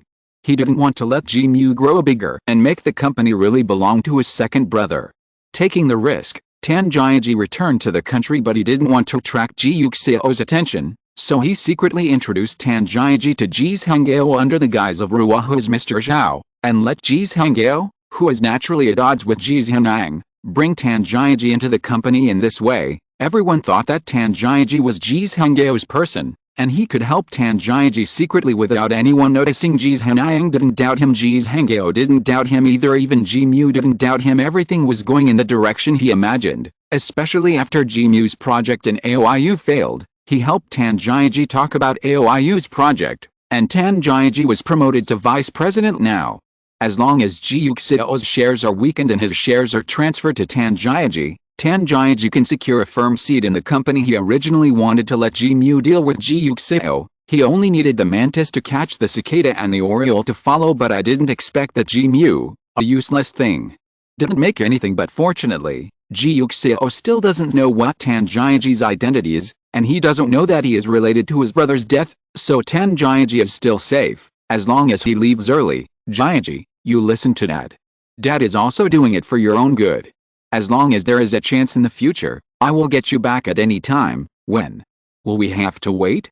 When exactly? Seeing his disobedience, Ji Zhenhuang was also angry. Did you promise me something before? Did you say that you will listen to me when you come back this time? Tan Jiaji looked at him. But Dad, you also said that Ji Yuxiao has given up on himself, that he has no interest in the company, that the company will be mine in the future, and the result? He clearly wants to compete with me now. If I don't say that, will you let him go? Father Ji hit the nail on the head, tearing away his hypocritical appearance. I don't say that. Can he still sit in a wheelchair and live properly? Tan Jiaji, I really thought I was a 3-year-old child, and I believe that you hired someone to create an accident just to make Ling slightly injured. That was a car accident. Did you say you wanted to be slightly injured in the car accident? Ji's father looked at him with tears in his eyes. Do you think I have no feelings for Ling? That's my first child, is the son I am most proud of. Of course I love him. I love him more than I love you and Yuxiao. But he is dead. He was killed by you. What can I do? Can I send you to jail? Can I lose a son after losing a son? I can't. So I'll help you, but at the same time, Yuxiao is also my son, and I don't want him to have an accident. If I don't tell you about that, if I don't tell you that he really broke, he really won't argue with you.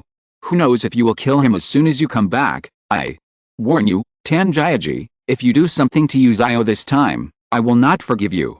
Even if I take advantage of this company, I will not give it to you. End of this chapter. Thank you very much for reaching the end. Don't forget to like. Looking for more exclusive content and immediate access? Subscribe to our Patreon. Remember, every like, subscription, or donation encourages us to continue. Thanks to everyone. See you in the next video.